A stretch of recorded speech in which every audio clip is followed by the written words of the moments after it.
Chapter 669, Divine Exemption.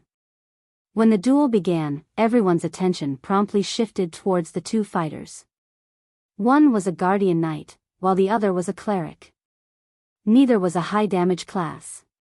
In this matchup, however, Lightning Blade held the advantage due to the guardian knight's magic resistance aura and several interrupt skills. To Violet Cloud, a fragile and healing-oriented class, this duel was somewhat disadvantageous for her. In terms of HP, Violet Cloud had over 7,000, far above the average for magical classes. However, compared to an MT like Lightning Blade, who had over 10,000 HP, it would not save her. Fall. Lightning Blade immediately charged at Violet Cloud. Tightening his grip on the massive shield in his left hand, he executed Shield Bash. As his entire person crashed into Violet Cloud, Lightning Blade's right arm began to swing, his saber slicing the air as it transformed into a streak of light that flew towards Violet Cloud's delicate neck. The entire process was flawless and happened in the blink of an eye. He had not given Violet Cloud any chance to cast her skills. Such a proficient two-stage attack, Warwolf could not help but praise the MT as he watched Lightning Blade's performance. Ordinary players would find it difficult just to evade the oncoming shield. Moreover, as the shield came at them, players would instinctively focus on the shield, thereby ignoring Lightning Blade's closely following saber. Against such a two-stage attack, even an expert at their peak would be distracted by the shield momentarily and miss the opportunity to deal with Lightning Blade's saber. It was very easy for one to fall prey to Lightning Blade's attack. Violet Cloud hurriedly sidestepped, evading the Guardian Knight's shield bash with the least amount of movement. At the same time, she instinctively activated Truth Shield, an instant cast skill. Boom! Boom! Boom! 3 consecutive slashes struck the same spot on the golden shield, and the shield began to show signs of shattering. Reacting, Lightning Blade sent a hammer of sanctions descending on Violet Cloud's head. Moving her feet, Violet Cloud gracefully evaded the Guardian Knight's hammer of sanctions. Your reaction speed is impressive, I'll give you that. Unfortunately, although you might be able to avoid my hammer of sanctions, you won't avoid this move, Lightning Blade sneered. Immediately, he executed Cross Slash, the attack colliding with the golden shield protecting Violet Cloud. Boom! Unable to bear the weight of the attack, the golden shield shattered. In addition, Violet Cloud received over -400 damage. If not for the Truth Shield absorbing a large portion of the damage, she would have lost a lot more HP. After shattering the Cleric's Truth Shield, Lightning Blade followed up with several more slashes that were aimed at Violet Cloud's vital points. Responding quickly, Violet Cloud immediately activated Terrorizing Roar, causing all enemies within range to lose control of their characters. With a calm expression, Lightning Blade let out a low shout. In the next moment, his body released a golden brilliance. Tier 1 skill, Divine Exemption. For the next 7 seconds, he became immune to all control skills. Violet Cloud's terrorizing roar was rendered completely useless. After effortlessly diffusing the skill, Lightning Blade's saber continued to fall towards Violet Cloud without losing any momentum. Violet Cloud was caught off guard. Although she tried to block with her staff, the Guardian Knight's attacks were simply too fast. In the end, she received a few hits. Instantly, Violet Cloud was sent flying, her HP rapidly decreasing. Every attack had devoured over 500 HP. After 3 consecutive strikes, Violet Cloud had lost over 1,500 HP. Now, she had less than 5,000 HP remaining. While Divine Exemption was still in effect, Lightning Blade continued to pursue his enemy ruthlessly. Easily dodging Violet Cloud's sacred sanctions, he swiftly appeared before the cleric once again. Divine Storm. Consecutive Holy Slash. Although Violet Cloud constantly tried to put more distance between herself and Lightning Blade, Guardian Knights possessed skills that could enhance their movement speed. Hence, Violet Cloud could only desperately try to defend against the oncoming attacks, her HP rapidly decreasing in the process. Even though she had activated instant recovery to heal herself, the healing she received could not keep up with the damage Lightning Blade dished out. After a short moment, Violet Cloud's HP fell below 3,000. If any other healer class fought Lightning Blade right now, the duel would have long since ended. Lightning Blade's attacks are becoming faster and fiercer. He's not giving that cleric any chances to catch her breath. Although the cleric class does have a few control skills, none of them are effective against Lightning Blade. Smiling faintly, Flame Blood said, however, Violet Cloud really is strong. Even though a cleric is not a combat class, she has still survived against Lightning Blade until now. With her skills, it's no wonder she set foot on the 7th floor. Standing by the side, Ghost Shadow nodded in agreement with Flame Blood's words. At the end of the day, a cleric was not a PvP class. If Fire Dance were the one fighting in this match, Zero Wing might have had a chance of emerging victorious. You're quite good. However, I won't give you any more chances to heal. Grunting, Lightning Blade's body suddenly expanded slightly as he used the Berserk skill, Light Force, increasing his strength and endurance by 30%, and defense by 60% for 20 seconds. Suddenly, Lightning Blade's HP rose to more than 13,000. His damage also increased significantly. Guild Leader Black Flame, it is truly a pity that this battle is going to end so quickly, Flame Blood said as he turned to Shifeng, smiling. The outcome was obvious now. Lightning Blade still had more than 13,000 HP, whereas Violet Cloud had less than 3,000 HP. Though Violet Cloud could technically heal herself, skills such as Healing Light and Greater Healing required one to chant and channel for at least 1 or 2 seconds. Against an expert such as Lightning Blade, Violet Cloud would not have any chance to cast such time-consuming skills. She could only use instant cast skills to heal herself for a small amount of HP. However, now that Lightning Blade had activated a Berserk skill, that small amount of healing was practically negligible. When Lightning Blade activated Berserk mode, even Ghost Shadow, who was proficient in melee combat, would have no choice but to activate Vanish to evade the Guardian Knight's attacks temporarily. Otherwise, he would not survive 3 to 5 moves. Indeed. I had not expected that Lightning Blade would be so impatient, not giving Violet Cloud any extra time. Shifeng nodded. Hearing Shifeng's words, Flame Blood could not help but be surprised. He had not imagined that Shifeng would be so straightforward.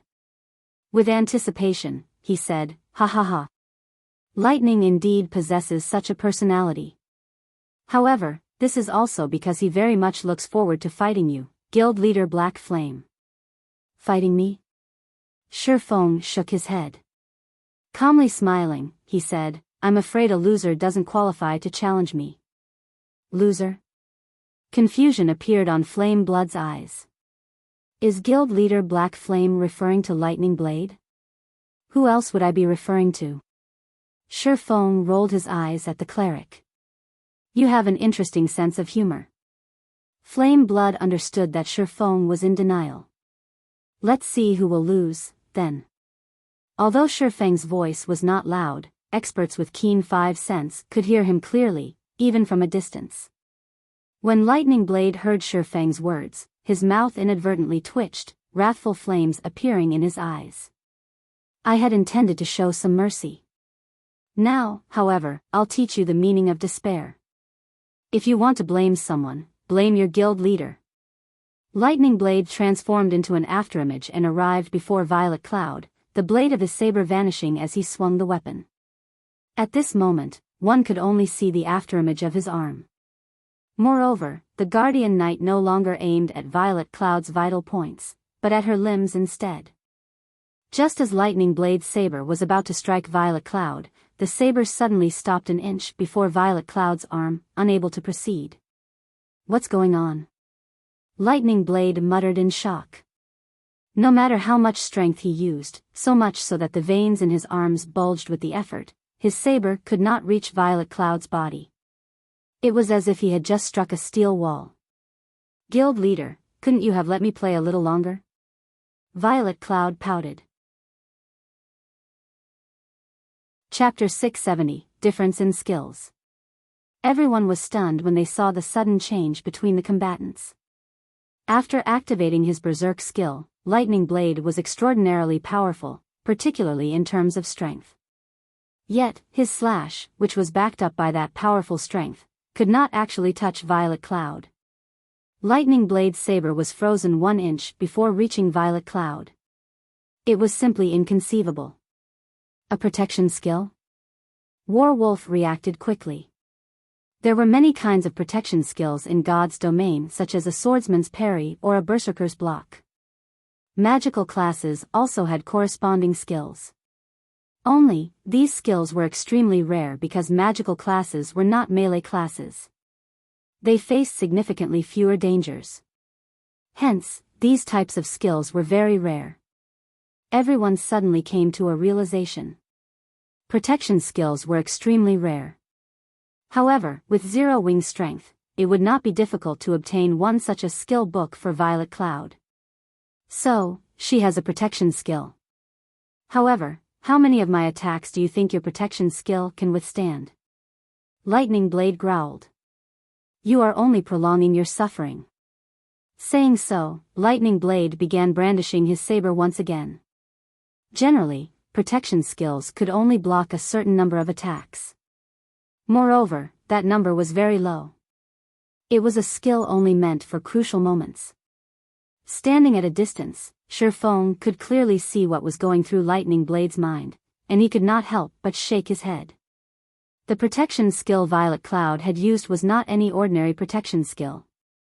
The skill was called Absolute Space, and it was a Tier 1 legacy skill unique to Astromancers. When activated, Absolute Space nullified all attacks the caster received for 5 seconds. During this time, the caster was not allowed to move but could cast spells to attack. It was a near-invincible skill. Despite Lightning Blade's relentless assault, the latter did not receive a single point of damage. In the meantime, Violet Cloud casually used lesser healing and recovery, her HP rising rapidly. In the blink of an eye, her HP recovered to more than 6,000. She also had plenty of time left on Absolute Space. Taking this opportunity, Violet Cloud began to chant an incantation. Her finger traced line after line of runes in the air. Just as the duration of Absolute Space was about to expire, Violet Cloud pointed her finger at Lightning Blade, the tip of her finger releasing a black beam at the Guardian Knight before her. Tier 1 spell, Black Coffin. Realizing that something was amiss, Lightning Blade hurriedly tried to dodge. However, before he could do so, 4 pitch-black walls emerged from the ground around him, sealing him in completely. When Nimble Snake saw this, his teeth ground together. This move was precisely the one that Violet Cloud had used to defeat him in the arena. Now that Lightning Blade had similarly fallen prey to it, the outcome of the battle might change drastically. Black Coffin could trap its target for 3 long seconds. Violet Cloud took the opportunity to create some distance between herself and the trapped Guardian Knight. She then leisurely chanted an incantation. The spell she cast this time created a much bigger commotion. As Violet Cloud began chanting, a black magic array appeared in midair. In the next moment, the mana in the surrounding area frantically gathered at the magic array. Soon, the black coffin began to fade out of existence. Escaping the coffin, Lightning Blade was immediately greeted by the sight of a black magic array spewing numerous black balls of light. 1, 2. Very quickly, the number increased to 36. Every black ball of light was as large as a basketball, and they covered the entire space above the duel venue. Go! Violet Cloud shouted her command. The black balls of light filling the sky then bombarded Lightning Blade. Violet Cloud's attack came from all directions. Even when Lightning Blade tried to defend himself with his shield, many black balls struck him from his flanks and rear. Unable to endure the barrage, Lightning Blade began to move, attempting to evade the balls of light. After taking 4 steps, however, the Guardian Knight no longer dared to move about carelessly. With each step, he discovered that he would lose over 600 HP. Lightning Blade only had over 13,000 HP. If each step destroyed more than 600 HP, he would be finished with his 22nd step. Yet, against the omnidirectional bombardment of the 36 mana balls, even if he had amazing skills, the balls would still devour his HP. Moreover, whenever the mana balls collided with his body, the impact felt like he had been struck by a sledgehammer. Not only did they contain a massive amount of power, but they could also deal over -300 damage. Every time the mana balls attacked him, roughly 5 or 6 would find their way through his defense, causing over -1,500 damage in an instant. Damn it. Seeing as he could neither move nor defend himself properly, Lightning Blade had no choice but to cast Protection Blessing, reducing the damage he received by 50%. However, if this continued, he would not last for long even with Protection Blessing. Everyone was currently stupefied by the duel before them. Is she really a cleric? This question hovered in everyone's mind. This attack method had already surpassed their understanding of the game's skills. In the past, skills had been straightforward. This was the first time they had seen such a flexible and diversified method of combat. Until now, everyone had believed that magical classes stood no chance against physical classes in PvP and that their only advantage was being capable of high damage in dungeons. However, Violet Cloud's strategy had thoroughly changed everyone's minds. Violet Cloud's skill combination was simply too frightening. Not only was Lightning Blade unable to move, but he even faced the attacks of the numerous black balls of lights. If anyone else stood in Lightning Blade's place, the bombardment would have long since turned them into mincemeat. Even highly skilled experts like Flame Blood, Ghost Shadow, and War Wolf felt powerless as they watched Violet Cloud's attacks. At this moment, Flame Blood's expression twisted. He could no longer maintain his previous calm. How was this even a duel? This was a slaughter. Is this the true strength of an expert who has reached the later stage of the 7th floor? At this moment, Flame Blood could not help but shift his gaze towards Sherfone and Fire Dance, a hint of fear flashing in his eyes. If both Fire Dance and Sherfone were stronger than Violet Cloud, then Zero Wing was truly a terrifying guild. How did she become so strong? Nimble Snake was horrified as he watched Lightning Blade's destruction. Even his leader, War Wolf, would not be a match for Violet Cloud. While everyone was mesmerized by Violet Cloud's performance, Lightning Blade, who stood in the duel's sight, felt depression overtake him. If only 20 black balls of light attacked him, he might barely cope and avoid receiving any damage. However, dealing with 36 was far beyond his capabilities. At this moment, regret swallowed Lightning Blade. If he had known earlier that Violet Cloud had such an attack method, he would never have agreed to duel her. A bona fide top-tier expert like himself had actually become a punching bag, unable to resist in the least. It was utterly humiliating. The 100-berry wine is the best. I actually achieved a 91% skill completion rate, allowing me to summon so many mana balls. I wonder just how many I can summon if I achieve a 100% skill completion rate. Violet Cloud inwardly rejoiced while she controlled the mana balls in the sky. In the past, she had only achieved a 90% skill completion rate and summoned a maximum of 30 mana balls. Now, however, she had increased her completion rate by 1%, and just this 1% had increased the maximum mana balls by 6. If she could raise her skill completion rate to 100%, her skills would be absolutely terrifying. Time crawled by. Before 10 seconds had passed, Lightning Blade's 13,000 HP depleted completely. From beginning to end, the Guardian Knight had not been able to resist in the slightest. Chapter 671, True Form. Defeated. Lightning Blade had been thoroughly defeated. Nobody would have imagined that Zero Wing had such a powerful character as Violet Cloud. The arrogance Heaven's Burial's members had displayed had been utterly extinguished. Others might not realize exactly how strong Lightning Blade was, but they knew. In the entire guild, nobody could win against Lightning Blade in a one-on-one match, let alone obtain victory so effortlessly. Does anybody from Heaven's Burial still dare to challenge our guild leader? Violet Cloud shifted her gaze towards Heaven's Burial's members, a faint smile appearing on her face. Provocatively, she said, I really want to see just who among you qualifies to do so. Nobody from Heaven's Burial dared respond. None of the spectators were weaklings. Through Lightning Blade's battle, they could determine Violet Cloud's standards. They would only be asking for humiliation if they tried to challenge her. Unlike everyone else, however, Ghost Shadow revealed a look of interest.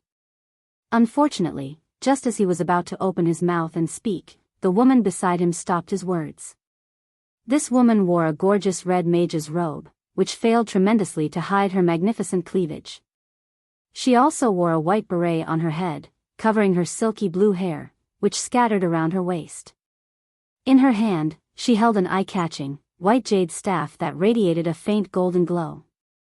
Daybreak, why are you stopping me? Ghost Shadow demanded, dissatisfied. Daybreak Fog was in charge of Heaven's Burial's affairs in Starmoon City. Her position in the guild was higher than even Flame Blood's. Her strength could not be underestimated. If not for Daybreak Fog's help, even with Lightning Blade present, Heaven's Burial would not have cleared the frozen prison today. Don't humiliate the guild any further. You are no match for her. There's too much of a difference in strength between your skills. We have already completed our task here. You will have your chance in the future, Daybreak Fog said as she raised an eyebrow at Ghost Shadow. She had not used a persuasive tone, but a commanding one. Flame Blood nodded in agreement. Now that Heaven's Burial had obtained the first clear of the Frost Prison, their reputation flourished.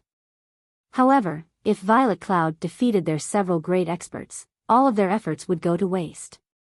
Zero Wing certainly has many experts. In the future, we will have many opportunities to clash with them. Today, we have other matters to attend to, so we will not keep you any longer. Flame Blood gave Shifeng a cupped fist salute before turning away. After watching Flame Blood and the others leave, War Wolf saluted Shifeng before leaving with his team as well. Guild leader, are we still going to raid the Frost Prison? Fire Dance asked softly. Now that Heaven's Burial had obtained the Frost Prison's first clear, there was no point in raiding the dungeon.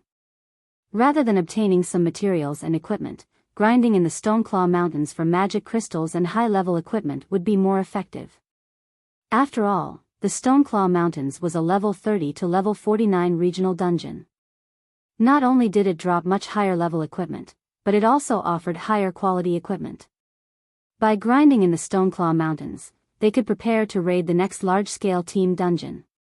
It was more efficient than grinding for a bunch of level 30 equipment in the Frost Prison. Of course, we're going. They've only obtained the first clear of hard mode, not hell mode. My goal has always been the first clear of hell mode. Even if Heaven's Burial has obtained the first clear of hard mode, it doesn't affect us one bit.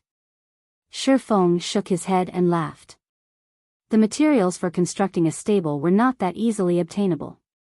The drop rate for these materials in a 100-man hard mode team dungeon was very low. Sometimes, the materials he required would not even drop. If he wished to obtain the necessary materials to construct a stable as soon as possible, he would have to clear hell mode. By relying only on 100-man hard mode team dungeons, they would not gather all the necessary materials even if they raided the dungeon 100 times. On the other hand, they could obtain what he needed from hell mode.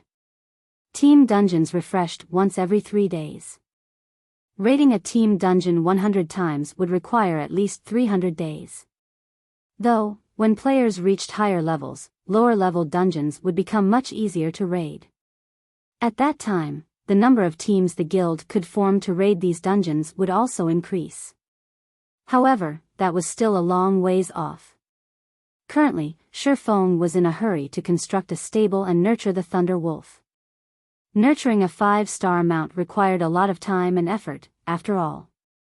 He did not wish to see the Thunder Wolf still in the process of being tamed while the mainstream players had already purchased their own mounts. This, everyone was rendered speechless.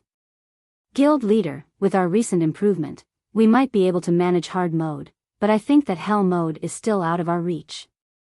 Fire Dance refused to believe that hell mode was only slightly harder than hard mode. Indeed. In terms of techniques, the majority of the team is still far from qualified. Though, in terms of equipment and attributes, everyone has already passed the minimum requirements. Shi Feng then grinned and said, however, techniques can be made up for. Made up? A light suddenly shone in Fire Dance's eyes. Guild leader, are you planning on using the 100-berry wine? If one spoke of a method to improve one's combat techniques for a short period, then the only thing that came to everyone's mind was the 100-berry wine. Only, the 100-berry wine was too rare. Currently, everyone could only obtain it through Shi Feng. They had not even heard of the beverage being available elsewhere. Let's enter the dungeon before we continue this conversation. Shi Feng nodded. The 100-berry wine was indeed extremely rare. However, some time ago, he had made another trip to District 1's shelter and had obtained another 300 bottles. Hence, he had no problem wasting a few to obtain the first clear of the Hell Mode Frost Prison. Meanwhile, Heaven's Burial's successful raid of the Frost Prison had become major news throughout Starmoon Kingdom. For a time, everyone in the kingdom knew of the guild named Heaven's Burial. Heaven's Burial is too amazing. Even the two first-rate guilds in Starmoon City have yet to obtain the first clear of a 100-man team dungeon. Yet, Heaven's Burial succeeded. A 100-man dungeon. That place is a goldmine for fine gold and dark gold equipment. Our guild has only managed to raid 50-man hard-mode team dungeons so far. I wonder when I'll obtain a complete top-tier set equipment for myself? Top-tier set equipment? I don't need so much. I only hope to wear a full set of secret silver equipment. My friends would die from envy. A full set of secret silver equipment? Just the level 25 secret silver weapon my friend wields is already enough to make me drool. When he showed me the weapon, he even brought our friends and me into a dungeon to show off that weapon in action. Bronze or mysterious iron weapons can never hope to compare to how cool his weapon is. I heard that Heaven's Burial is mass recruiting right now. The benefits they offer are excellent. The guild often brings newcomers with good potential into large-scale team dungeons. We should still make it for the recruitment if we hurry. Players throughout Starmoon Kingdom were talking about Heaven's Burial on the forums. For a time, Heaven's Burial's member count soared. Unlike Zero Wing, however, Heaven's Burial did not have any financial issues. Players could join the guild as long as they reached the minimum requirements. The guild also began to show signs of becoming the #1 guild in Starmoon Kingdom. Meanwhile, inside the Frost Prison, Shi Feng and the others finally arrived at the Frost Giant's entrenchment. Compared to the hard mode Frost Giant, the Hell mode Frost Giant was much larger. It was as tall as an 8-story building. Moreover, sharp icicles covered its body. Cold air also flowed from the Frost Giant's body, reducing the mobility of those affected. Before the battle had even begun, everyone could feel the cold air wash over them, causing them to shiver. Nobody knew that the Hell mode Frost Giant was the Frost Giant's true form. Frost Giant, Elemental Being, Grand Lord. Level 32.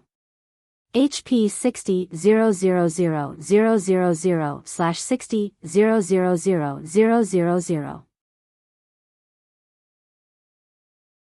Chapter 672, Terror of a Grand Lord. Shortly after Shi Feng and the others entered the Hell mode Frost Prison, the various guilds received news of the matter. Black Flame really is interesting.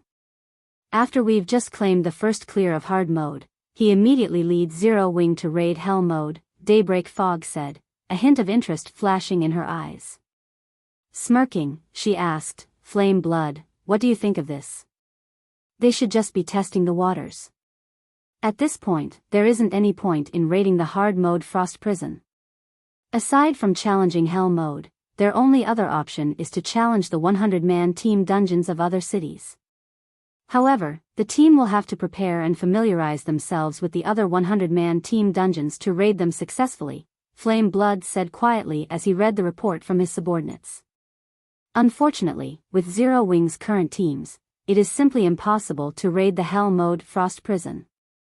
That is no longer an issue of being strong enough or not. Indeed. Maybe I am just overthinking things. That is, after all, a 100-man hell mode dungeon. Daybreak Fog had previously met Shifeng. Although she had not seen exactly how skilled the man was, judging from his past performances and the various experts around him, he was not someone who would make foolish decisions. Forget it. What Zero Wing does no longer matters to us. I only visited to help you with the dungeon. Guild leader has already declared that our true focus is the Stoneclaw Mountains. As for the matters in White River City, leave them to Elder Seven Treasures. What is it that requires all of us to head there? Aren't the Stoneclaw Mountains just a place to grind for magic crystals? Flame Blood asked, confused. These two were the strongest combatants within the guild. It would not be wise to station them all in the Stoneclaw Mountains. Haven't you ever wondered how the Stoneclaw Mountains activated? Daybreak Fog laughed. I have no clue. Does guild leader know? Flame Blood shook his head and asked. Not only does he know about it, but guild leader is responsible for activating the Stoneclaw Mountains. When Daybreak Fog spoke about Heaven's Burial's guild leader, singular burial, adulation filled her voice. She had left the super guild she had been a part of and joined Heaven's Burial without hesitation because of this man. Meanwhile, Singular Burial had personally dragged the Stoneclaw Mountains that every guild in Star Moon Kingdom fought over into existence. Flame Blood and the others were astonished. They were unable to regain their wits for quite some time. At this point in time, the Stoneclaw Mountains had affected players throughout Star Moon Kingdom, as well as the Black Dragon Empire and several other neighboring kingdoms. Its influence transcended any single event that had occurred in God's domain so far. It can't be, right? As expected of our guild leader. He has actually managed such a feat. Everyone could not contain their excitement. Activating the Stoneclaw Mountains is merely one part of a quest. The follow-up quests are inside the Stoneclaw Mountains. As long as we complete this quest, Star Moon City will fall under our control.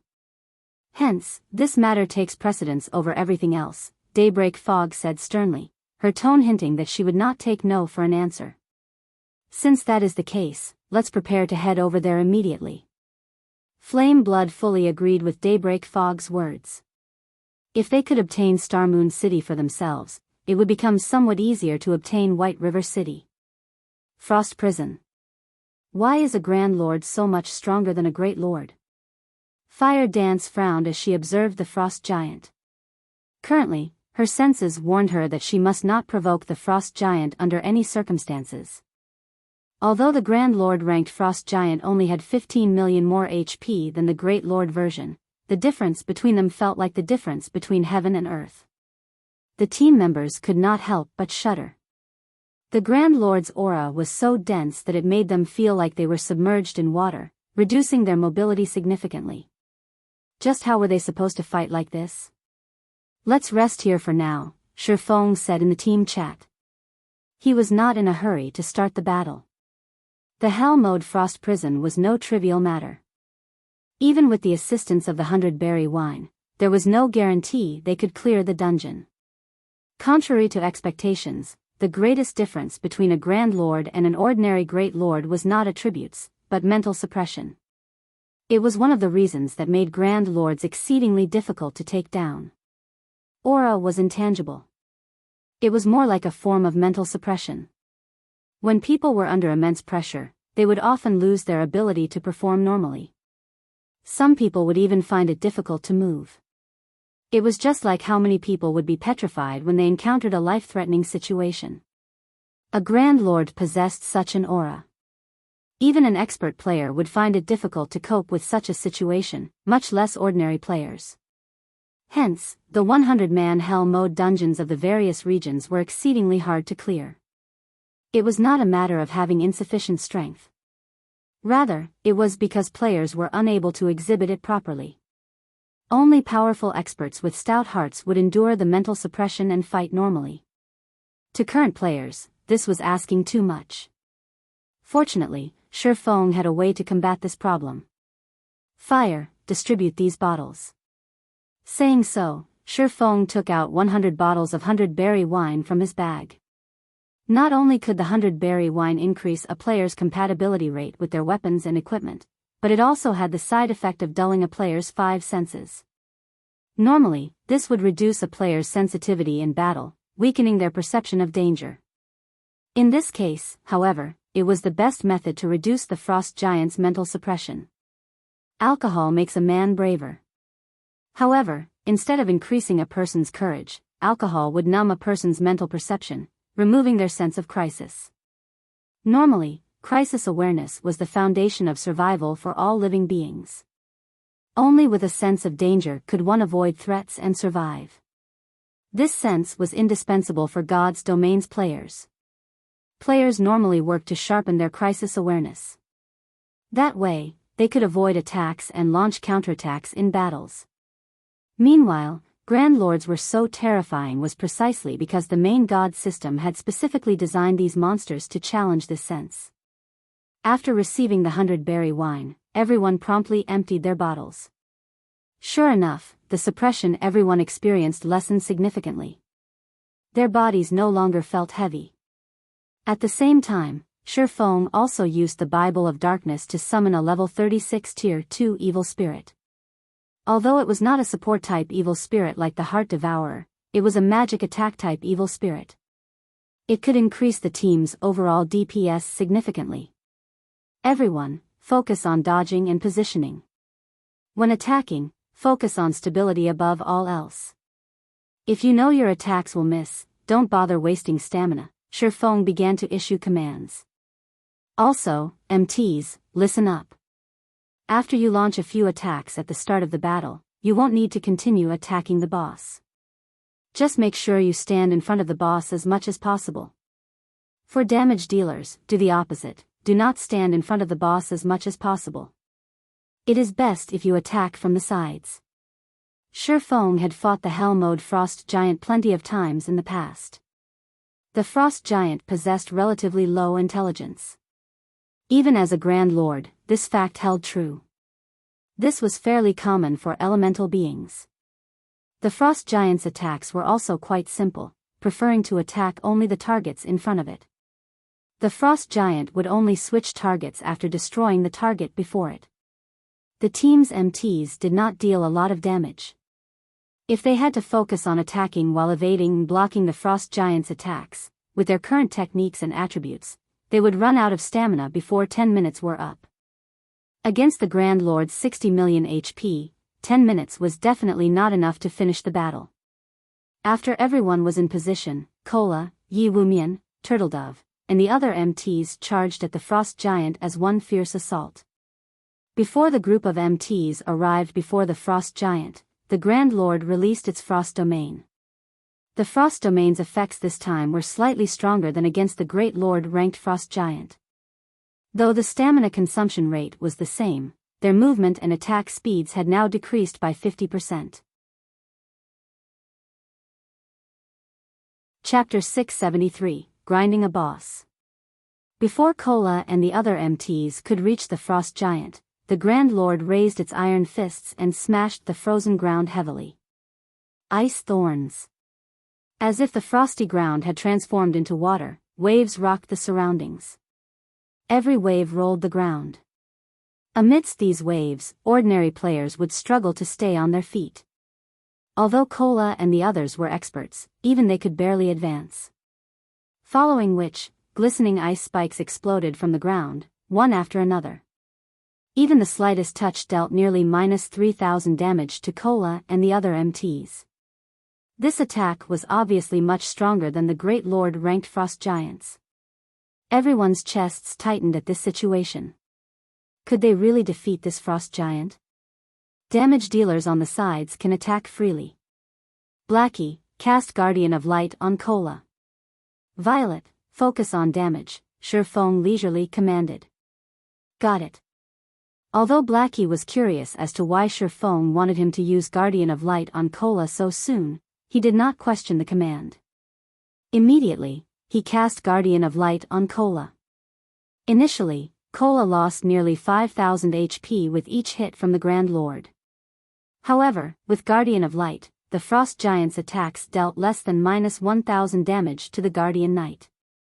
In addition, Guardian of Light healed Cola for roughly 600 HP every second.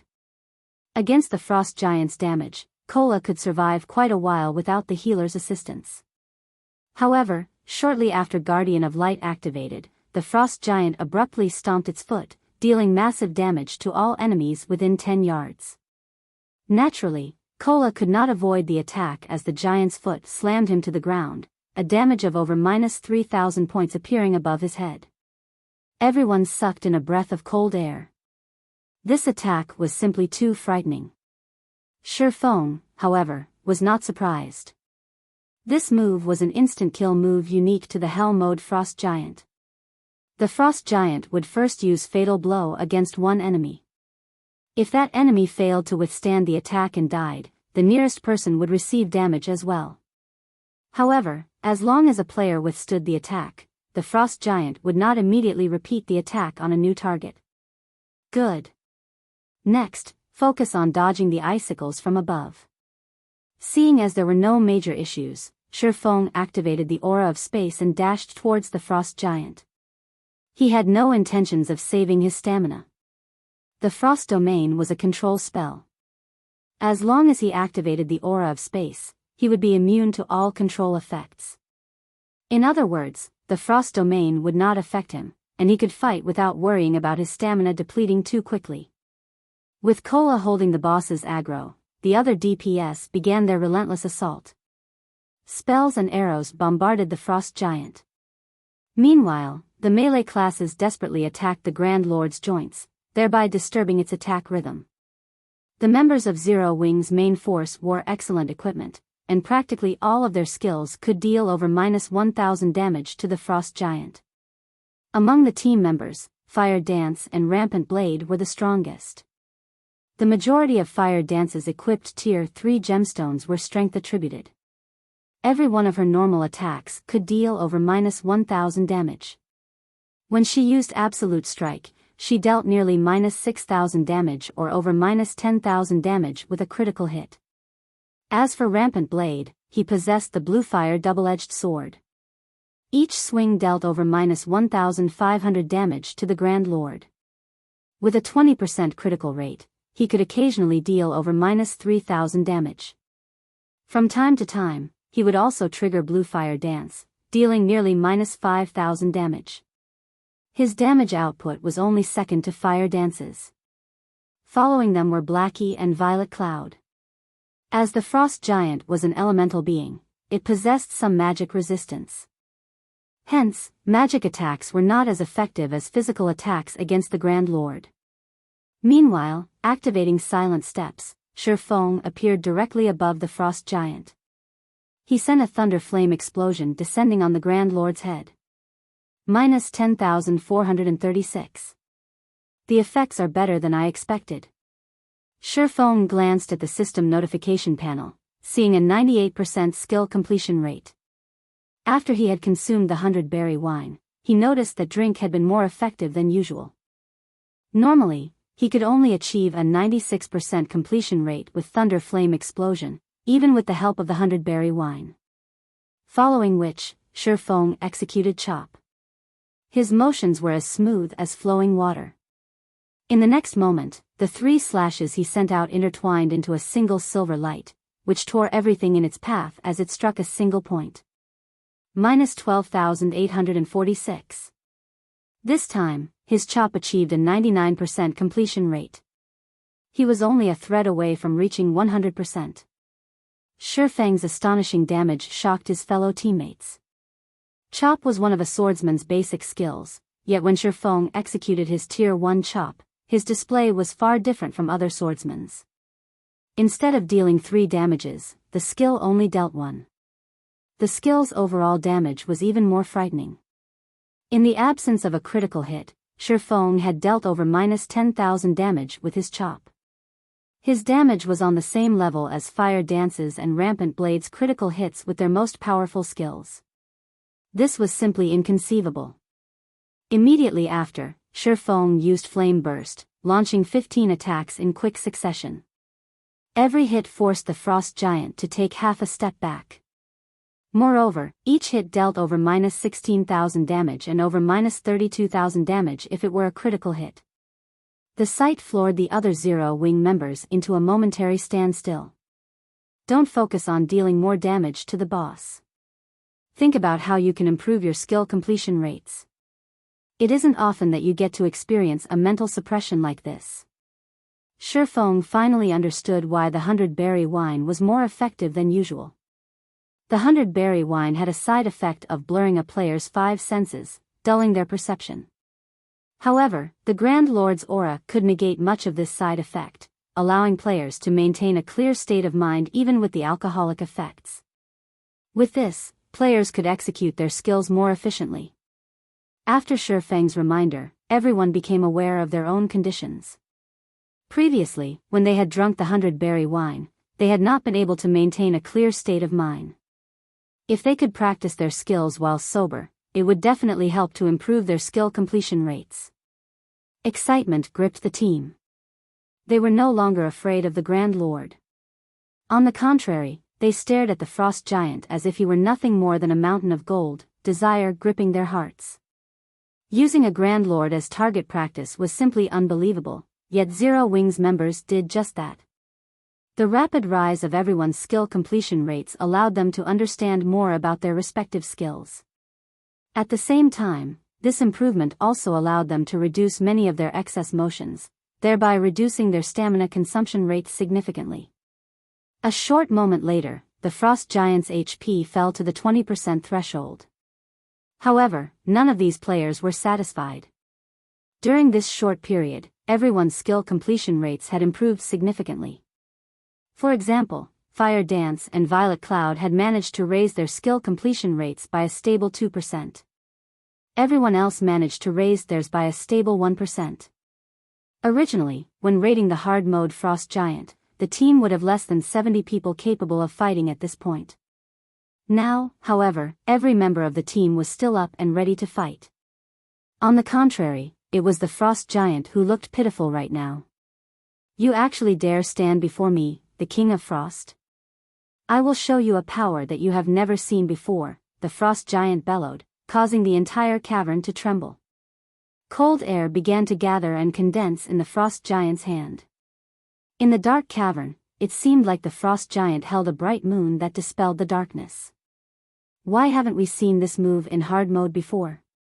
A bad feeling started to creep up on Fire Dance. Before the Frost Giant attacked, everyone could feel a bone-chilling cold wrap around their bodies. In the next moment, they began losing 500 HP every second. If the Frost Giant released its attack, it would likely obliterate the entire team instantly. When the Frost Giant held up the hill-sized ball of ice, which it had formed from the condensed cold air, Shifeng made his move. Absolute Time. When activated, Absolute Time prevented enemies within a radius of 100 yards from using any skills or tools for 24 seconds. In this case, however, although the skill did affect the boss, it would only last 3 to 5 seconds at most. Even so, that was more than enough. Suddenly, the massive ice ball cracked and shattered. Meanwhile, the Frost Giant had weakened significantly following the interruption. Go. It's weak. Activate your berserk skills. Shifeng hurriedly shouted. Suddenly, everyone activated the power of darkness, their attributes increasing significantly. In a fraction of a second, spells and arrows bombarded the Frost Giant, forcing constant, painful screams from the Great Lord. Following which, the Frost Giant's HP rapidly decreased, and even its hard exterior began to burst. In the end, the Frost Giant was reduced to a clear puddle of water, leaving behind a massive resplendent gemstone and a mountain of loot. Chapter 674, Evolution of the Abyssal Blade. Star Moon City. Currently, due to the Stoneclaw Mountains, a large number of players had gathered in Star Moon City. Even White River City during its peak could not compete with the capital city's current crowd. The players gathered in the city were not limited to the elites and experts of Star Moon Kingdom. There were also players that had come from the Black Dragon Empire and the neighboring kingdoms. The city's population increased by the minute. Players filled the city streets and even crowded Star Moon City's normally desolate areas. Star Moon City really is a great place. With so many elites and experts here, we won't have to worry about not being able to recruit any players into our guild. Flame Blood could not help his envy of Daybreak Fog when he saw that the majority of the players wandering the streets were level 29. Many players had even reached level 30 already. Heaven's Burial's elite members were currently level 28 or 29, very few had managed to reach level 30. Yet, in Star Moon City, there were so many high-level players. Daybreak Fog would have a much easier time nurturing her branch's members than he would. Now that Heaven's Burial had obtained the first clear of the Frost Prison, not only had its fame spread throughout Star Moon City, but the players in the Black Dragon Empire and the neighboring kingdoms also knew about Heaven's Burial's success. If Heaven's Burial recruited members in Star Moon City now, it could easily obtain a large number of elite members. In a few short days, the guild could easily form an army to explore the Stoneclaw Mountains. This is only natural. Why else did you think guild leader chose this place? Daybreak Fog smiled. She then pointed towards Ouroboros's guild residence, saying, "As long as we help guild leader complete his quest, both Ouroboros and the Star Alliance will live in fear of our shadow." Just as the members of Heaven's Burial chatted while waiting to receive orders from their guild leader, the sound of a system announcement suddenly rang near everyone's ears. Star Moon Kingdom Region System Announcement. Congratulations to Zero Wing for becoming the first team to conquer the Hell mode of Frost Prison. All players on the team will be rewarded with 9 million EXP, 1 Tier 3 gemstone of a random attribute, 100 Star Moon Kingdom reputation points, and 10 humanity reputation points. God's Domain Southern Continent System Announcement. Congratulations to Zero Wing for becoming the first team to conquer the Hell mode of Frost Prison. All players on the team will be rewarded with 10 million EXP, 5 Tier 3 gemstones of random attributes, 100 Star Moon Kingdom reputation points, and 20 humanity reputation points. God's Domain Continent System Announcement. Congratulations to Zero Wing for becoming the first team to conquer the Hell mode of Frost Prison. All players on the team will be rewarded with 15 million EXP, 10 Tier 3 gemstones of random attributes, 200 Star Moon Kingdom reputation points, and 30 humanity reputation points. The announcement repeated 5 times. For a moment, every player in Star Moon Kingdom fell silent. Inside the Frost Prison. Success! The Frost Giant is dead. Everyone suddenly shouted with joy. They had obtained the first clear of a 100-man Hell mode team dungeon. None of them had ever dreamed of accomplishing this feat. The majority of these players had never been experts of the virtual gaming world. They were merely ordinary players who had followed Shifeng's lead. This was one of the most difficult Hell mode team dungeons in God's Domain. Even super guilds did not dare to take on 100-man Hell mode team dungeons right now. They had simply claimed the first clear of hard mode and immediately prepared to raid the next high-level team dungeon. But, Zero Wing had done it. Moreover, not a single player on the team had died. It was simply inconceivable. There was a fundamental difference between obtaining the first clear of a 100-man hard mode team dungeon and the first clear of a 100-man Hell mode team dungeon. By obtaining the first clear of a 100-man Hell mode team dungeon, their names would be recorded on the God's Domain glory list. If they claimed the first clear of a 100-man hard mode team dungeon, at most, their names would be recorded on the glory list outside of the dungeon for future players to see. However, by claiming the first clear of a 100-man Hell mode team dungeon, not only would they have their names on the dungeon's glory list, but they would also have their names on the God's Domain glory list, which could be found in the Glory Temple in the various major cities throughout the continent. Players throughout God's Domain would see their names, and their fame would soar instantly. How could anyone not grow excited at obtaining such an honor? Of course, everyone understood that this achievement had only been possible due to Shifeng's leadership and guidance. Otherwise, they would never have had such an opportunity. Shifeng did not stop his teammates from celebrating as, inwardly, he was also excited. This was also his first time his name had ever been recorded on the God's Domain glory list.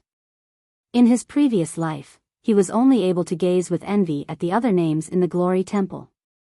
Now, however, he had become one of those people. Even though he tried to maintain his calm, he could not suppress the wild elation in his heart. After a moment, Shi Feng managed to calm himself. He then slowly walked up to the Frost Giant's remains and began to collect the loot. Right before finishing off the Frost Giant, Shi Feng had activated Divine Providence, allowing his luck to soar. In addition to the first clear bonus, the number of items the Frost Giant dropped was extraordinary. At a glance, there were over 100 items scattered across the ground. Of course, the majority of them consisted of rare materials. What a harvest!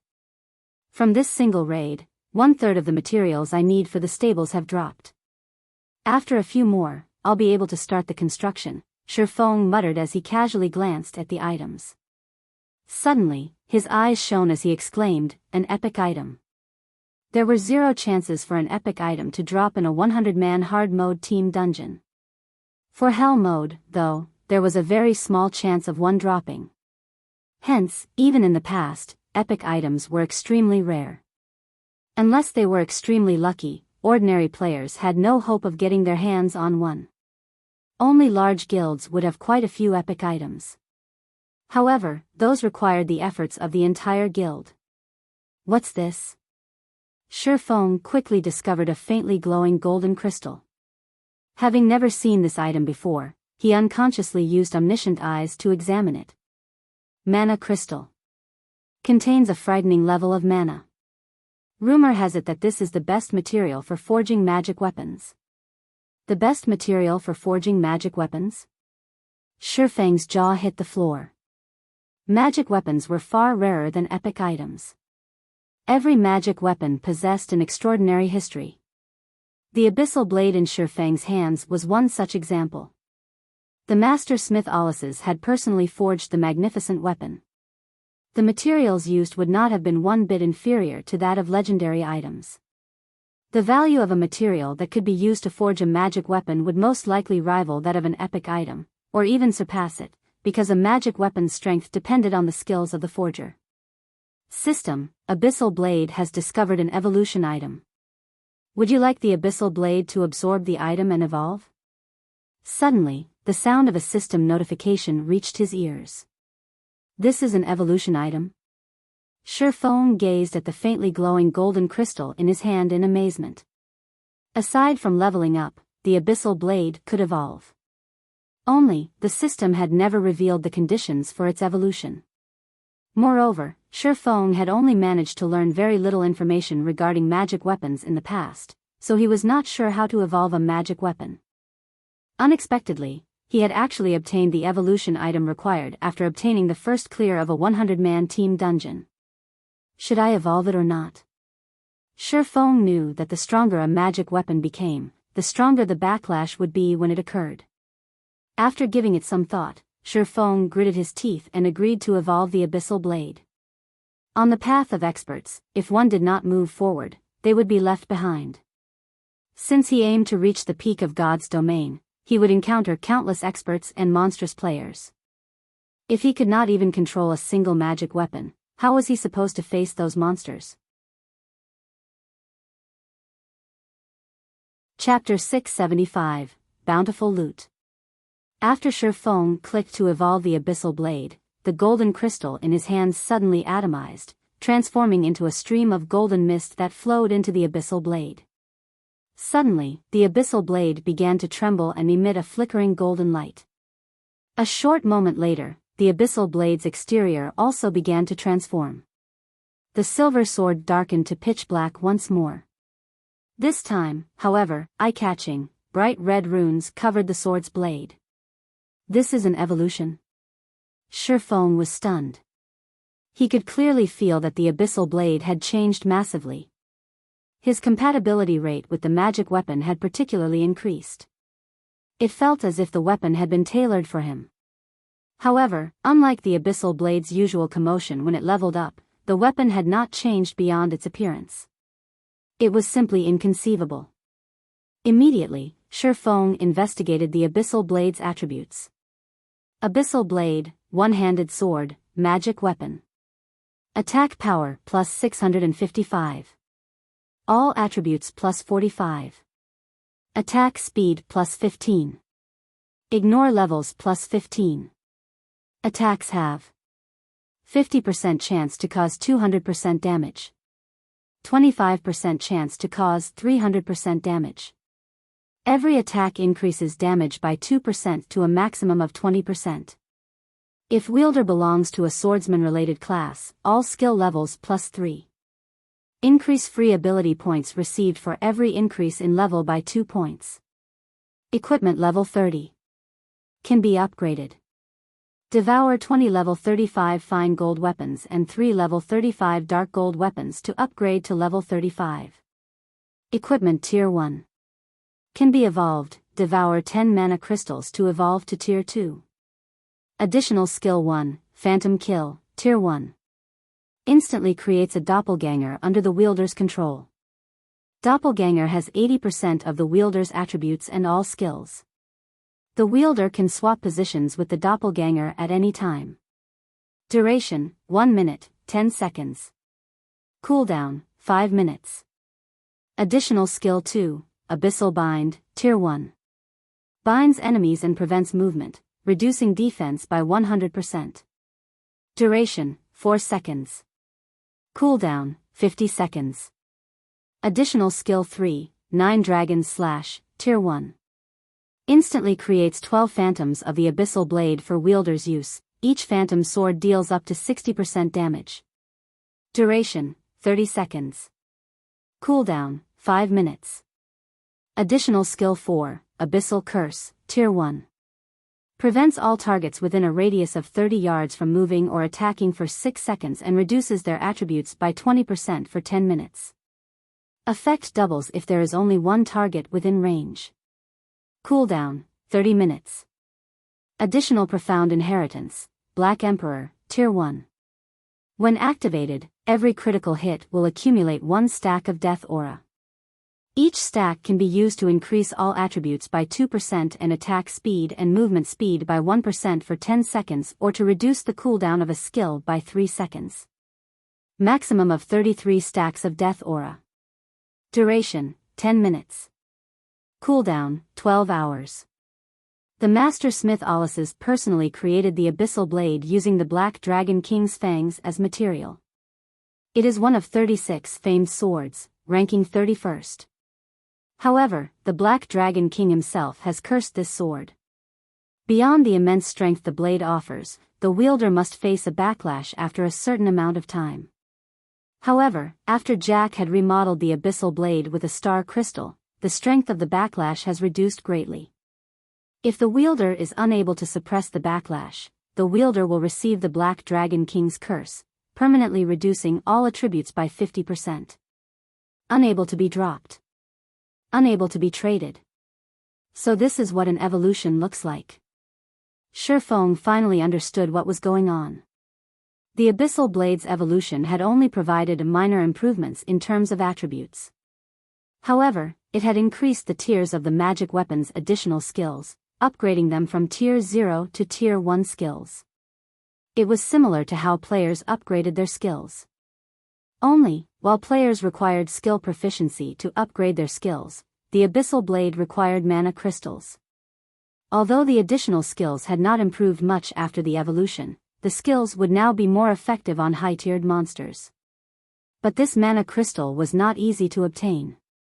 It only drops from 100-man Hell Mode team dungeons, and its drop rate is really low. Shifeng smiled bitterly. It was not easy to raid 100-man Hell Mode team dungeons. Not to mention, there was only a chance for a mana crystal to drop from each raid. If one did not have the support of a powerful guild, it was practically impossible to evolve their magic weapon. Although the Abyssal Blade's evolution had been an unexpected windfall for Shifeng, the Frost Giant's other loot was extremely bountiful as well.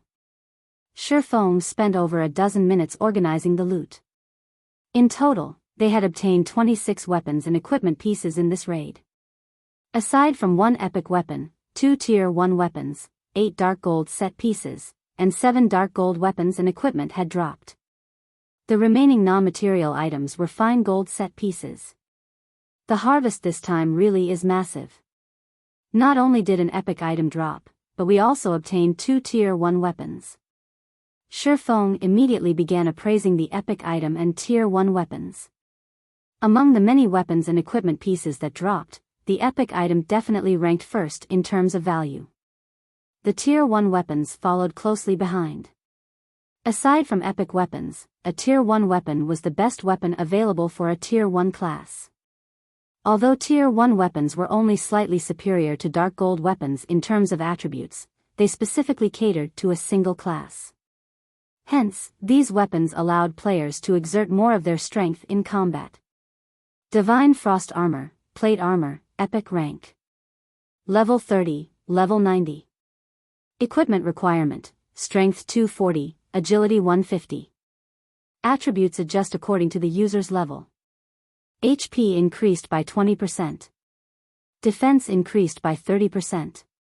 Evasion plus 20. Ice resistance plus 30. Defend plus 2 levels. Ignore levels plus 10. Additional passive skill 1 dash.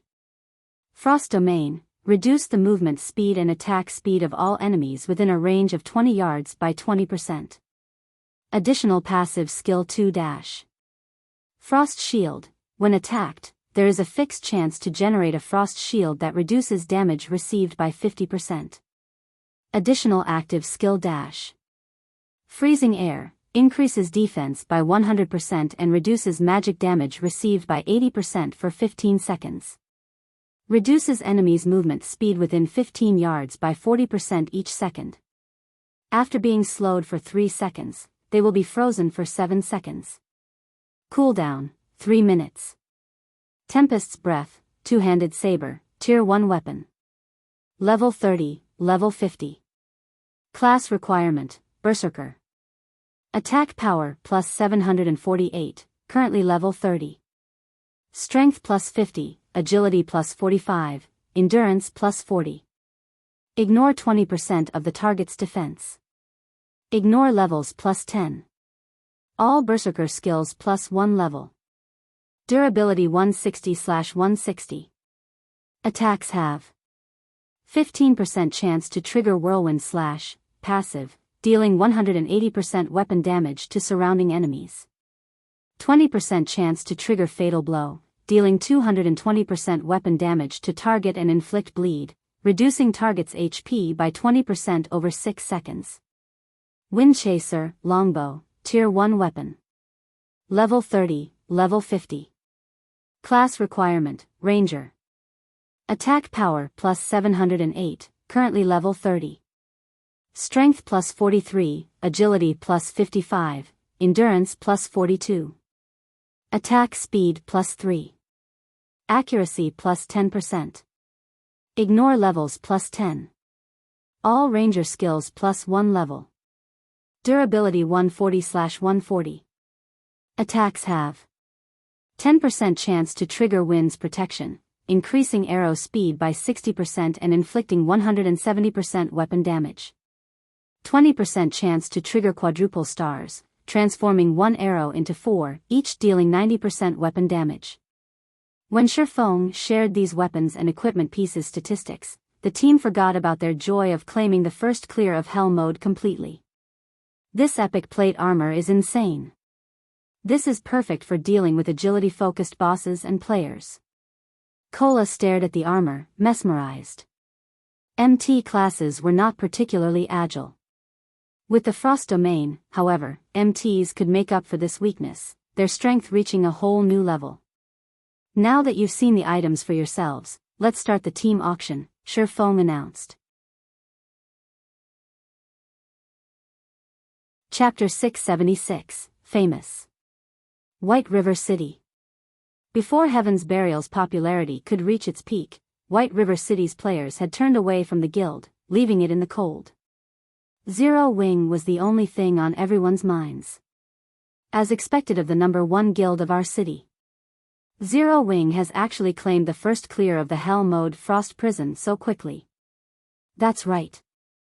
I heard that, even until now, there has yet to be a single guild that has successfully raided a 100-man Hell mode team dungeon in the entire game.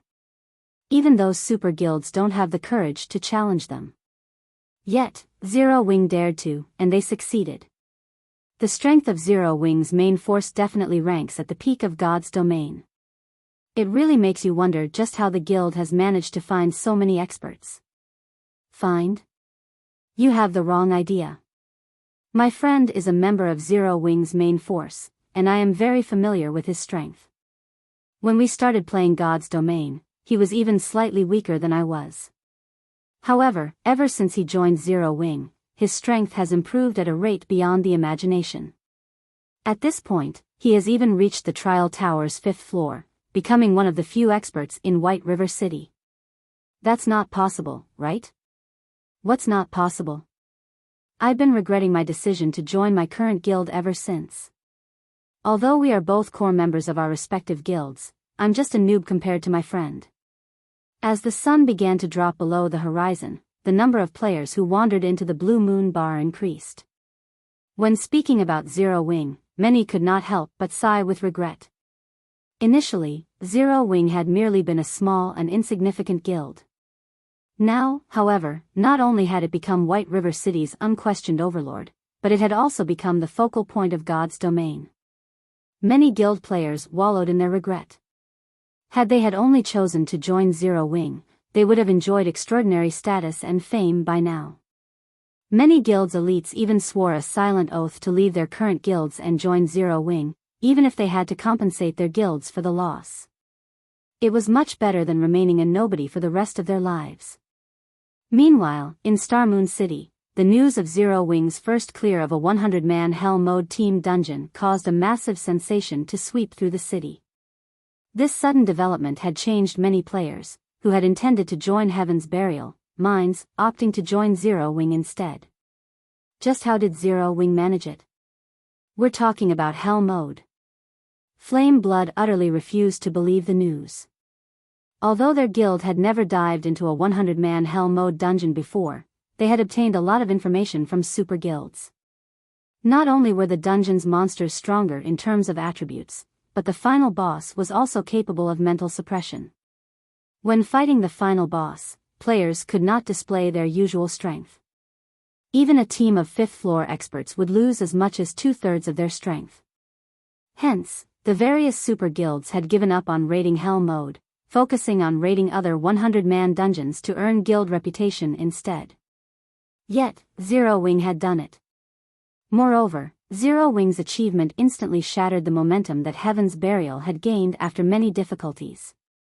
Sure enough, Black Flame is not as simple as he looks.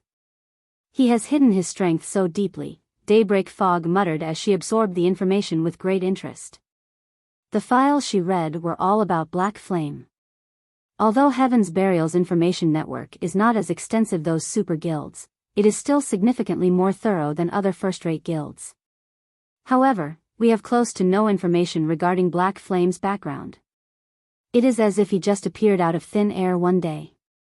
However, we don't have to pay too much attention to this matter right now. We've already recruited quite a number of elite players.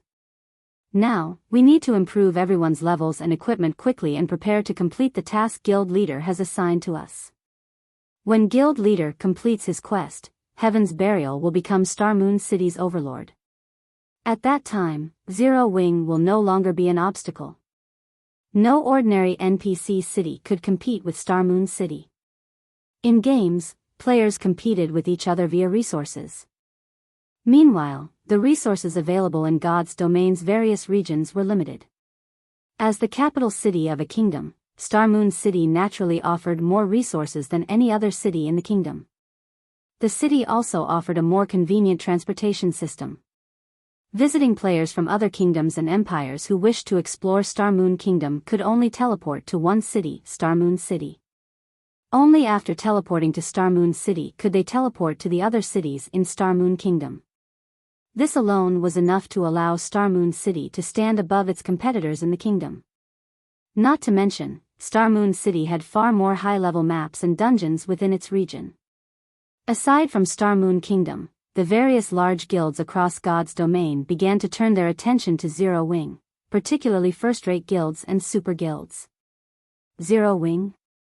Isn't that the upstart guild that the Dragon Phoenix Pavilion failed to annihilate? If it can claim the first clear of a 100-man hell mode dungeon, some major corporation must be funding it in secret. It seems we'll have to investigate.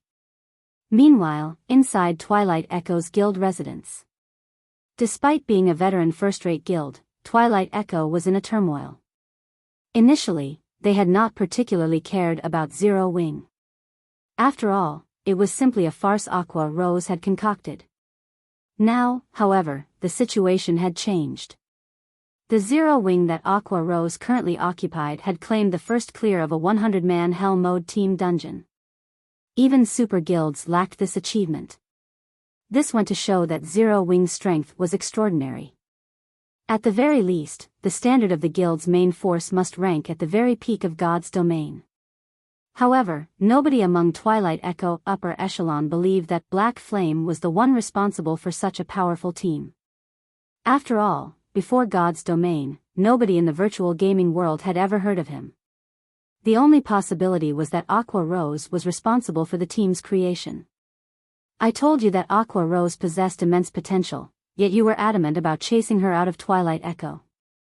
If Aqua Rose were still with us, given the guild's background, we would have become the next super first-rate guild by now. Tell me, then.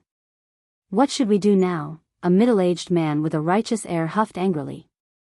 Elder True Marshal, there is no need to get so agitated. We were left with no other choice. After all, her parents made the decision. It wouldn't be right to meddle with their family affairs, a lady nearing her 40s assuaged. However, now that everyone has seen what that child is capable of, I believe that everyone present understands what this means. This farce has gone on for long enough. It's time that we bring that child back to us. At the Twilight Echo's elder meeting, Brilliant War God was livid. He had never expected Aqua Rose to be so capable. She had actually managed to develop a small guild into a large guild that even Twilight Echo could not ignore. Listening to the elder's intentions, he realized that he could never coerce Aqua Rose in the future. Guild Leader Glorious, what is your will? Elder True Marshal asked coldly as he turned to Glorious Echo, who sat comfortably on the guild leader's throne. Back then, Glorious Echo had strongly advocated stripping Aqua Rose of her position as an honorary elder. Now, however, Aqua Rose's strength was clear for all to see. Twilight Echo was not a one-man guild. If Glorious Echo continued to hinder Aqua Rose's return to the guild, he would make an enemy of every elder in the guild. Glorious Echo, who had held his silence through the meeting, smiled and responded indifferently, since everyone has decided, I will not object. However. Chapter 677, Solomon's Sword. Inside the Frost Prison, after Shurfeng announced the start of the auction, a heated competition began between every member of the team. They even fought fiercely over the dark gold set pieces, much less the epic-ranked Divine Frost armor. The bids continuously increased by 1,000 GCP increments. Zero Wing's GCP was not cheap. Each point was roughly the equivalent of 30 copper. In other words, 1,000 GCPs were worth roughly 3 gold. To the majority of independent players, 3 gold coins was an astronomical price. Normally, these players would only have several silver coins in their pockets, maybe 10 or 20 silver if they were slightly stronger. However, in the hands of Zero Wing's main force members, that amount of money was practically nothing. After a brief moment of bidding, the price for the Tier 1 two-handed saber, Tempest's Breath, had reached 50,000 GCPs. If converted to coins, that would be 150 gold. However, the true value of a Tier 1 weapon was far more than 150 gold, as it could last until level 50. It would only start to lose its value after players attained their Tier 2 class. Meanwhile, among the Berserker's current weapons, Rampant Blade's Bluefire double-edged sword was the strongest. However, it was slightly weaker than the Tier 1 Tempest's Breath. Hence, the Berserkers desperately fought to outbid each other. Some even sought to loan GCPs from their friends. Rampant, you lost out big time this time. After spending nearly all of your GCPs on the Bluefire double-edged sword, you couldn't compete for the Tempest's breath even if you wanted to. Turtledove could not help but tease the berserker as she smiled at the anxious Rampant Blade. What are you gloating for? If not for Big Brother Cola and Boss Wumian having Tier 1 sets, Guild Leader would not have given you the Divine Frost Armor. Rampant Blade rolled his eyes at the female Guardian Knight. Although the effects of a complete Tier 1 set equipment were frightening, the attributes on the Divine Frost Armor were simply too good. It was only slightly inferior to a Tier 1 set equipment. In terms of combat, the Divine Frost Armor might even be better. Ignoring Rampant Blade's words, Turtledove hugged the Divine Frost Armor to her chest, smiling gleefully. Although she owed the guild a large number of contribution points after obtaining the Frost Armor, with it, she could earn GCPs much faster than before. Moreover, with the Frost Armor, her combat power instantly rose to the same level Cola and Yiwumian, making her one of the top 3 MTs in the guild. While Turtledove joyfully celebrated her prize, Shadow Sword spent 85,000 GCPs to gain the Tempest's breath. Minor Wind, one of the 5 demon generals, purchased the Tier 1 weapon, Wind Chaser, for 92,000 GCPs. Both Shadow Sword and Minor Wind were Zero Wings core combatants. Although they were not as strong as Fire Dance and Violet Cloud, they had still passed the 5th floor of the Trial Tower, making them both experts who had reached the 6th floor. Now that they both had a Tier 1 weapon, their combat power had improved significantly. After the auction was over, seeing as it was relatively late in God's domain, everyone logged out to rest. Only a few people, such as Shadow Sword and Minor Wind, continued to play. They intended to test out their new weapons. Hence, they all went to the Divine Colosseum to train. Just as Sherfone was about to leave the Frost Prison, the sound of a system notification suddenly reached his ears. System, there is a strange image engraved on the elemental core left behind after the Frost Giant's death. Do you wish to investigate it? Strange image? Sherfone turned to the massive, resplendent gemstone that he had previously ignored. The blue gemstone was as tall as he was. If not for the system notification, he would not have noticed the palm-sized image engraved on the gemstone's exterior. Why haven't I encountered this notification in the past? Sherfone walked up to the gemstone and inspected the image carefully. He discovered that it was an extraordinarily complex magic array. It was, by far, one of the most complex magic arrays he had ever seen. It was as intricate as an electronic instrument. When Sherfone touched the image, the elemental core suddenly began to shrink. From the size of an adult human, the massive gemstone shrank to the size of a fist in the blink of an eye. System, Quest, Solomon's Treasure, activated. Quest details, an immensely powerful magic array has been carved into the elemental core along with Solomon's symbol.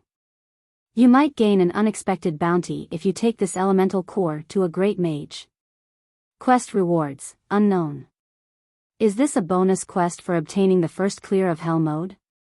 Sherfone involuntarily shuddered when he heard the name Solomon. There were countless weapons in God's domain.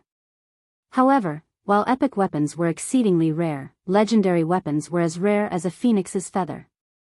Among the 10 most famous legendary weapons in the past, one of them had been Solomon's sword. Although Sherfone did not know how Solomon's treasure and Solomon's sword were related, even the faintest of connections was amazing. It was enough to make every melee class in God's domain mad with greed. Legendary items were powerful enough to allow a person to challenge opponents of a higher tier. The 10 great legendary weapons, however, stood out from the crowd. Sherfone had heard many deeds involving the 10 great legendary weapons in the past. To put it in another way, not a single player in God's domain would ignore one of these weapons. One of the most sensational occurrences had been a Tier 3 player's provocation of a Tier 5 player. In the end, the two fought each other with everything they had. However, when everyone had believed that the Tier 3 player was finished, that Tier 3 player had actually managed to escape their opponent.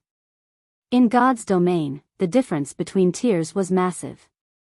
A Tier 5 player could massacre a group of Tier 3 players effortlessly. Hence, it was practically a miracle that the Tier 3 player had managed to escape. The incident had shocked God's domain as that person had broken one of the game's iron rules. Afterward, that Tier 3 player reached Tier 4, and when he encountered the Tier 5 player again, he only took a few seconds to finish his opponent off. After the incident, the various large guilds investigated the mysterious player, hoping to find the cause for such an upheaval. In the end, they discovered that the Tier 3 player's weapon had been one of the 10 great legendary weapons. Afterward, that person went on to become a Tier 6 god-ranked player. He had also been a member of the famous Midnight Tea Party, known as the mage god Gaia. Although Gaia had only begun playing God's domain during the middle stage of the game, both his talent and luck were far beyond that of the ordinary person. He quickly became a Tier 6 god-ranked player, becoming a massive headache for super guilds. Now that he had a clue that could possibly lead towards one of the 10 great legendary weapons, even Shifeng was shocked senseless. Although he currently had the Abyssal blade, at the end of the day, a magic weapon was only a magic weapon.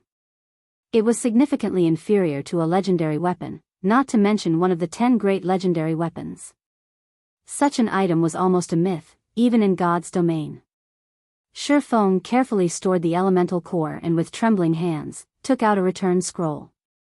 Calm down. Calm down. Shifeng told himself repeatedly. However, he could not keep his thoughts from wandering towards Solomon's sword. I should meet with Weissman for now. Although there were quite a number of Tier 3 great mages in White River City, there was only one Tier 4 great wizard, Weissman. Shifeng did not believe that ordinary great mages would know much about Solomon. Only those old fellows who had lived for over 100 years would have detailed information. Ordinary players had no chance of gaining an audience with Weissman. Fortunately, Shifeng was a Count of White River City. He was a true, major noble. Even Weissman would not dismiss him casually. Furthermore, the two were familiar with each other. Chapter 678, Top of the World. As the sky darkened, the magic lamps lining the streets of White River City lit up, brightly illuminating the entire city. Quite a number of merchant players crowded the streets, purchasing equipment and materials. At this time, many combat players were returning to the city after a day of hard work. These combat players usually sold their unwanted materials as well as spent a portion of the day's earnings on some delicacies and alcohol. By now, everyone had already adapted to their new lives in the world of God's domain. The players on the streets of White River City were currently chatting merrily with each other, the hot topics either relating to Zero Wing or the currently popular Stoneclaw Mountains. After returning to the city, Shifeng reverted his appearance to that of Yifeng's. When he walked through the city streets, he immediately became the center of attention. Look, that guy's a member of Zero Wing. His equipment looks awesome. He must be an elite member of Zero Wing at the very least. It would be great if we could get him to carry us. Zero Wing really is amazing. Even a random member of the guild is level 30 and has such enviable equipment. It's a pity I failed to get through their test today. I'll definitely have another go at it in a few days. The six-winged emblem was something extremely familiar to the players of White River City. Unfortunately, the number of players who could sport this six-winged emblem was quite low. From time to time, female players would send flirtatious glances at Shifeng, causing some male players to look at him with disdain. TSK. What's so good about him? Isn't he just some lucky bastard basking in Zero Wing's limelight? If I got into Zero Wing, I'd definitely have much better achievements than him, a level 25 male summoner snorted in discontentment. If you have the ability, you can go take Zero Wing's test. If you manage to become an elite member of Zero Wing, I'll come fawn over you as well, a beautiful short-haired woman said to the male summoner, giggling. Only, I'm afraid you don't have that ability. The crowd near the male summoner broke into laughter. Nowadays, Zero Wing was very famous. Countless players were trying to join the guild. Plenty of elite members of other guilds had also withdrawn from their guilds to transfer to Zero Wing. But despite so many players applying to Zero Wing, the guild's member count did not increase by much. One could just imagine how difficult it was to enter the guild. Zero Wing's entrance examination was rigorous and had very high requirements. The guild had always put quality before quantity. However, anyone who passed the test would only be an ordinary guild member. Those who wished to become an elite member would have to accumulate a certain amount of GCPs to qualify for the elite test to become an elite member. In short, Zero Wing's requirements were far more stringent than other guilds. Hence, it was incredibly difficult to become an elite member of Zero Wing. Any person who managed to become an elite member of Zero Wing was already an expert in the eyes of ordinary players. Shifeng simply smiled at the gossiping of the crowd. Shaking his head, he donned a black cloak and quickly made his way to the city hall. A female receptionist dressed in neat office attire came up to Shifeng and asked, "Good day, sir. How may I be of service to you today?" "I wish to meet with Lord Weissman." Shifeng showed his Count emblem. "Lord Count, please follow me." Upon seeing the Count emblem, the receptionist immediately led Shifeng to the inner sanctum of the building. After waiting for several minutes, Shifeng was then shown into Weissman's office. "Young man, what brings you to this old man today?" Weissman asked warmly as he stroked his white beard. "Lord Weissman, please take a look at this." Shifeng retrieved the elemental core from his bag. The instant Shifeng took out the elemental core, Weissman squinted his eyes, a serious expression appearing on his face. "Young man, you really are something." Weissman felt a little surprised as he carefully inspected the elemental core. Logically speaking, this thing should not exist in this world anymore, yet you've actually managed to obtain it. Your luck truly is extraordinary. It's no wonder that little girl Charlene says that you have heaven-defying luck. "Lord Weissman, do you know what this item is?" Shifeng asked hurriedly. Judging from Weissman's reaction, he could tell that there was more to this item than met the eye. After inspecting the magic array engraved on the elemental core, Weissman could only shake his head and say, "It is still too early for you to come into contact with this thing. If you wish to challenge this, I advise you to do so only after you become stronger." "Lord Weissman, may I know how strong I need to be?" Shifeng asked. "Reach Tier 3. Weissman immediately provided Shifeng with a definite answer. "Tier 3. Shifeng could not help his surprise. "Is it really impossible for me right now?" Although he knew that the quest would not be simple, he had not thought that the difficulty would be so excessive. He was still a long way from obtaining his Tier 2 class, not to mention the level 100 Tier 3 class. In the past, even after a decade had passed, Tier 3 players were still considered peerless experts as the majority of the player population failed to attain their Tier 3 classes at all. For Solomon's Treasure to be a quest that required him to have a Tier 3 class to complete it, its difficulty was simply ridiculous. However, this revelation also further convinced Shifeng that Solomon's Treasure might be somehow related to Solomon's Sword. "It's not exactly impossible. The problem is, with your current strength, you won't be able to reach that place," Weissman laughed. "Won't be able to reach?" Shifeng came to a realization. He did not lack the strength to complete the quest but only the strength to arrive at the quest location. "Lord Weissman, can you tell me where that place is?" "The top of the world, Mount Sogar." Weissman did not try to withhold the answer from Shifeng. On the contrary, he sincerely explained, "The magical array carved onto this elemental core is not only a map but also a key. Meanwhile, the location indicated in the map is Mount Sogar. Setting aside how far that place is from Star Moon Kingdom, on your way there, you will have to pass through places with powerful monsters. Having a Tier 3 class is already the minimum. If you wish to arrive safely at Mount Sogar, you should reach my standard at the very least. Hence, you had best give up on that place for now. It won't be too late to go there once your strength reaches a sufficient level. You are still young. What you have is time." "The top of the world?" Shifeng smiled. Shifeng knew of this place. Although he had never personally been to Mount Sogar before, its fame as the top of the world was most likely known throughout God's domain. And indeed, Just like Weissman had said, a Tier 3 class would be no different from food to the monsters one would encounter on the way to Mount Sogar. Even if he were still a level 200 Tier 3 Sword King right now, he would barely manage to reach Mount Sogar. He would also have to spend a long time traveling to get there, as the teleportation point nearest to Mount Sogar was 10 days away. Moreover, that was assuming that he could continue running for 10 days straight and did not encounter any powerful monsters throughout the entire journey. Although he could shorten the travel time by using a mount, even then, it would still take a long time. However, Shifeng had the position teleportation scroll, a Tier 4 scroll that allowed him to teleport to any location in God's domain, except for a few special spaces. Mount Sogar was not one of these exceptions. In other words, he could teleport there directly. Shortly after, Shifeng bade farewell to Weissman and immediately ran back to the Candlelight trading firm.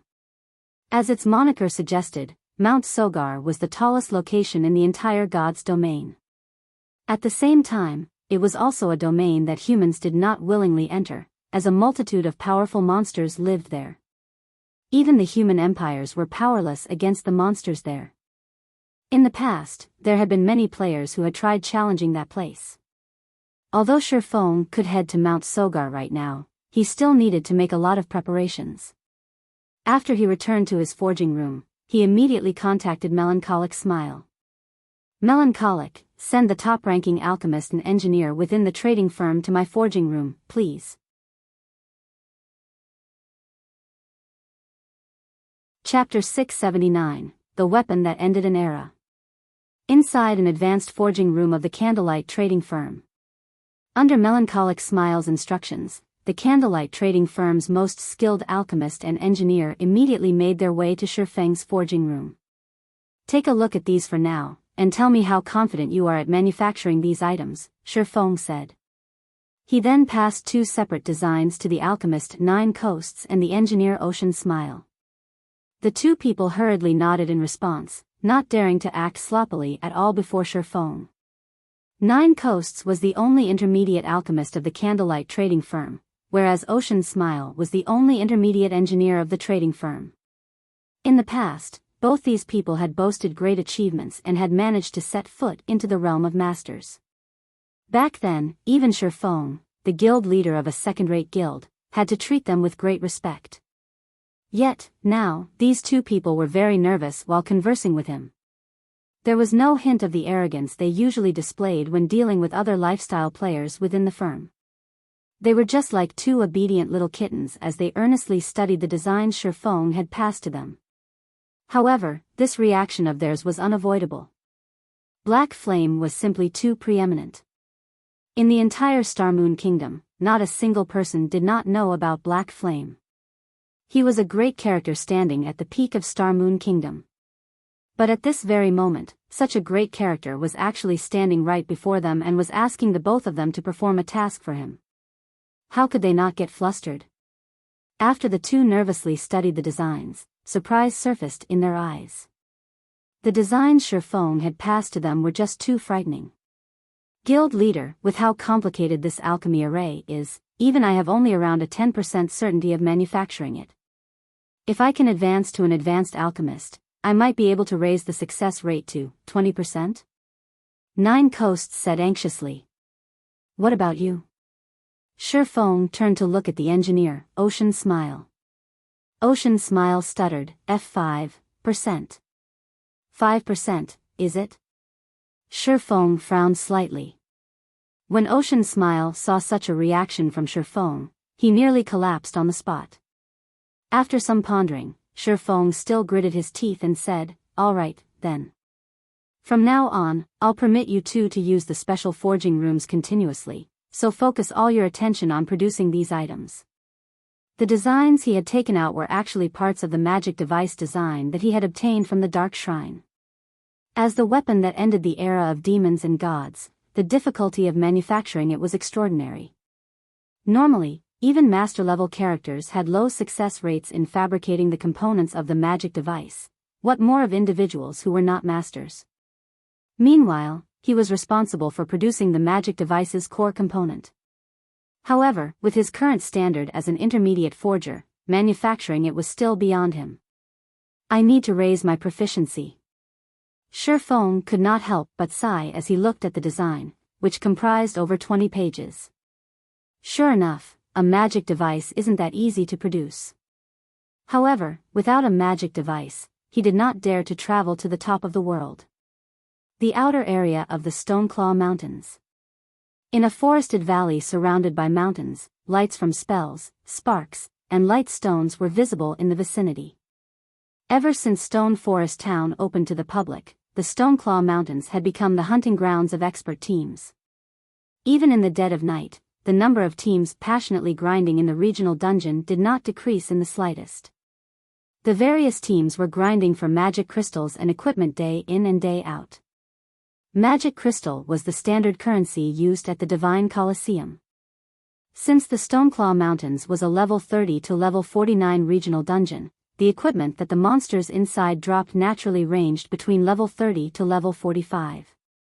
Moreover, the quality of the equipment dropped at the Stoneclaw Mountains was just slightly inferior to those dropped in large-scale team dungeons. Only, the amount of equipment that a boss inside the Stoneclaw Mountains dropped each time was very small. Now that Zero Wing had claimed the fame of clearing a level 30, 100-man Hell Mode team dungeon, there was no longer any point in guilds competing over the first clears of other level 30, 100-man team dungeons. Shifting their attention to competing over team dungeons that were over level 30 was more beneficial. After all, reaching level 30 was only a small milestone for players, and Zero Wing had merely gained a little advantage from this achievement. There were still milestones at level 40 and level 50. Hundreds of levels awaited them. The competition over level 30 large-scale team dungeons was just the beginning. Meanwhile, the Stoneclaw Mountains was the best location for training and preparing to compete for the first clears of future large-scale team dungeons. Not only could they level up quickly at this place, but they could also gain a hefty amount of magic crystals. Most importantly, they could obtain a lot of high-level equipment here in short order.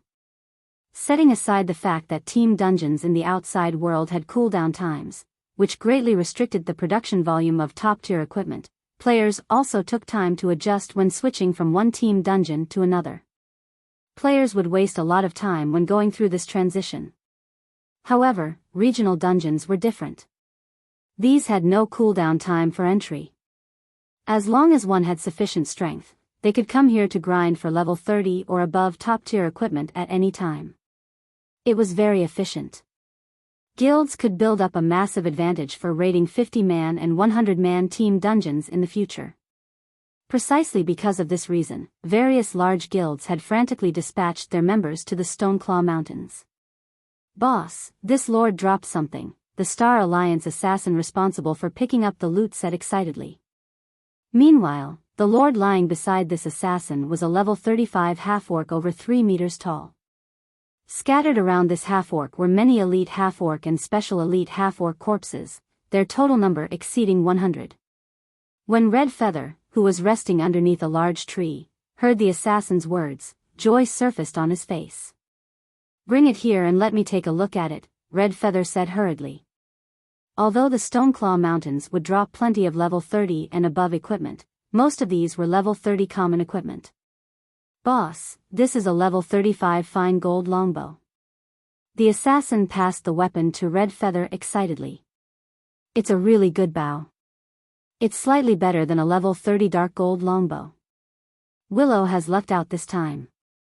As long as she reaches level 35, she can immediately replace her current weapon," Red Feather said enviously after appraising the attributes of the longbow. He and his team had been grinding in the Stoneclaw Mountains for quite some time now. However, the loot of the bosses they killed was far from ideal. The majority of the bosses dropped only level 30 secret silver and fine gold weapons and equipment. Very rarely would they drop level 35 fine gold weapons and equipment. However, we wasted a lot of time on this battle. If not for the majority of our team's weapons being fine gold rank, fighting these monsters might even have been dangerous. Red Feather still felt somewhat fearful when he thought back to the battle just now. The monsters of the Stoneclaw Mountains were generally stronger than the monsters found outside. The chieftains were only somewhat weaker than the lords of the outside world.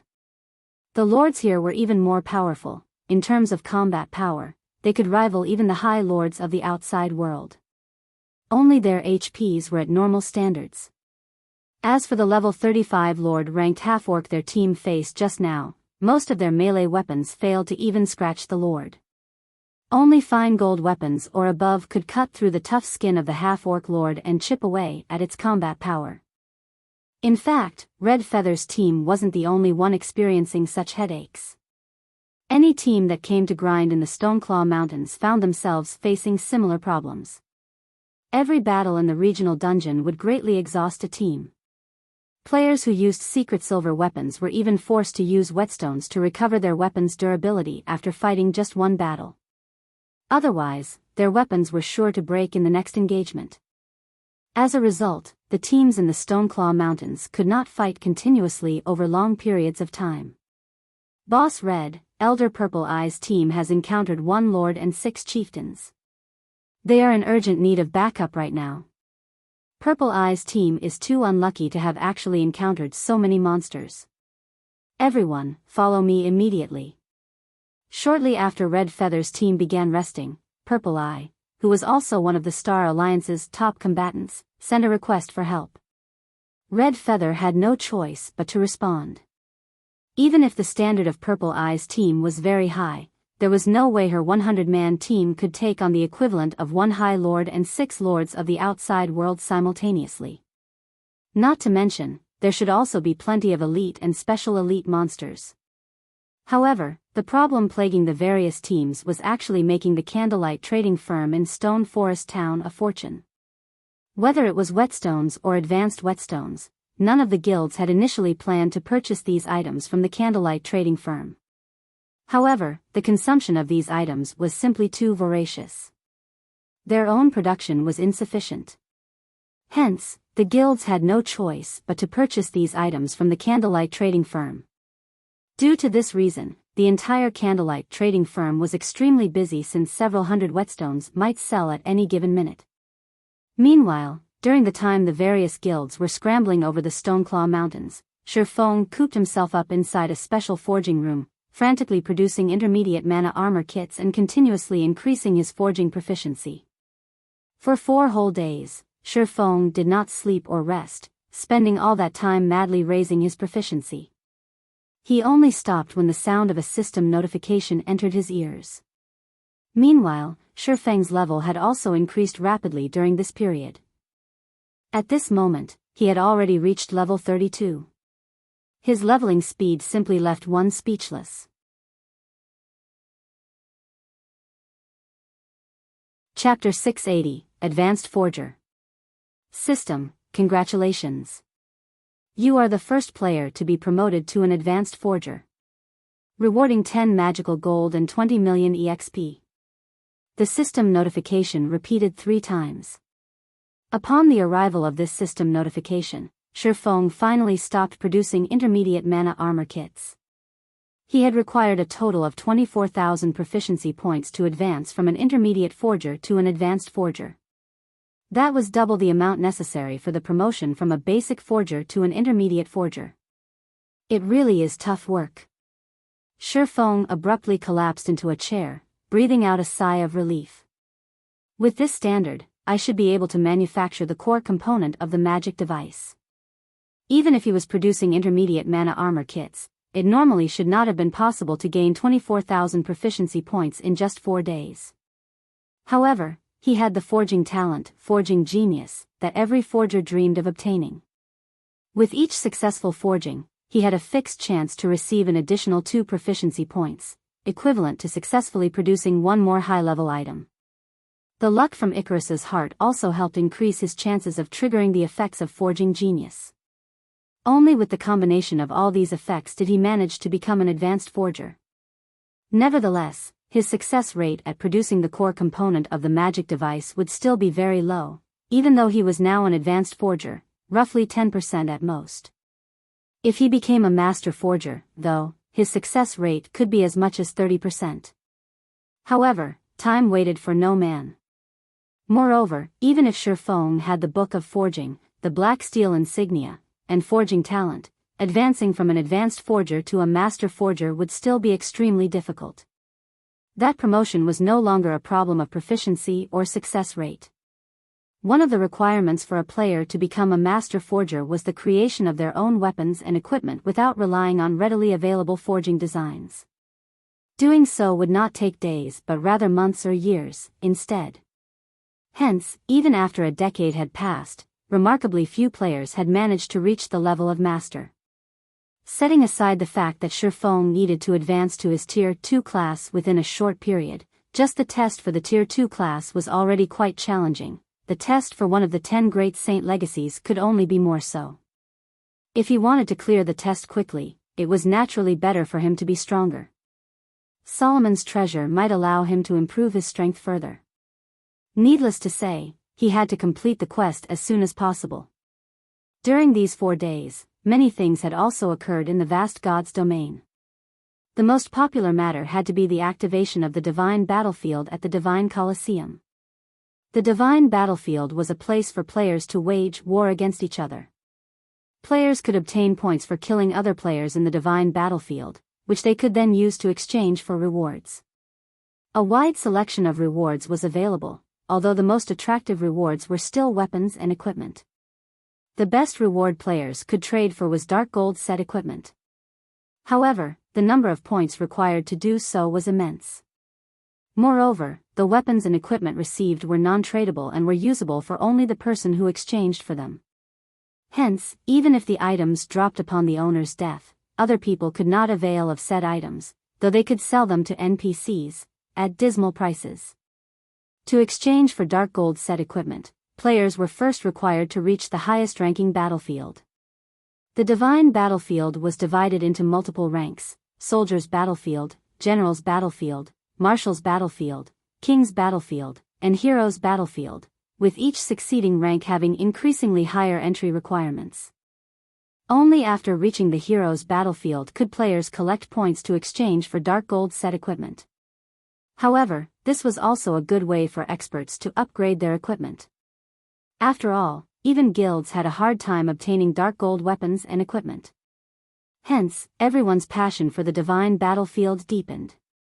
When Fire Dance and her team participated in the divine battlefield, they would occasionally get slaughtered as well. The players visiting the divine battlefield did not come from just a single kingdom or empire. Instead, the entire god's domain shared a single divine battlefield. Against monstrous experts or the encirclement of 3 or 4 top-tier experts, even Fire Dance and the other Zero Wing Corps members could only accept fate. This experience also allowed her and the others to realize that, no matter how strong they had become, there was always someone stronger than they were.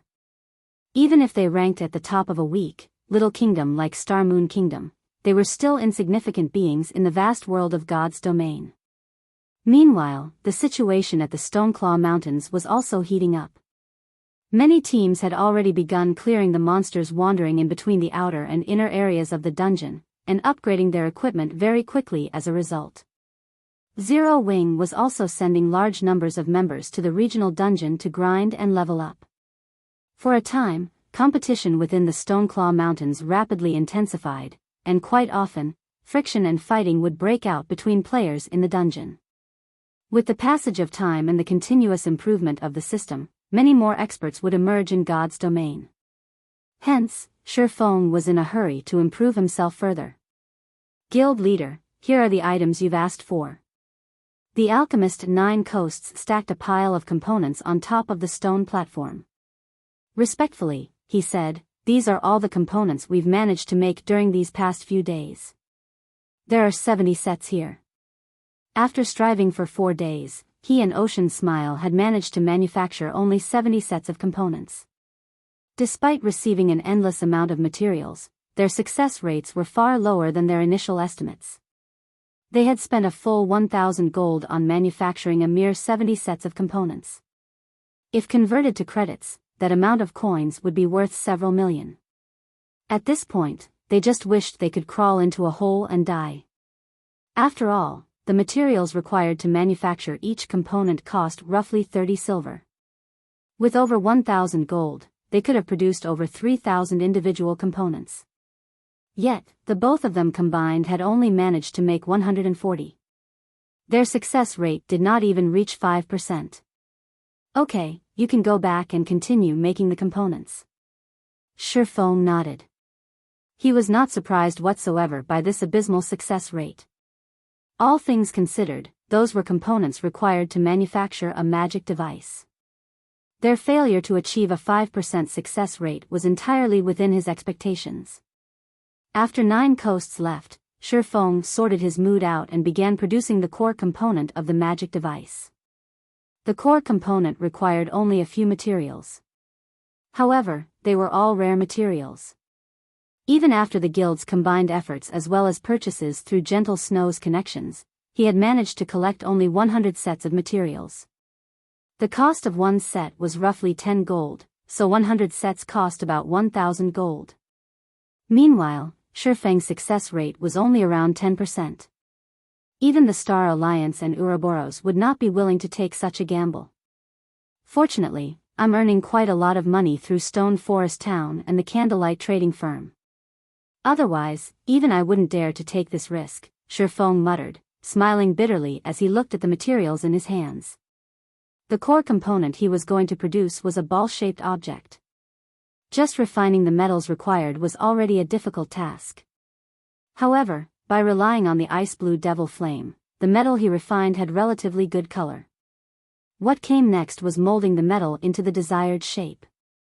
If he was off by even a single millimeter, then the final product would end up as a failure. As for the last step, he had to engrave runes onto the metal ball. Time crept past. Shifeng went through 70 attempts in one go. In the end, only 3 out of the 70 attempts had succeeded. The difficulty of producing the core component was much higher than his initial expectations. I'm generally familiar with the process already. I should start using the magical gold now. Shifeng considered the materials he had left, feeling that he already had sufficient practice. The magical gold rewarded by the system was an extremely rare material. Not only could it increase his forging success rate, but it could also evolve an item at a fixed chance. Its market value was no less than 100 gold per piece. Initially, Shifeng had taken 50 tries to produce one core component. Afterwards, however, he had managed to succeed twice out of 20. Without a doubt, his success rate had increased significantly, which was all due to his continuous experimentation using the simulation device. If he did not possess the simulation device of the special forging room, he would have most likely failed all 70 attempts.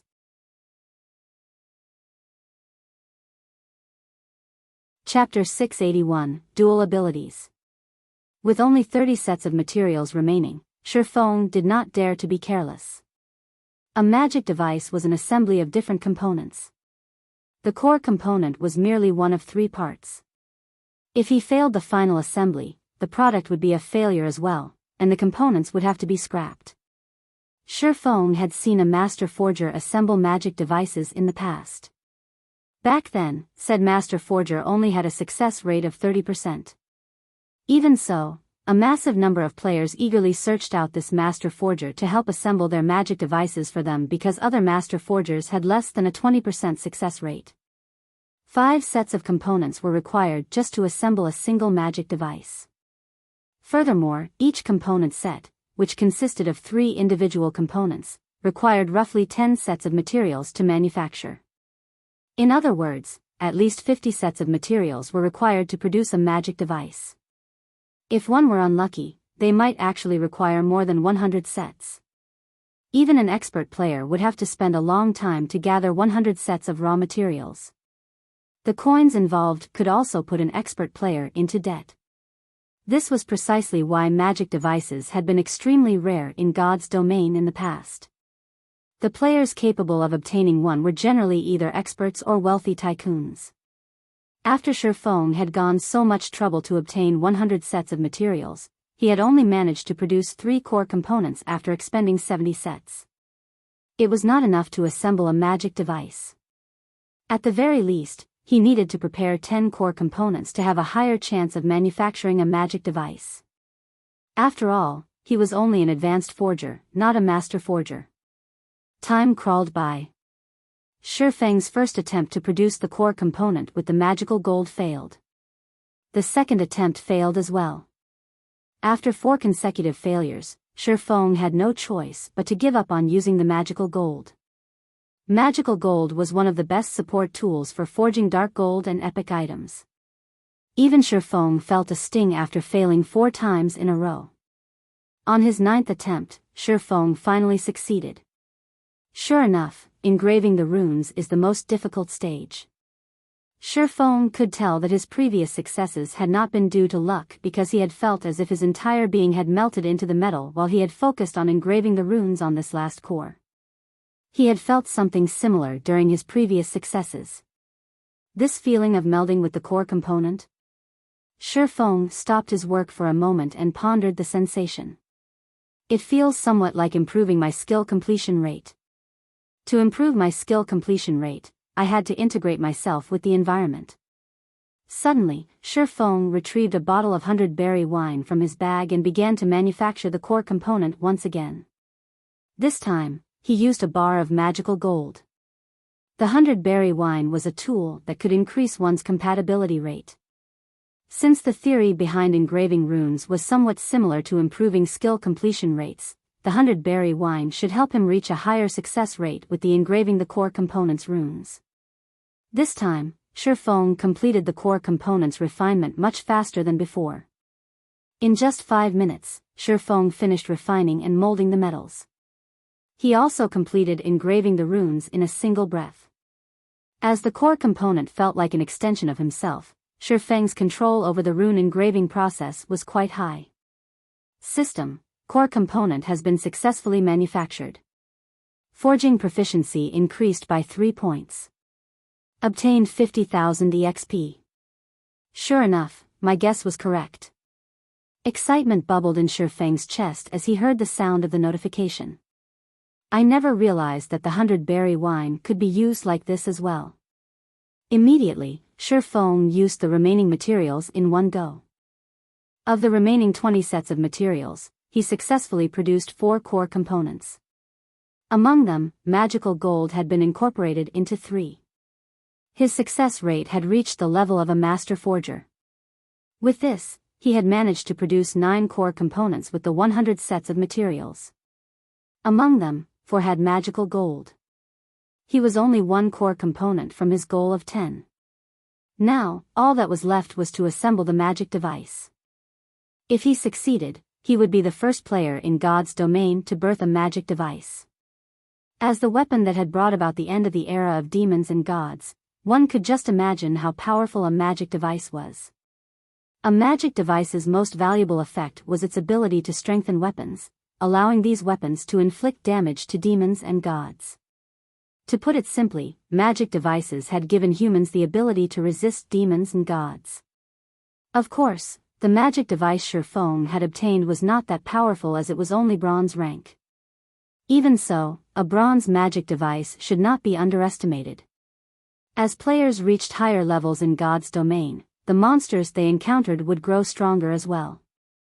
At some point, even dark gold and epic weapons would not deal much damage. However, after one equipped a bronze magic device, even a secret silver weapon could cut through the tough hide and scales of monsters, not to mention fine gold and dark gold weapons. If players did not possess a magic device, however, the difficulty of defeating those powerful monsters would increase significantly. Hence, in the past, the various large guilds throughout God's domain had been extremely desperate to obtain magic devices. Even the design for a bronze magic device could incite a war between first-rate guilds. Now that Shifeng had obtained a magic device forging design so early into the game, he could begin to manufacture them much sooner than anyone else. He would also be prepared when everyone began encountering monsters that could not be easily defeated with normal weapons. The first assembly failed. The second assembly failed. The third assembly was successful.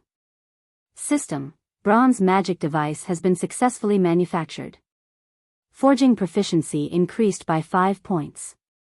Obtained 100,000 EXP. Shifeng was stunned when he heard the system notification. This can't be real, right? Success on the 3rd try? Shifeng muttered, astonishment filling his voice, as he stared at the fist-sized metal ball in his hand. The black metal ball overflowed with light, the surging mana within was visible to the naked eye. I wonder what kind of attributes it possesses. After a magic device's successful assembly, it would gain a random ability. Although the bonus a magic device provided varied in strength, the magic device's basic function would not change. The layer of mana that covered the weapon, or mana blade, was invaluable. This mana blade could interfere with the mana that radiated off a monster's body, thereby weakening its defense significantly and allowing players to inflict damage. Otherwise, a monster's body with that protective layer of mana was tougher than diamond. Even scratching the monster would be extremely difficult, not to mention taking it out. Magic device, bronze rank. Strengthens a weapon, giving it the basic reduced weight effect and weaken target's mana body by 30%. What a pity. Although the weakening effect is quite powerful, the reduced weight effect isn't particularly useful to a one-handed weapon. It would be very useful towards a two-handed weapon though. Shifeng inwardly felt disappointed. Both the Abyssal Blade and Purgatory's shadow fit him perfectly right now. If they became any lighter, he might not be able to exert his full strength with them. Following which, Shifeng returned to assembling magic devices. 1, 2, 3. As his stock of components dwindled, the sound of a system notification rang by his ears once more. System, bronze magic device has been successfully manufactured. Magical gold's effect triggered. Forging proficiency increased by 5 points. Obtained 100,000 EXP. When Shifeng heard that the magical gold's effect had been triggered, his excitement stole his breath. Originally, he had only used the magical gold to increase the success rate of manufacturing the magic device's core component. Hence, he had not expected the magical gold's effect to trigger. Immediately, Shifeng clicked to inspect the evolved magic device's statistics. Dual abilities? Isn't this a little too much? Shifeng could not believe what he was seeing. A magic device could only strengthen a single attribute. Even the higher-ranked Mysterious Iron magic device was no exception to this rule. Only the strengthened effects were slightly better. However, the magic device in Shifeng's hands actually offered 2 buffs.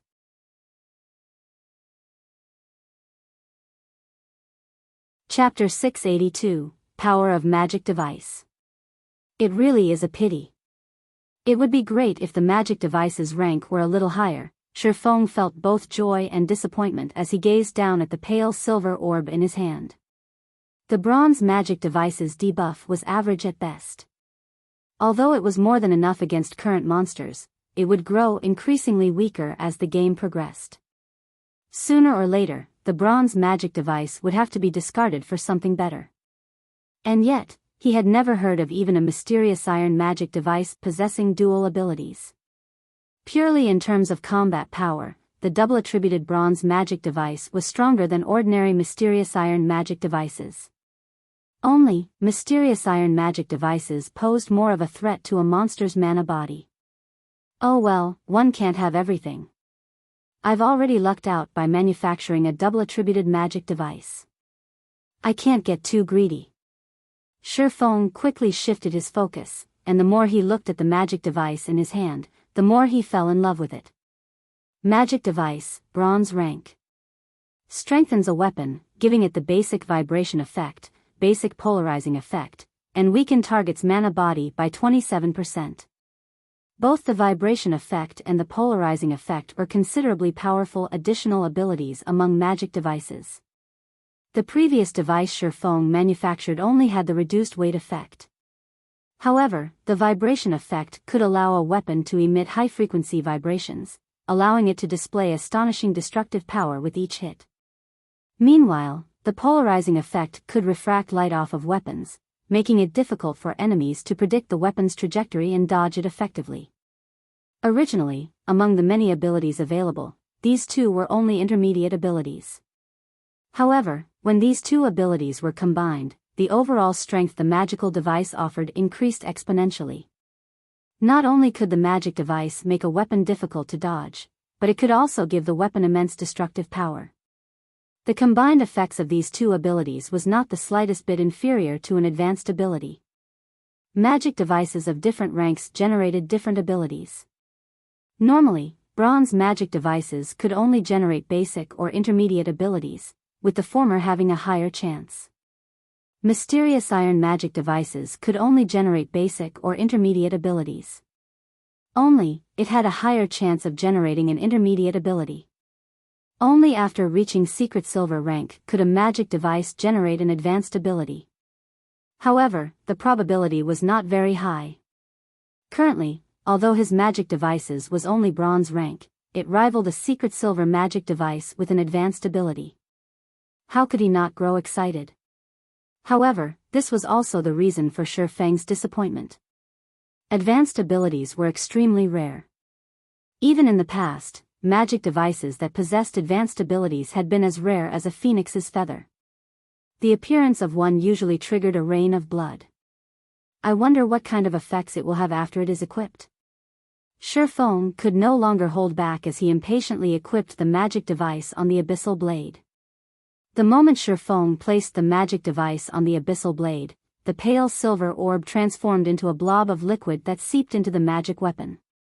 A small alchemy array then appeared on the sword's hilt. In the next moment, the alchemy array began to absorb a large amount of mana from the surroundings, assimilating it into the Abyssal blade and increasing the magic weapon's power. When Shi Feng swung the Abyssal blade lightly, he saw the sword split into 3 identical blades. With just the naked eye, it was impossible to tell which sword was the real one. When the Abyssal blade passed through a corner of the stone platform, the blade easily sliced through the dense stone, leaving behind a surface that was as smooth as a mirror. Amazing. If someone else equipped this magic device and used it against me, I think I would even struggle to block the attack. Looking at the stone platform with its missing a corner, Shi Feng was very surprised. The special forging room's stone platform was not an ordinary stone platform. Normally, even a magic weapon could only leave a small scratch. Now, however, Shi Feng had effortlessly sliced off the platform's edge. For a moment there, Shi Feng had even wondered if he had missed, as he had not felt the slightest resistance when the Abyssal blade passed through the stone. If his target had been a secret silver weapon or a piece of equipment, the item might have split in half effortlessly. Shi Feng even doubted whether a fine gold weapon could withstand such a frightening, destructive power. Currently, expert players' mainstream weapons were only fine gold rank. If even fine gold weapons could not block his attacks, enemy experts with fine gold weapons would be tantamount to unarmed noobs. How were they supposed to face him? With this strength, I should be able to try Mount Sogar. Although Shi Feng had never been to Mount Sogar before, he was not unfamiliar with the top of the world. Now that he had dealt with the most dangerous part of the journey, all that was left was locating Solomon's treasure. Weissman had already given him the map, which had been engraved on the elemental core. However, the map was too simple, and he had no idea where exactly Solomon's treasure was. Fortunately, the map did not lead to a high-leveled area on Mount Sogar. With his current strength, he should be able to cope with the dangers there. Following which, Shi Feng tidied up the room and took out the position teleportation scroll. He intended to head to the top of the world immediately. Suddenly, the sound of a system notification reached his ears, indicating that Blackie had sent him a message. Guild leader, Aqua, seems to be having trouble. Please head over to the residence in Stone Forest Town quickly. Shi Feng froze, slightly surprised. Stone Forest Town had NPC guards to protect it. Unless they wanted to be banished, the various guilds would not stir up trouble. If a guild were banished from Stone Forest Town, they would no longer have a place to resupply or repair. As long as one had a brain, nobody would dare provoke Zero Wing right now. In fact, they should be afraid of the guild. Forget it. Let's see what's going on. Shi Feng stored the position teleportation scroll and took out a guild transfer scroll. Currently, the teleportation magic array in Stone Forest Town was still under construction. If players of Zero Wing wished to arrive at Stone Forest Town quickly, their only option was to use the guild transfer scroll. After using one, they would have to wait for an hour before they could use one again. It was far more inconvenient than a teleportation array. Moreover, the scrolls were not cheap. Ordinary guild members would not be willing to use it. Stone Forest Town, inside the reception room of Zero Wings Guild residence. At this moment, Aqua Rose wore a very ugly expression, flames of rage burning in her eyes. Meanwhile, the two people sitting across from Aqua Rose smiled. Aqua Rose's anger did not affect them in the slightest. Of these two people, one was an indifferent-looking middle-aged man, while the other was a beautiful woman wearing a glamorous purple robe that revealed a large portion of her cleavage.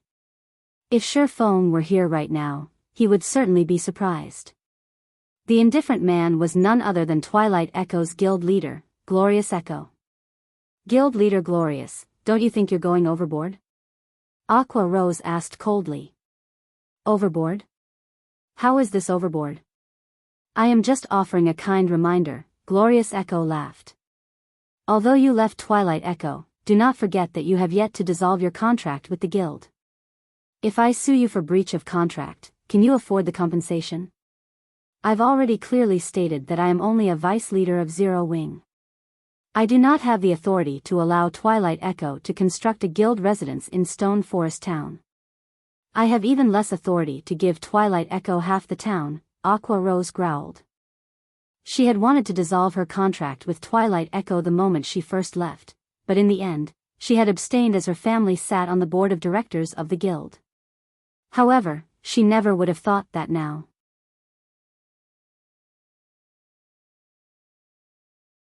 Chapter 683, Cooperation. Although Aqua Rose had been trying to explain, Glorious Echo acted as if he had not heard a word. With an unsmiling expression, Glorious Echo said coldly, "The conditions I offered are quite generous. You should know that, if not for your family, we would never offer the chance to become a guild elder. We also wouldn't offer triple the price to purchase your shares of Zero Wing in addition to some of Twilight Echo's shares. Or are you telling me that you can afford the severance fee?" As a veteran first-rate guild, Twilight Echo had very few loopholes in its management. In the past, Aqua Rose had been an honorary elder of Twilight Echo. With a considerably high position in the guild, it had only been natural to require her to sign a contract with the guild. She was no exception to this rule even though her family sat on Twilight Echo's board of directors. Now that Aqua Rose had left Twilight Echo and joined another guild, she was in severe violation of her contract. If it were Aqua Rose of the past, the severance fee would not have been an issue with her family's backing. Now, however, since Aqua Rose's family hoped that she would agree to Glorious Echo's conditions, they would not assist with the severance fee. Since the Divine Colosseum had launched, the price of magic crystals continued to climb by the day. In contrast, however, the increased availability was insignificant. As a regional dungeon that produced magic crystals, various guilds throughout God's domain targeted the Stoneclaw Mountains. However, the travel costs for guilds outside of Star Moon Kingdom were ridiculously high. Moreover, without a foothold in the area, these guilds, at most, would be left with table scraps. As the nearest town to the Stoneclaw Mountains, setting aside Stone Forest Town's geographical advantage, the coins and magic crystals it could earn each day was enough to make the various guilds drool. Only, level 150 guards patrolled the town, protecting the guild that owned it. At the same time, there were also the NPC guards that Zero Wings members had recruited. Even a super guild had to stand by and watch, helpless against Zero Wings' defense. From Twilight Echo's perspective, Aqua Rose was the only reason Zero Wing had any power today. Otherwise, it was impossible for a guild without any background, financial strength, or nurturing methods to grow to such a scale within such a short amount of time. Aqua Rose had initially been an honorary elder of Twilight Echo. She was well known in the virtual gaming world, yet she had suddenly joined a nameless and powerless guild. This guild must have offered a relatively high price to recruit her. In addition, with Aqua Rose's current importance to Zero Wing, she would undoubtedly wield a massive amount of authority. Even giving away 90% of the town's lands would be well within her authority, much less allowing Twilight Echo to establish a guild residence in Stone Forest Town. As long as Twilight Echo obtained Stone Forest Town, the guild would have the capital to rise in God's domain. A veteran first-rate guild had an abundance of manpower. Twilight Echo was no exception, with an army of elite players held in reserve. However, it was not easy to nurture a God's domain expert. This process required a large amount of magic crystals. If Twilight Echo could claim Stone Forest Town, then it could farm magic crystals, which would then allow them to nurture a large number of experts. At that time, Twilight Echo would have much higher chances of emerging victorious in the competition over the Storm Empire. Hence, it was a must for Twilight Echo to secure Stone Forest Town. Listening up to this point, Aqua Rose fell silent. She had already had enough when her family had forced a marriage upon her. She had joined Zero Wing and wholeheartedly focused on managing the guild, watching it grow slowly, because she wanted to prove her talents to her family and gain their approval. However, rather than gaining recognition, she was still treated like a tool. Glorious Echo, if you have nothing else to say, you can leave now. You are not welcome here. Aqua Rose no longer bothered addressing Glorious Echo as guild leader, but referred to him by his character name instead. She made sure they knew how furious she was. Since she had joined Zero Wing, she had been very happy. Her time here was completely different from her time in Twilight Echo. She had learned many things during her time in the guild. Counter to others' beliefs, it was Zero Wing that had made her stronger, not the other way around. And they want her to sell out Zero Wing? Not in this lifetime. Seeing Aqua Rose's determination, Glorious Echo's somber expression darkened. Right, I've forgotten to introduce this young lady beside me. Glorious Echo's expression suddenly changed. With a smile, he proceeded with the introduction. This is Miss Exemplary Willow. She represents Open Source Corporation and is responsible for the corporation's affairs relating to God's domain.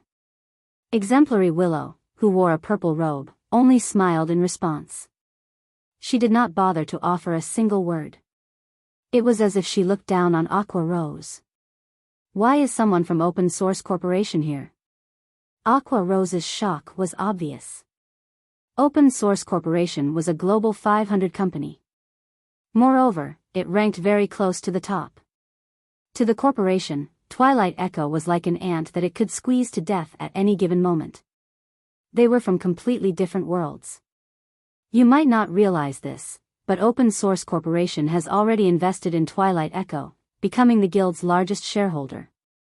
Although your parents were strongly opposed to the plan, their efforts were useless, Glorious Echo sneered. If our talks for cooperation fail today, I believe that Miss Willow will be quite disappointed.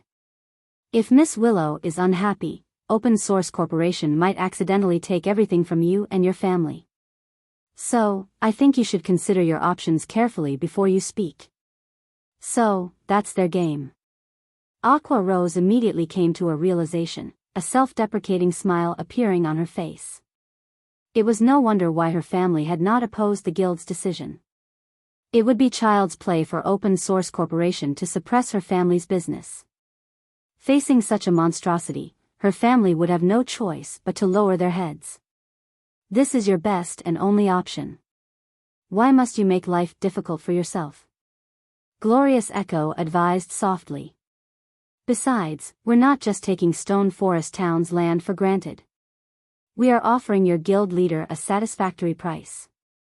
If you can persuade him to hand over Stone Forest Town, then I assure you that, not only will you become a director of Twilight Echo, but Black Flame will also receive shares of the guild and become a director with you. With OSC's investment, Zero Wing will quickly become the #1 guild in Starmoon Kingdom. Wouldn't this be a better result? Taking a deep breath, Aqua Rose said resolutely, Glorious Echo, stop dreaming. I will never agree to your offer. She would never betray the guild. Although she felt sorry for her family, she believed that, by relying on her own abilities, even if her family's business went under, she could help her family flourish even more than before. Good, very good. Glorious Echo applauded. However, his expression while doing so was exceptionally grim. With a chilling tone, he said, since you do not know what's good for you, I'll move this discussion to your guild leader. I believe he will be far more understanding. You better not regret your decision. No guild could ignore the temptation of receiving OSC's investments. As long as Black Flame was a reasonable man, he would beg to have Open Source Corporation become the major shareholder of Zero Wing. Are you looking for me? At this moment, Shifeng pushed open the doors, smirking wickedly as he slowly entered the room.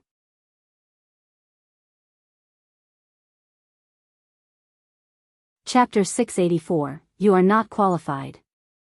Guild Leader.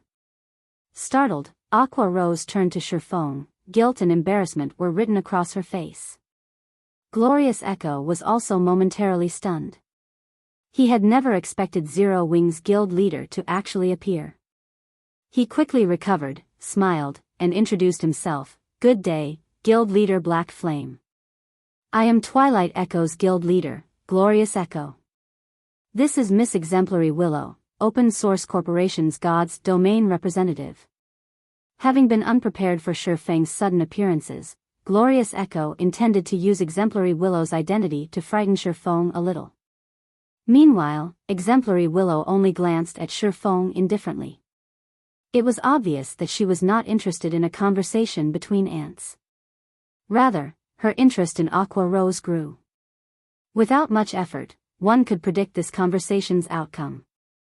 OSC was a major, international corporation. It was also a giant in new energy trading. Its industries covered the entire world. Now that the corporation was moving on God's domain, there were countless people desperately trying to show off, vying for the corporation's attention. An upstart guild like Zero Wing would definitely react in the same way. Only, Aqua Rose's decision had surprised her slightly. Facing such pressure and temptation, Aqua Rose remained unmoved. Having an assistant like Aqua Rose by her side could be quite valuable. Meanwhile, Shifeng was unaffected by Glorious Echo's introduction. Calmly, he asked, May I know what business guild leader Glorious has with me? Regarding OSC's financing of Twilight Echo, Shifeng had expected this due to his memories of his previous life. He was not at all surprised by this revelation. He even knew plenty of major secrets that OSC had yet to discover. Shifeng's cool reaction unsettled Glorious Echo a little. Upon hearing the name Open Source Corporation, any guild in God's domain would introduce themselves carefully to win Exemplary Willow's favor. Yet, without offering a single greeting, Shifeng forged ahead and asked for the reason behind his visit. Does he not know about OSC? Glorious Echo was inwardly stunned.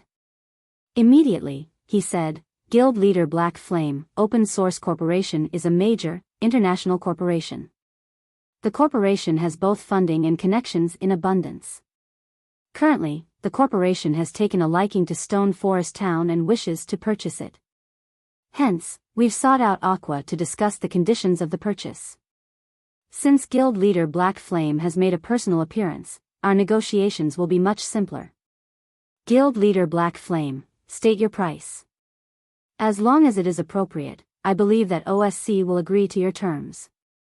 Exemplary Willow nodded in conjunction with Glorious Echo's words.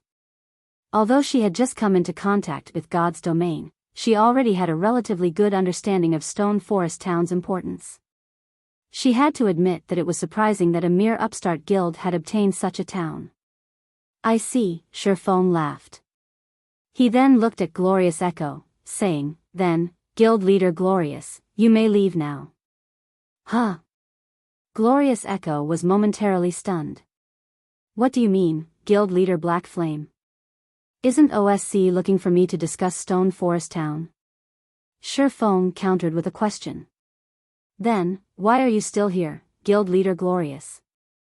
Glorious Echo sputtered, utterly speechless. From the side, Aqua Rose could not help but giggle. To her family, OSC was the largest source of pressure, not Glorious Echo. If she could settle a deal with the corporation, she could relieve that pressure on her family. Miss Willow has only recently been introduced to virtual reality games, and there are still many things she does not understand. As the leader of the guild under the corporation's management and someone who possesses a wealth of experience regarding the virtual gaming world, it is my responsibility to help Miss Willow with the negotiations, Glorious Echo explained coldly. Since that is the case, I'll just tell you my price for Stone Forest Town, Shifeng laughed. Raising his index finger, he said, I'll take a little loss on this trade and settle for 10% of Open Source Corporation's shares. As Shifeng's words fell, the room became utterly silent. Aqua Rose's little mouth hung open as she stared at Shifeng. His demand had gone beyond greedy. This was outright insane. Meanwhile, Glorious Echo as well had thought he had misheard for a moment. As for Exemplary Willow, she snapped her frosty gaze toward Shifeng. Guild leader Black Flame, your joke is not funny at all, Glorious Echo said in a somber tone. Even 1% of Open Source Corporation's shares could purchase multiple Zero Wings, much less 10%. Why do you say that, Guild leader Glorious? Pointing at Stone Forest Town through the window, Shifeng said earnestly, Stone Forest Town is the nearest town to the Stoneclaw Mountains. Meanwhile, the Stoneclaw Mountains is a dungeon rich with magic crystals. I don't believe I need to inform you of this item's importance. Since you wish to purchase Stone Forest Town, this would be equivalent to cutting off Zero Wing's path of development. I only want a few Open Source Corporation's shares, so how is that excessive? Since Guild leader Glorious doesn't qualify to make this decision, please look for someone who does to speak with me. You should know that I am a very busy man. If I make an appointment with every random nobody to discuss business, I won't even have any time to rest. Insulted, Glorious Echo's vision went red as he even considered Shifeng's murder. Shifeng had actually dared to humiliate him publicly, calling him a random nobody. Even super guilds were not so bold. Meanwhile, Aqua Rose could not hold back her laughter. The guild leader of the almighty Twilight Echo had actually been humiliated to the point where he could not offer even a word of retaliation. This was the first time Aqua Rose had seen such an ashen expression on Glorious Echo's face. This comic moment relieved much of her pent-up frustration. However, Aqua Rose realized that Shifeng was currently venting for her, and her heart could not help but warm at this sight. Guild leader Black Flame, are you being serious? Finally, Exemplary Willow spoke. However, her tone was extraordinarily cold. She could not believe that the guild leader of such a tiny guild would actually dare to underestimate OSC. Although Exemplary Willow had not said anything threatening, the room's atmosphere grew heavy with tension. Even Aqua Rose struggled to breathe. This was the aura of someone who had always stood at the top of the world. Despite being unimaginably weak, she could still make a top-tier expert like Aqua Rose feel anxious. If Shifeng answered poorly, the consequences would be unimaginable. At this moment, Aqua Rose was somewhat regretful. She should have stopped Shifeng. At the very least, she could have prevented this. However, as if Shifeng was without a care in the world, he nodded leisurely and responded, of course. I am always a man of my word. Although Shifeng was not loud, everyone in the room could hear him clearly. Insane. This person was insane. Glorious Echo's previous anger vanished, replaced by shock. With astonished eyes, he stared at Shifeng. Shifeng had just intentionally provoked an international corporation just to help Aqua Rose get revenge. Just how ignorant must one be to carry out such an action? Very well. I will convey your price to my superior, Exemplary Willow said indifferently. She then turned to Glorious Echo, commanding, let's go.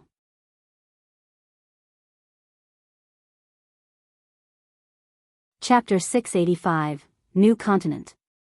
After Exemplary Willow and Glorious Echo left, the tension in the room evaporated. However, Aqua Rose still wallowed in her guilt.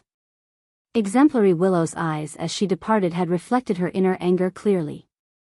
This matter definitely would not be resolved so easily. Thank you, Aqua Rose muttered as she watched Shifeng, who maintained his usual calm, with grateful eyes. She was no fool. Although Shifeng's actions had seemed foolish, she knew that he had been helping her. Initially, OSCs had focused on Aqua Rose, and it would not let her, or her family, off the hook for her refusal to cooperate. However, Shi Feng had come forth and provoked OSC intentionally, shifting the corporation's hatred towards himself. This way, the corporation would not bother targeting her and her family. If this were any other guild, none of them would willingly make an enemy of OSC for a single guild member. In response, Shi Feng simply laughed and said, "Forget about managing the affairs of Stone Forest Town for now and focus on leveling up and improving yourself. I'll have Melancholic manage the town for the time being."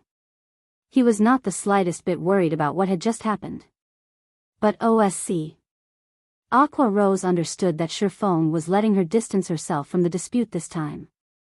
This way, she would not attract Open Source's attention. However, she was the main instigator of this issue. She couldn't just watch the situation play out from a safe distance. Don't worry about it. Stone Forest Town is simply too valuable. Even without Twilight Echo and Open Source, there will be other guilds and corporations wanting a piece of the pie. Shi Feng could see Aqua Rose's guild. However, things were not as simple as she thought. In Star Moon Kingdom, there has yet to be a single power capable of taking Stone Forest City from us. What do we have to fear? The intense competition in God's domain far surpassed every virtual reality game before it.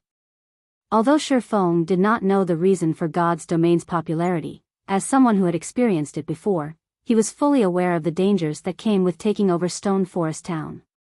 And sooner or later, these dangers would erupt. Hence, rather than sitting still and waiting for their deaths, they might as well take the initiative to land the first blow. Even so, he had not expected to start a war with the Open Source Corporation. Fortunately, Open Source's economic influence would have little effect on him. If the corporation wished to deal with him, they had to do so through God's domain. However, God's domain was his home ground. It would not be so easy for Open Source obtain victory. Both the guild and I need to grow stronger as quickly as possible. Shi Feng's hunger for obtaining Solomon's treasure increased. If Solomon's treasure was related to Solomon's sword, he might actually be able to get his hands on the legendary weapon. With his current strength, his effect in a massive war between guilds was limited. Against an alliance of multiple guilds, he was insignificant. However, if he had Solomon's sword, he could attempt to replicate Mage God Gaia's achievement of hunting and butchering the various large guilds. Following which, Shi Feng passed on Stone Forest Town's management to Melancholic Smile and Blackie while Aqua Rose led the Dark God's Legion to grind in the Stoneclaw Mountains. Meanwhile, Shi Feng retrieved a few magic scrolls and life-saving items from the guild warehouse. He then traveled to the top of the world to complete his quest. In reality, the top of the world was a new continent with a very high altitude. The map engraved on the elemental core showed that Solomon's treasure was hidden on Mount Sogar, one of this new continent's regions. Fortunately, Mount Sogar was not a very high-level region. It was only a level 40 to level 60 map. Although Shi Feng was only level 32, with the top-tier equipment he had, it was not impossible to explore the place. In the snow-covered forest around Mount Sogar, space suddenly ruptured. In the next moment, a pitch-black figure jumped out of the spatial crack. Is this the top of the world? Shi Feng took a deep breath as he observed his surroundings. The air was extremely thin here. Moreover, the gravitational pull was intense. The gravity here was at least 3 g. The temperature was also below 20 degrees Celsius. The environment was harsh. After God's domain underwent its third evolution, the gravitational system was only one part of the system upgrade. Air density and temperature would also affect a player's combat power. The effect of temperature on players was not significant as players only needed to acquire some resistance to counteract the effects. As long as one had 20 points of ice resistance, they would not find the low temperature uncomfortable. If one could not withstand the cold, they also had the option of wearing some warm clothing. The thin air, however, would impact a player's combat power significantly. In a low-oxygen environment, the more players fought, the more rapidly they would burn through their stamina. Players without stamina had no combat capabilities at all. In other words, players would not be able to fight for a long time in a low-oxygen environment. It was highly possible that they would lose the ability to fight in the middle of a battle. Growl. The powerful sound waves immediately attracted the attention of the nearby wild beasts. A moment later, these wild beasts answered with their own deafening roars. Snow Lion, Wild Beast, Elite Rank. Level 42. HP 180,000/180,000. At this moment, a total of 5 white-furred snow lions appeared around Shifeng, surrounding him, their amber eyes radiating a fierce bloodlust. These monsters sure are powerful. Despite being only elite rank, their bloodlust is so strong. This place really isn't meant for ordinary players. Shifeng chuckled as he unsheathed the abyssal blade. If any other expert stood in his place right now, the snow lions would likely devour them. Fortunately, Shifeng was no ordinary expert. Growl.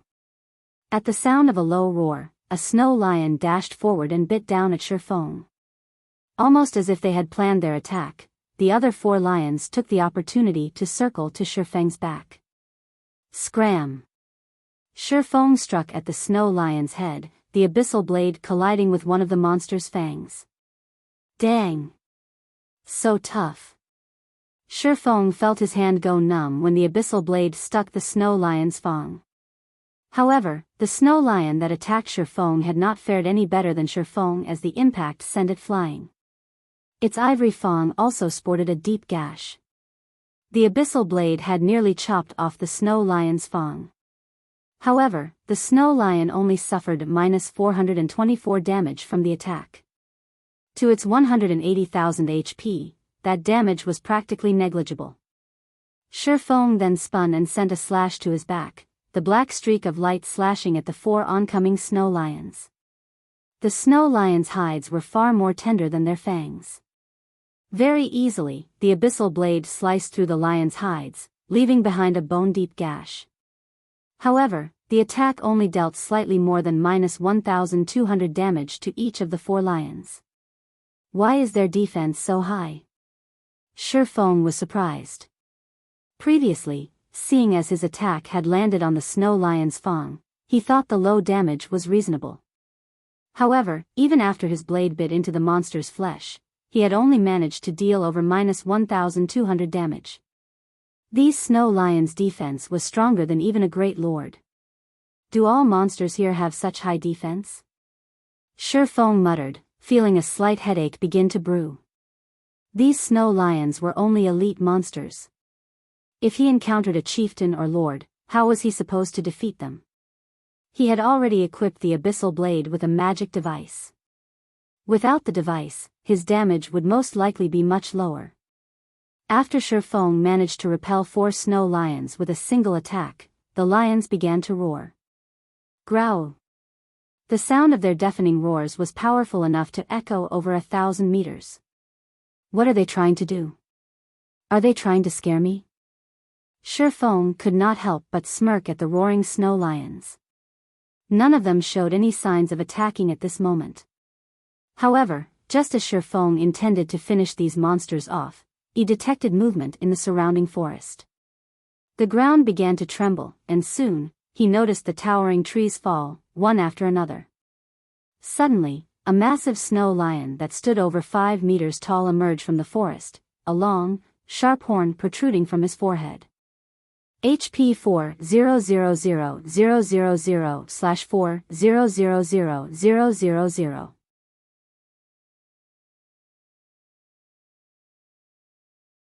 Chapter 686, Tattered Old Treasure Chest. They summoned a companion? Shifeng frowned as he saw the Lord-ranked One-Horn Lion King. Monsters at the top of the world were already much stronger than monsters one normally found in Starmoon Kingdom. In addition to the environmental effects, dealing with these monsters would be quite challenging. In the current God's domain, there had yet to be a single player capable of soloing the level 45 Lord-ranked One-Horn Lion King. Even if Shifeng activated twofold Berserk, he would not have a shred of hope of defeating the level 45 Lord. Aside from its 4 million HP, Shifeng also had no information on the boss's skills. If it summoned another lord, it would even be difficult to escape with his life. The One-Horned Lion King gave Shifeng no opportunity to consider his situation. Lifting one of its massive paws, the Lion King suddenly transformed into an afterimage as it dashed toward Shifeng like a gust of wind. Its speed could match Shifeng's when he had Windwalk activated. It took only an instant for the massive Lion King to cross more than 20 yards, its paws sending dirt and snow into the air. So much destructive power. Shifeng immediately used Abyssal Bind, not daring to be careless. After the Abyssal Blade had evolved, all of its skills had reached Tier 1. A Lord-ranked monster was the equivalent of a Tier 2 class. With only a difference of 1 tier, Abyssal Bind could exert a large fraction of its effects. Shio. Shio. Shio. 12 pitch-black chains appeared out of thin air, instantly binding the One-Horned Lion King's limbs, forcing the Lord to halt its charge. The Lion King bellowed in rage as it struggled against its bindings. If Shifeng had taken on this fight before the Abyssal Blade had evolved, the One-Horned Lion King would have easily freed itself from Abyssal Bind. However, no matter how much strength it exerted, it could not move an inch. The most it managed was cause the chains to tremble slightly. Although the chains showed signs of breaking, it would still be some time before they would shatter. I can finally use Abyssal Bind again. Shifeng was quite satisfied with this outcome. The stronger the monster was, the weaker the effects of Abyssal Bind would become. Hence, he rarely used Abyssal Bind in his fights anymore. Now that the skill had regained its usefulness, he would have another card against powerful monsters. However, Shifeng did not dare to tarry any longer as he activated Windwalk and fled. Initially, Abyssal Bind could prevent a target from moving for 4 seconds. Against the One-Horned Lion King, however, he'd be lucky if the skill lasted 2 seconds. If utilized properly, he could put quite some distance between himself and the Lord. Sure enough, 2 seconds after Shifeng activated Abyssal Bind, the One-Horned Lion King broke free from its restraints. Without hesitation, the Lion King chased after its prey. Like so, one man and one beast ran through the snowy forest. Although Shifeng had attracted the attention of several monsters during his escape, he easily threw them off with his speed. The only monster he could not shake off was the One-Horned Lion King. Fortunately, the Lion King was not a speed-type lord. After activating Windwalk, Shifeng's speed was roughly equal to the Lion King's. Hence, the Lion King could not close the distance he had created during his 2-second head start. It won't do to continue running like this. I haven't seen any flying-type monsters so far, so it should be fine to use Wind Rider. While Shifeng fled, he searched for any movement in the air. The ability to fly was a massive advantage against monsters. However, as players reached higher levels, many high-level maps would also contain flying-type monsters. If players encountered such a monster, escape would not be an option. They either defeated the flying monster chasing after them or said monster claimed their life. It would take a miracle to escape from a flying monster. The top of the world was known for being an area that only experts could challenge. One would find it difficult to survive even the low-level regions of this place. Fortunately, Shifeng also had the 7 Luminaries ring. He considered himself to be someone who was quite good at escaping. However, even Shifeng did not dare to use his skills at the top of the world casually, as a single misuse might get him killed. After confirming that he saw no threat above him, Shifeng activated Wind Rider and soared into the sky. Meanwhile, the One-Horned Lion King could only roar in frustration as it watched its prey escape its clutches. Although Shifeng was only level 32, the 220% increase in movement speed that Wind Rider provided made him faster than even a level 45 lord. The location marked on the elemental core showed that Solomon's treasure was in Mount Sogar's core area. Taking advantage of Wind Rider's effects, Shifeng flew towards the map's core. As Wind Rider only had a duration of 24 seconds, but a cooldown of 2 minutes, Shifeng was forced to stop every once in a while during his flight.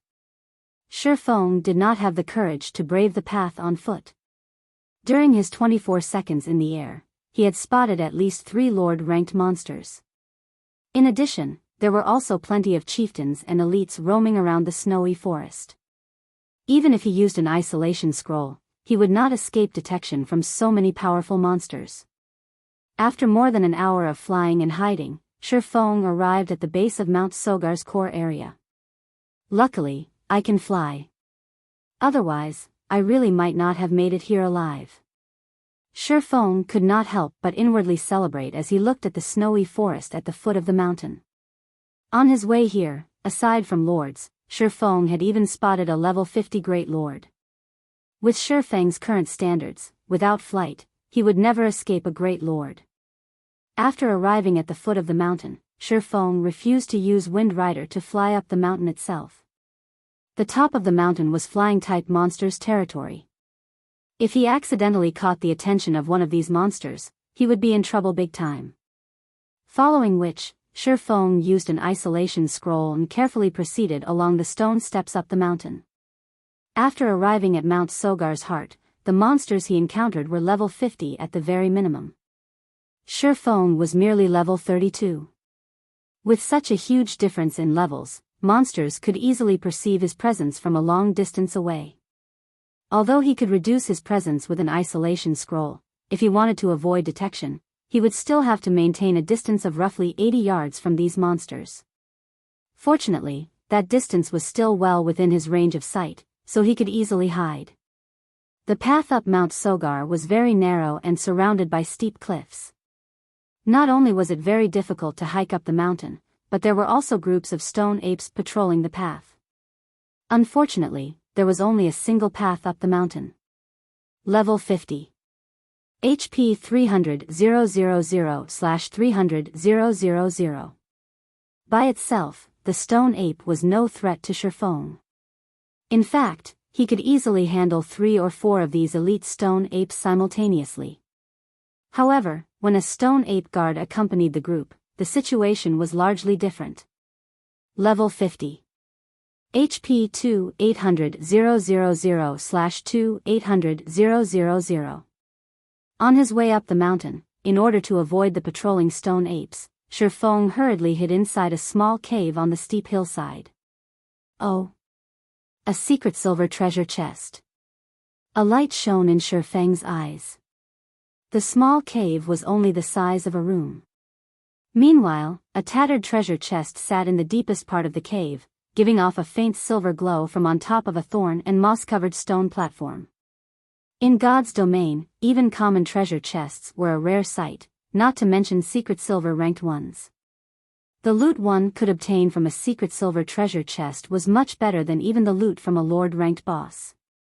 He was truly lucky to stumble upon one by accident shortly after arriving at Mount Sogar. However, as a precautionary measure, Shifeng activated Omniscient Eyes to search for traps inside the cave. In the past, countless players had lost their lives by triggering a trap due to their momentary excitement of discovering a treasure chest. Under the probing of Omniscient Eyes, Shifeng noticed a magical fluctuation from beside the stone platform. Taking a closer look, he discovered a magic array carved into the cave wall. Only, the thorns and moss covering the wall had obscured the magic array. Fortunately, under the perception of Omniscient Eyes, these simple obstructions were no different than transparent glass. Sure enough, there's a magical trap. Shifeng laughed as he activated Phantom Kill. He then had his doppelganger stand at the cave's entrance while he ran towards the treasure chest.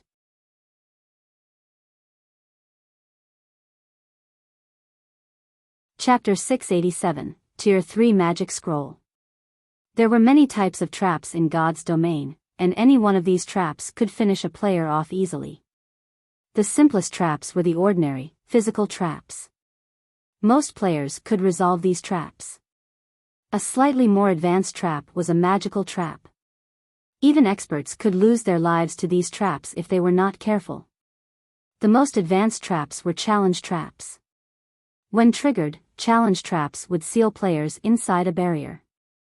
Players were then required to undergo a challenge, and only after they cleared the challenge would they obtain the reward. Although challenge traps were the most advanced of the three types, the former two were the most fatal when triggered. After all, players could simply choose to ignore the treasure if they did not wish to risk their lives, whereas the other two types would not offer players such a luxury. Hence, the physical and magical traps claimed the most lives. Meanwhile, classes like the assassin possessed skills to disarm traps.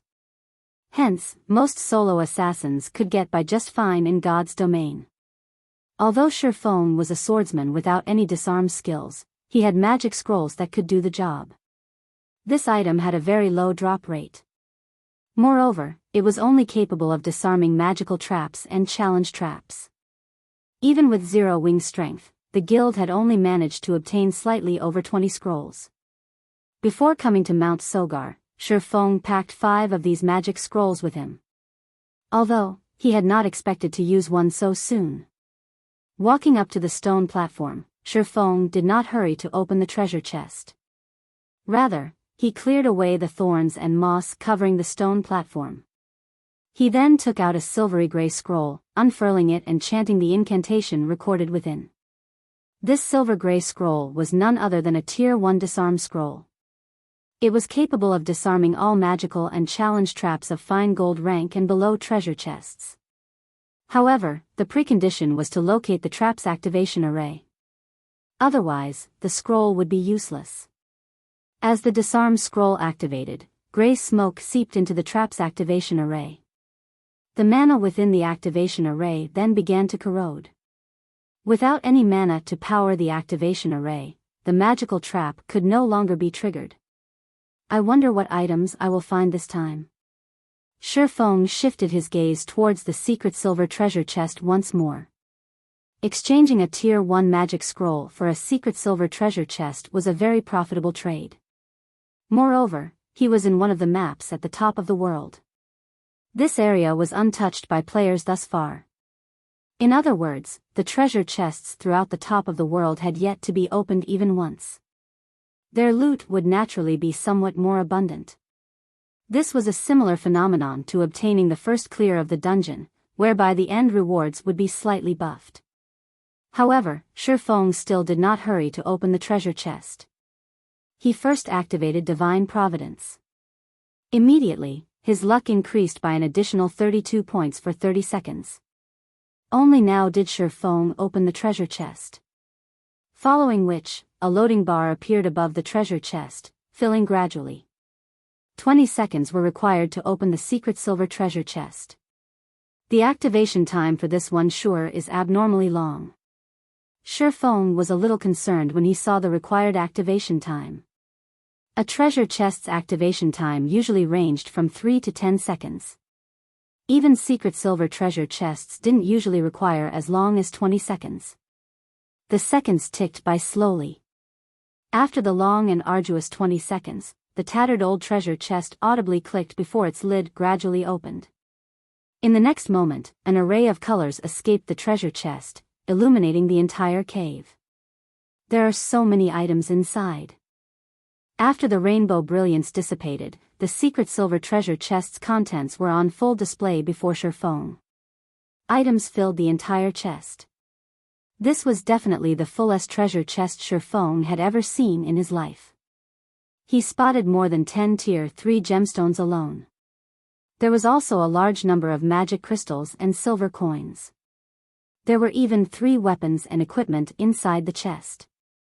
These items were all level 50. Level 50 was considered a major milestone in God's domain. Although part of the reason was that players could apply for their Tier 2 classes at this level, it was mainly due to the difference in equipment. Level 50 equipment was a lot stronger than level 45 equipment. Originally, the attributes on a piece of level 40 secret silver equipment was roughly the equivalent of a piece of level 45 mysterious iron equipment. Only, the latter had slightly higher defense. However, the attributes on level 45 secret silver equipment were only the equivalent of level 50 bronze equipment. That was a difference of 2 ranks. Because of this, the attribute gap between players widened significantly. However, after reaching level 50, players would quickly discover that high-quality level 50 weapons and equipment would become far more difficult to obtain. Moreover, the number of weapons and equipment that dropped from dungeons would decrease significantly. Nowadays, ordinary players could collect a full set of bronze equipment so long as they put in the required effort.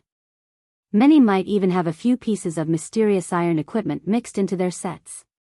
However, an ordinary level 50 player walking around in a full set of level 50 bronze equipment would be an impressive feat. Even level 50 mysterious iron equipment would be rarely seen on a guild's normal members. Only elite guild members could barely scrape together a full set of mysterious iron equipment. One could just imagine how difficult it was to obtain level 50 equipment of high quality. Currently, of the 3 pieces of level 50 equipment inside the treasure chest, 2 were secret silver rank, and 1 was fine gold rank. He had truly hit the jackpot this time. However, the item that demanded Shifeng's attention was a pale gold scroll. Even though the scroll sat quietly inside the chest, the frightening amount of mana radiated distorted the surrounding mana. If the scroll were activated, who knew what kind of power it could display? This was an effect that only Tier 3 magic scrolls or above could display. Tier 4 magic scrolls were as rare as a phoenix's feather throughout God's domain. If sold, it could fetch for an astronomical price. However, nobody would be so foolish as to actually sell a Tier 4 magic scroll. Meanwhile, although Tier 3 magic scrolls could not compete with Tier 4 magic scrolls in terms of rarity, each scroll was still considered a strategic item to a guild. Outside of an emergency, guilds would never consider using their Tier 3 magic scrolls. I wonder what kind of Tier 3 spell it contains. Shifeng eagerly picked up the pale gold scroll and examined it. Forcibly upgrades the tier of a skill by 1 tier up to a maximum of Tier 3. Cooldown, 1 hour. Uses remaining, 30. After reading the introduction, Shifeng was momentarily stunned. A magic amplification scroll was no less valuable than an epic item. To ordinary players, this scroll could forcibly improve their skills by a single tier. This scroll could provide a miraculous impact if used at a critical moment. For example, in a battle between 2 players who could both use only Tier 1 skills, if the losing player could suddenly amplify one of their skills to Tier 2, it could turn the tide of battle. When fighting bosses, the control effects of a Tier 1 skill was incredibly limited. However, the skill would display a marked difference at Tier 2. And yet, this was still not the magic amplification scroll's greatest function. Its true purpose lay in summoning. It was particularly useful to the summoner class. A Tier 1 summoner could, at most, summon a Tier 1 monster to fight for them. After using magic amplification on their skills, however, they could summon Tier 2 monsters. As for Tier 2 summoners, they could summon Tier 3 monsters. A Tier 3 monster was the equivalent of the Great Lord rank. Whether it was out in the fields, a dungeon, or a PvP battle, having a Great Lord ranked monster by one's side would provide massive advantages. One such monster could easily decimate an army of 10,000 players. Although I'm not a summoner, I have the Bible of Darkness. I wonder if the magic amplification scroll will have any effect on it. When Shifeng thought about the possibility of summoning a Tier 3 demon, he could not help but grow excited. If he could summon a Tier 3 demon, he would have a much easier time searching for Solomon's treasure. With the assistance of a Tier 3 demon, he could easily defeat even a group of chieftain-ranked stone ape guards.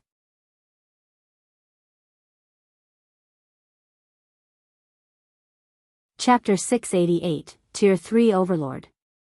Setting aside the Tier 3 magic scroll, Shifeng stored the remaining items from the treasure chest in his bag. He then carefully took out the Bible of Darkness. You must succeed. Shifeng was not absolutely confident in being able to summon a Tier 3 demon. After all, the Bible of Darkness was a fragmented legendary item. It was not an easy task to upgrade the skill of a fragmented legendary item. Even with a Tier 3 magic scroll, the likelihood of success was low. Unfurling the magic amplification scroll, Shifeng began to chant its incantation. Suddenly, the mana in the cave went berserk.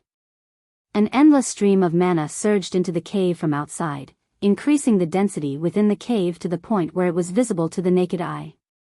The dense mana took the form of a multicolored haze that filled the cave, creating a beautiful sight. Such dense mana! Shifeng had become the heart of the cave as mana surged into his body, forming a massive vortex. Emerge, Demon Gate. Shifeng activated Demon Summoning. Rumble. Suddenly, the cave began to tremble. In the blink of an eye, a massive pair of gates suddenly appeared out of thin air. This gate was twice as large as those that appeared when he summoned Tier 2 demons. Shifeng even struggled to move under the intense pressure this gate emitted.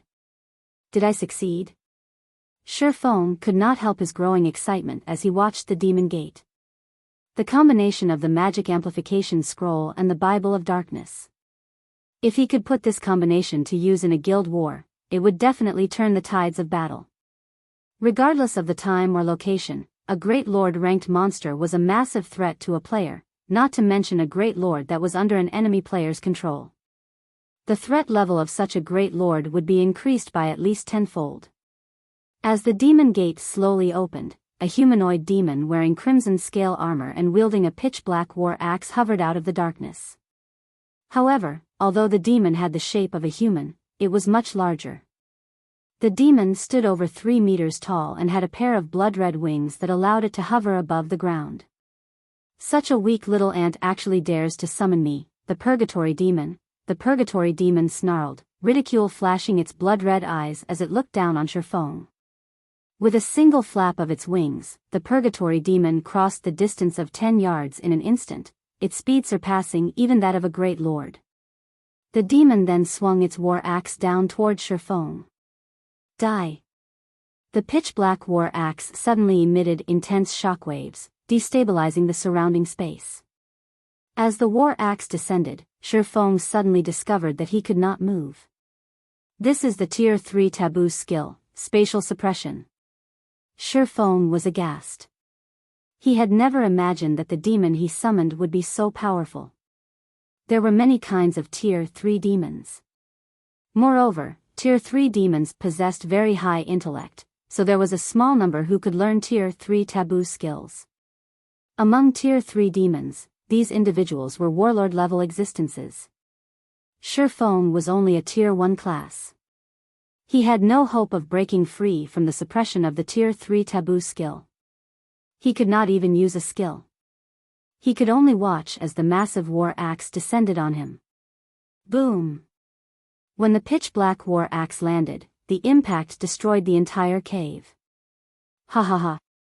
Such a weakling also dares to use the Bible of Darkness? With this, the Bible of Darkness now belongs to me. The hovering Purgatory Demon could not help but laugh. However, its laughter was short-lived as a serious expression suddenly appeared on the demon's face, its gaze focused on the ruins before it. Why are you still alive? The Purgatory Demon stared in shock as it watched Shifeng slowly climb out of the rubble. Shifeng looked somewhat miserable as his entire body was covered in dust. However, his HP was still full. He had not received any damage from the Purgatory Demon's attack. As expected of a Tier 3 demon. If I hadn't used Phantom Kill as a precaution for the magical trap, that hit really would have killed me, Shifeng said, smiling as he turned to the hovering Purgatory Demon while dusting himself. The instant the Purgatory Demon had appeared, Shifeng had noticed that he could not control it completely. Hence, he had immediately activated the Replace skill, trading places with his doppelganger while he hid at the cave's entrance. However, the shockwaves from the demon's Tier 3 taboo skill had still affected him. Fortunately, he was able to activate Defensive Blade in time, blocking the incoming damage. Lucky ant. But you won't be so lucky the next time. The Purgatory Demon revealed a sinister expression as it swung its massive war axe at Shifeng once more. In response to the fast and destructive attack, Shifeng simply smiled as he said coldly, "There won't be a next time because your time is up." Time? Confusion flashed in the Purgatory Demon's eyes. Immediately, however, panic appeared on its face as it shifted its gaze towards the Bible of Darkness in Shifeng's hands. Countless blue chains suddenly emerged from the Bible of Darkness. Like a pack of hungry wolves, the chains shot towards the purgatory demon. Defiantly, the demon shouted, "No!" The purgatory demon no longer bothered with its attack on Shifeng. Instead, it was now fled from Shifeng with all its might. However, even if the purgatory demon was fast, it could not outrun the blue chains. The blue chains instantly pierced through the demon and wrapped around its body, sealing its movements completely. It could only whimper and mourn painfully as it lay on the ground. After a few seconds of whining, the purgatory demon's spirited eyes dimmed. As if it had become a walking corpse, the demon slowly stood up from the ground and looked at Shifeng as if waiting for a command. The blue chains binding the demon began to fade. That was close. Luckily, I used my doppelganger to buy some time. Shifeng finally released out a sigh of relief as he saw the purgatory demon's lifeless eyes. The Tier 3 demon was finally under his control. It was possible for a summoned creature to rebel. However, the chances of a rebellion were determined by the summoner's strength. Currently, Shifeng was merely a Tier 1 player. If he used a Tier 3 magic scroll to forcefully summon a Tier 3 demon, the chances of a rebellion were quite high.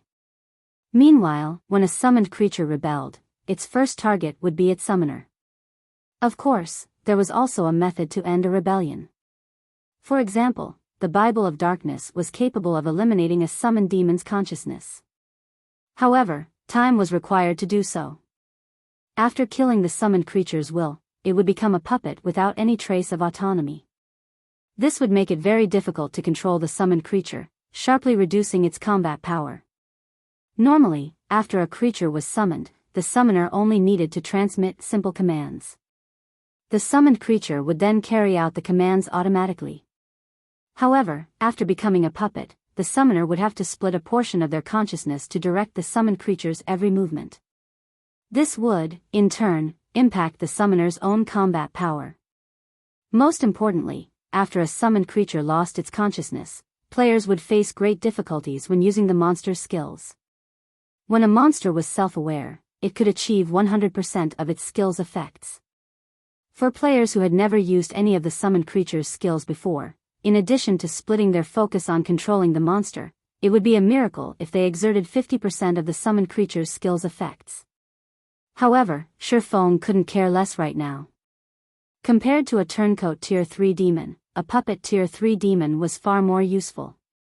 Although having to control the demon manually would greatly reduce its combat power, it was better than nothing at all. I wasn't able to check its attributes before because it wasn't under my control.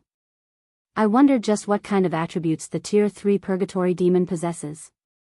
Shifeng was very curious about the Tier 3 demon's attributes. The fact that it could use a Tier 3 taboo skill showed that it was much stronger than ordinary Tier 3 demons.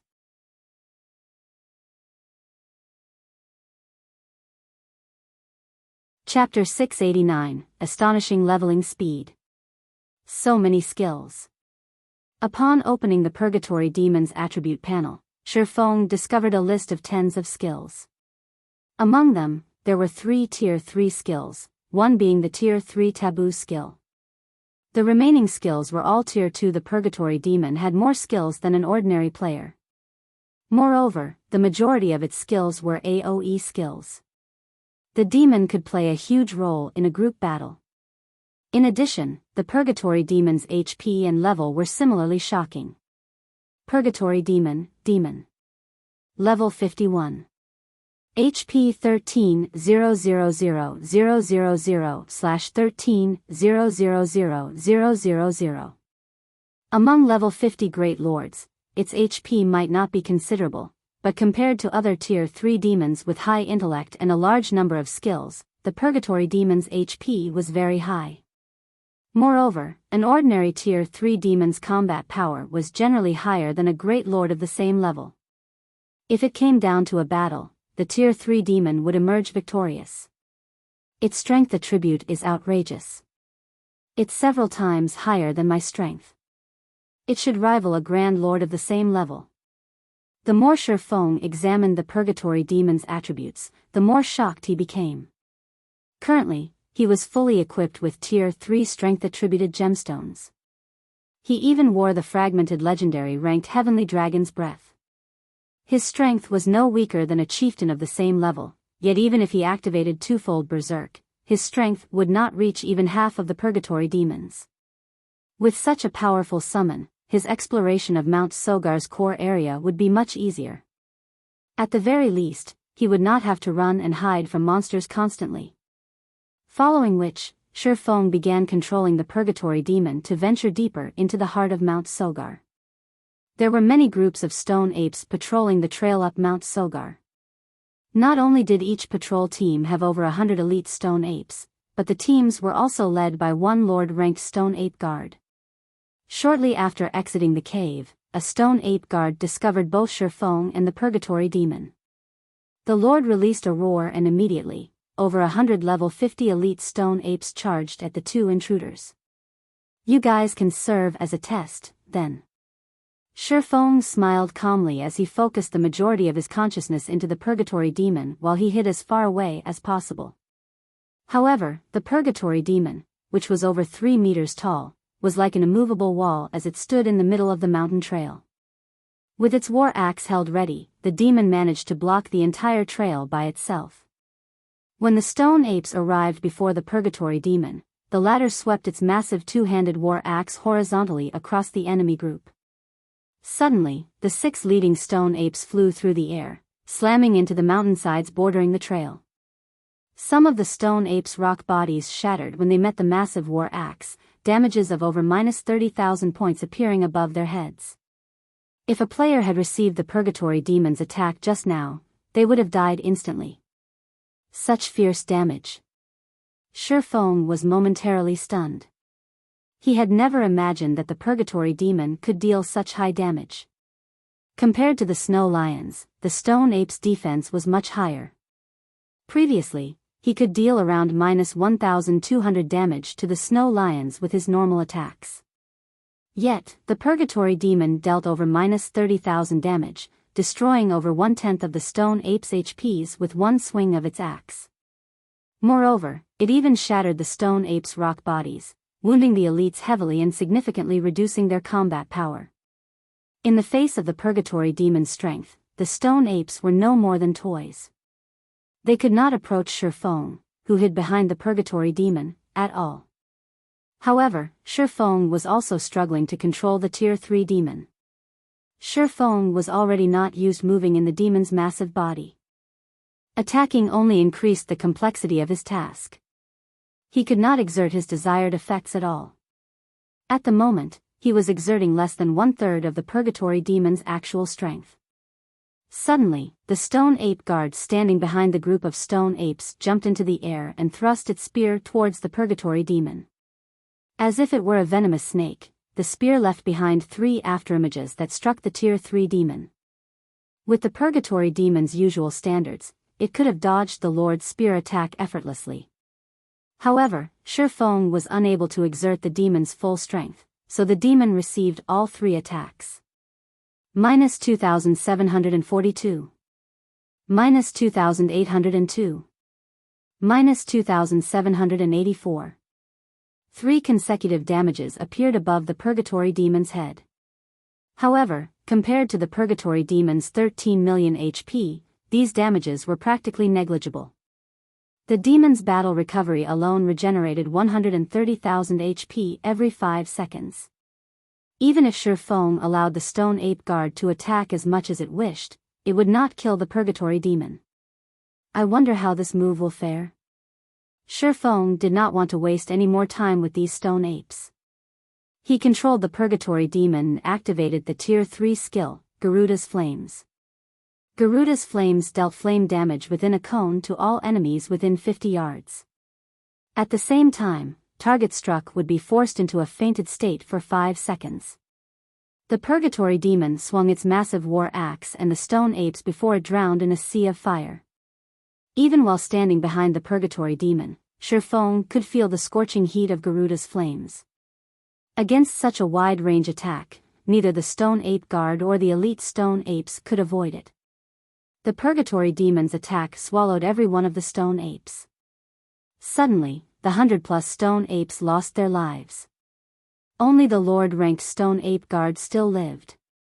However, the Lord's body glowed bright red with heat, and of its original 2,800,000 HP, only around 2,100,000 remained. Garuda's flames dealt nearly 700,000 damage to a level 50 Lord. Meanwhile, Shifeng had exerted less than 50% of the skill's effect. If the Purgatory Demon were still self-aware, Garuda's flames would probably have devoured over half of the Stone Ape Guard's HP. It's a pity that this skill's cooldown is somewhat long. Otherwise, grinding with this skill would be exhilarating. Shifeng sighed as he glanced at his experience bar. Shifeng had been at 9% of level 32. Now, his experience stopped at 20%. His experience bar had jumped by a full 11%. After players reached level 30, the amount of EXP they required to level up would increase tremendously. Even expert players had to grind for several days to gain a single level, not to mention someone like Shifeng, who required twice as much EXP as ordinary players. Any other player would have gained 22%. They would only have to defeat 5 Stone Ape patrol teams to gain a level. However, part of this was also because the monsters at the top of the world provided much higher EXP than the monsters in Star Moon Kingdom. Moreover, there was also the fact that the Stone Apes were elite monsters and were 18 levels higher than Shifeng, providing him with ample amounts of bonus EXP. For an ordinary player, a common monster that was 2 or 3 levels higher would be their limit, let alone an elite monster. Normally, a party of ordinary players was required to take down a single elite monster. After splitting the EXP 6 ways, each player would only receive a small amount.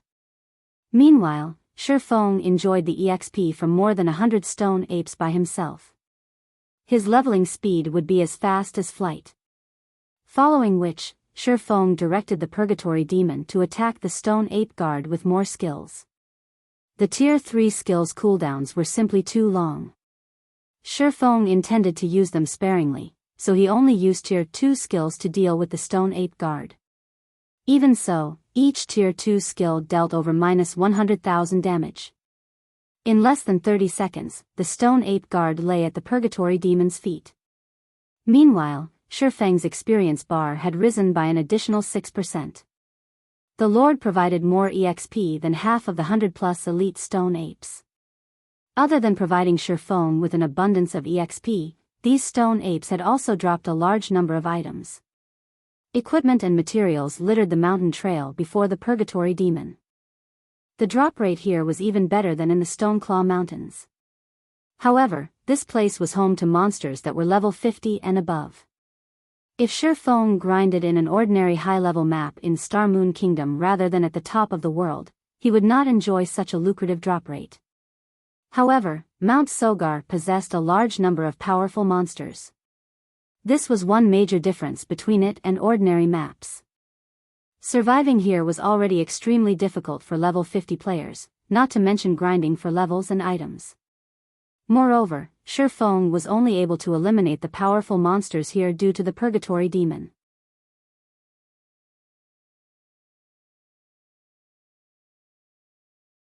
Chapter 690, Absurd EXP. The top of the world is pretty nice. It's no wonder why those experts in the past tried so hard to come here. Shifeng sighed contently after he finished organizing the loot. Among these drops, there were several dozen pieces of level 50 equipment, 2 of which were mysterious iron rank, 16 were bronze rank, and the remainder were common rank. After reaching level 50, even elite monsters rarely dropped bronze equipment. Only chieftains would drop bronze equipment with a 100% certainty and had the chance to drop mysterious iron equipment. As a result, players would have a far more difficult time obtaining level 50 high-quality equipment. To make matters worse, the final bosses of level 50 hard mode party dungeons were only chieftains. Only Hell mode had Lord-ranked final bosses. However, how many ordinary parties were capable of conquering Hell mode party dungeons? Moreover, bosses' drop rates declined sharply after level 50. A boss that would drop 6 or 7 items at lower levels would only drop 1 or 2 items after reaching level 50. Shifeng could vaguely remember the time he had fought and grinded frantically, only managing to reach level 50 after an arduous struggle. Yet, what about level 50 equipment? After investing a ton of effort, he had only managed to obtain a full set of level 50 mysterious iron equipment by the time he reached level 50. If he had worn that quality equipment when he was level 45, he would have been considered as an ordinary veteran player at best. Even so, he had been the envy of Blackie and many of his fellow guild members. Back then, wearing several pieces of level 50 mysterious iron equipment into a 20-man team dungeon had been a luxury, not to mention a full set of mysterious iron equipment. After all, one obtained less than a handful of level 50 mysterious iron items after clearing a level 50, 20-man hard mode team dungeon. This was also the reason behind Forger's suddenly popularity surge. Although it might be very difficult for players to forge top-tier equipment, they had a relatively high success rate for producing level 50 and above bronze and mysterious iron weapons and equipment. However, the required materials were not so easily obtained. On the other hand, after defeating a single wave of stone apes, Shifeng now had so many pieces of level 50 bronze and mysterious iron equipment. It was mind-blowing. Shifeng continued to explore Mount Sogar's core area. During his journey, he defeated any stone ape patrols that he encountered for EXP and equipment.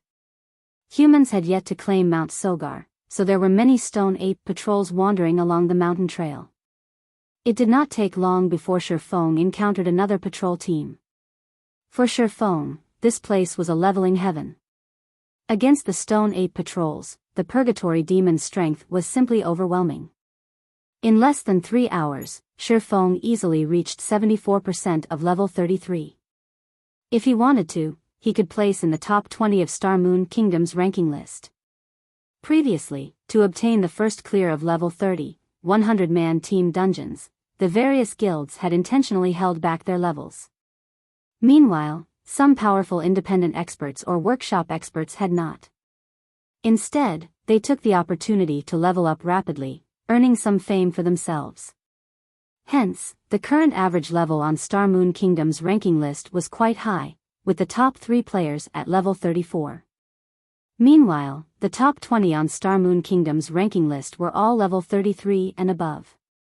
If not for the Purgatory Demon helping him grind on Mount Sogar, he might have struggled to catch up to the top 20 players. Mount Sogar was massive. It was almost 3 times as large as an ordinary leveling map of the same level. Hence, searching for Solomon's treasure was time-consuming. Shifeng also encountered many powerful monsters throughout his journey, which slowed his progress further.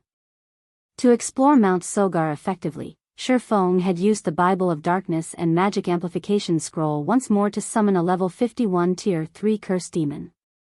Although the Curse Demon had similarly turned on him, Shifeng had directed the Purgatory Demon to incapacitate the Curse Demon, allowing him to force it into submission.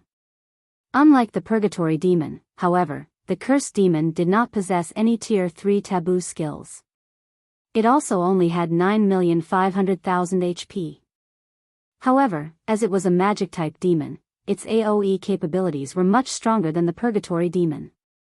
With 2 Tier 3 demons under his control, Shifeng could explore the area far more efficiently. He had no problems facing even 2 or 3 waves of stone ape patrols simultaneously. He no longer had to waste too much time hiding and killing monsters. The Stoneclaw Mountains inner region.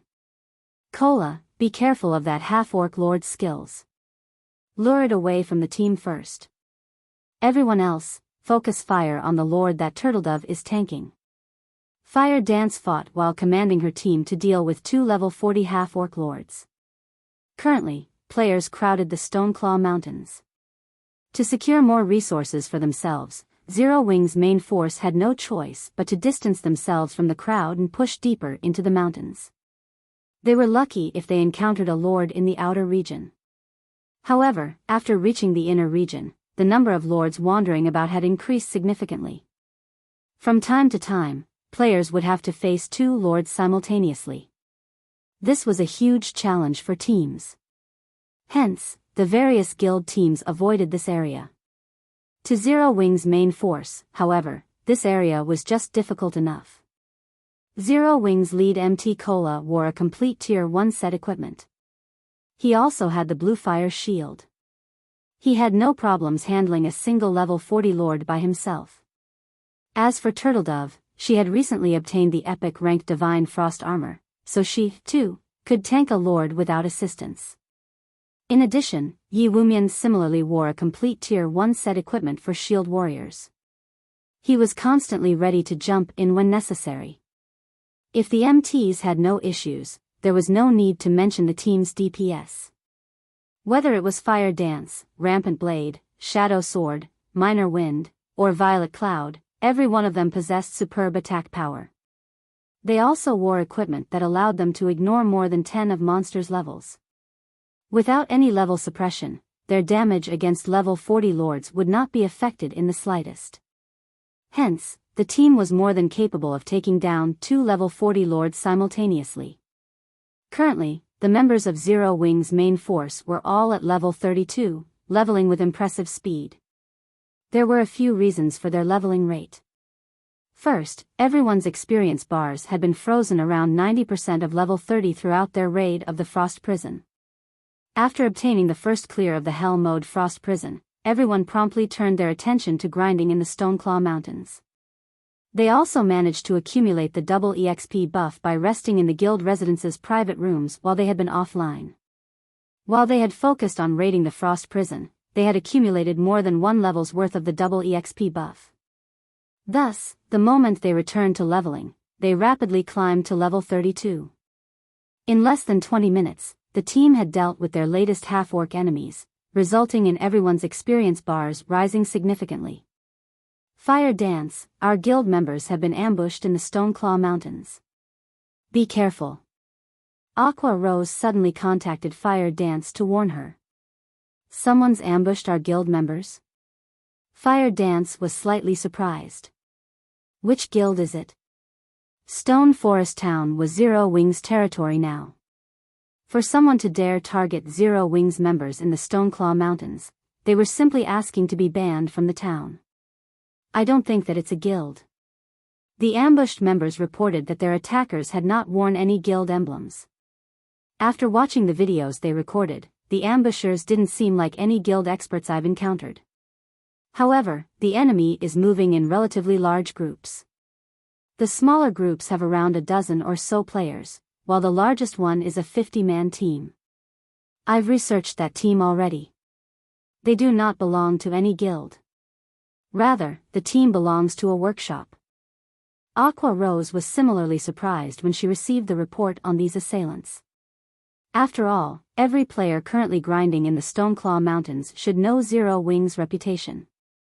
Yet, there were still people who dared to ambush their members. In any case, your team should be on the lookout as well. I'll try to learn more as soon as possible. If this really were the doing of a guild, then she would destroy that guild's foothold in the Stoneclaw Mountains. Alright, I'll make a note of it. Fire Dance nodded. There would not be any other players in the Stoneclaw Mountains inner region. After all, the danger here was much higher than in the outer areas.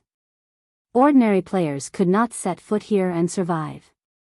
However, as soon as Fire Dance disconnected the call, she heard Minor Wind's anxious voice through the team chat. A large group of players is approaching.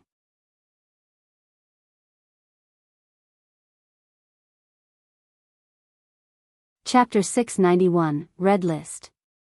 In God's domain, not only did Rangers possess both melee and ranged combat capabilities, but their perception and scouting abilities were also superior to other classes. Particularly, out in the dangerous fields, if a party had a ranger among its members, the party could avoid many potential dangers. As the number 1 ranger of Zero Wing, not only did Minor Wind wear excellent equipment, but he had also learned some rare skills thanks to Shifeng's guidance, particularly scouting and perception skills. Some of these skills could strengthen a player's 5 senses, even allowing them to see a blade of grass that was over 100 yards away. If they could detect a powerful monster approaching, they could avoid unnecessary battles. As a ranger expert, Minor Wind could reach even greater heights with these skills. If an enemy did not possess skills like the assassin stealth, Minor Wind would easily discover them as they shifted through the grass, even from 150 yards away. Are they guild players? Fire Dance asked. This was the Stoneclaw Mountains' inner region. Not only were the monsters very high-leveled, but they were also much stronger than ordinary monsters of the same level. Generally, only large guilds' main forces were capable of grinding here. No.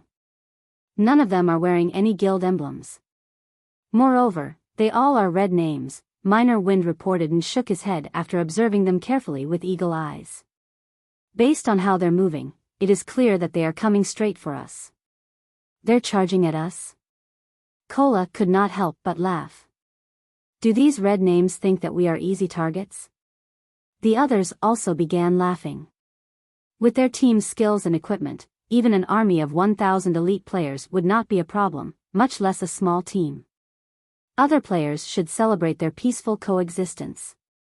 Yet, now, an unknown group of players intentionally sought them out to cause trouble. These people did not understand the difference between life and death. All right, enough. Everyone get ready, Fire Dance commanded. She felt that this matter was not as simple as it seemed. She then directed a question to Minor Wind, asking, roughly how many of them are there? There should be around 300 people. Among them, there's one person I've seen before. He's an expert ranked on Starmoon Kingdom's red list. Minor Wind could not help his surprise after he could observe more details about the approaching enemies. The main god system had not comprised nor did it handle the red list. Rather, players had established it to keep a record of powerful red names. Starmoon Kingdom's red list only kept a record of the top 100 red names in the kingdom. Every one of these red names was an expert. Among these red list experts, there were even a few that guilds would not casually provoke. Fortunately, however, these experts also avoided provoking the various large guilds. Hence, the relationship between them had always been relatively peaceful, each minding their own businesses. Yet, now, an expert on the red list had actually come to challenge them. This was certainly unexpected. Since they want to target Zero Wing, make sure their visit is a one-way trip. Fire Dance glowered. She felt there was more to this than what appeared on the surface.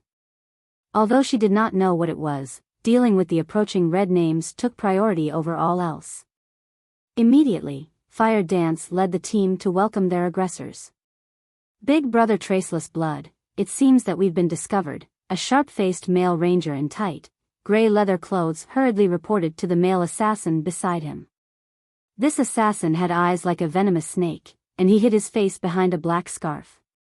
Although this male assassin had a thin body, among the nearly 300 red names present, not a single person dared to underestimate him. It was because this man was an expert ranked within the top 10 of Starmoon Kingdom's red list. Although there was more than one red list expert among the crowd, none of them could even hope to hold a candle to Traceless Blood. After all, Traceless Blood had once massacred a third-rate guild's main force. Moreover, even though said third-rate guild had attempted to corner Traceless Blood many times, they had never once successfully killed him.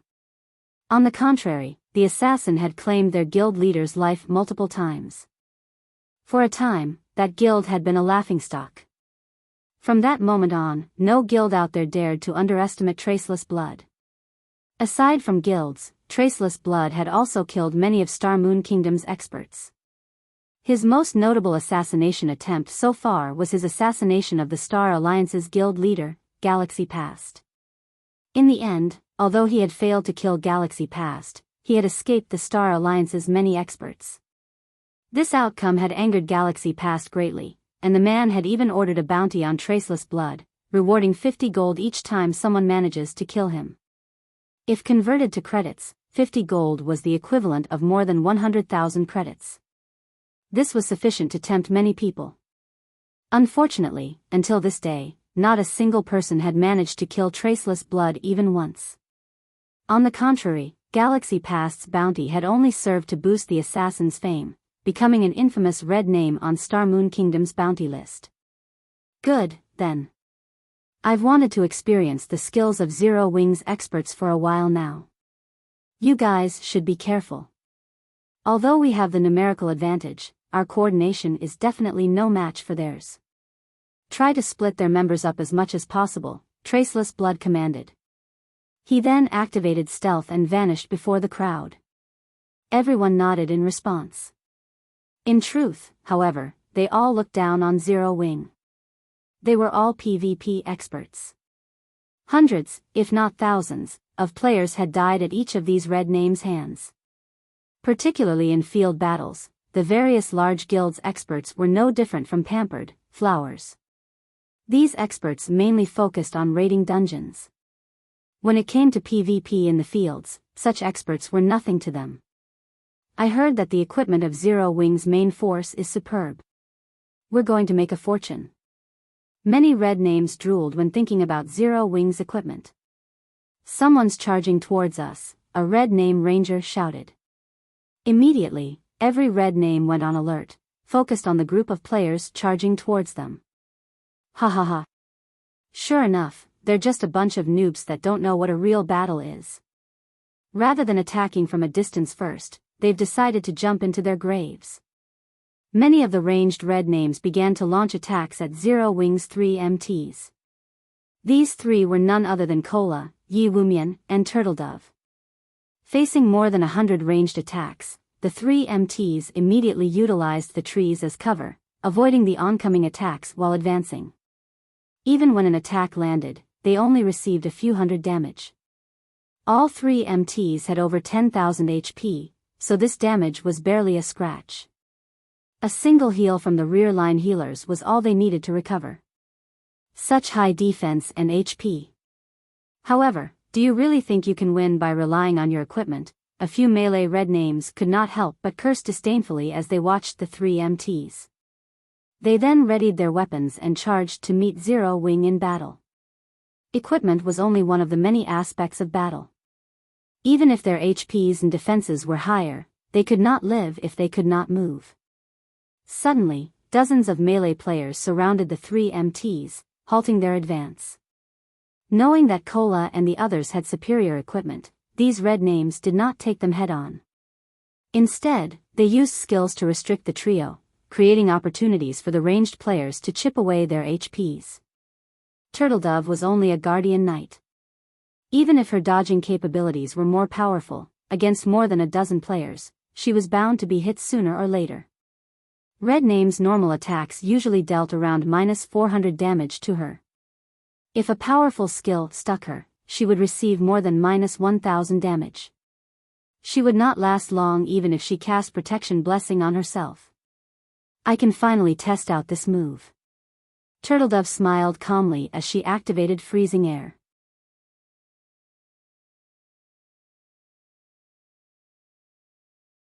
Chapter 692, A Corporation's Strength. Star Moon City, Star Moon Restaurant. Star Moon Restaurant was the only 5-star restaurant in Star Moon City.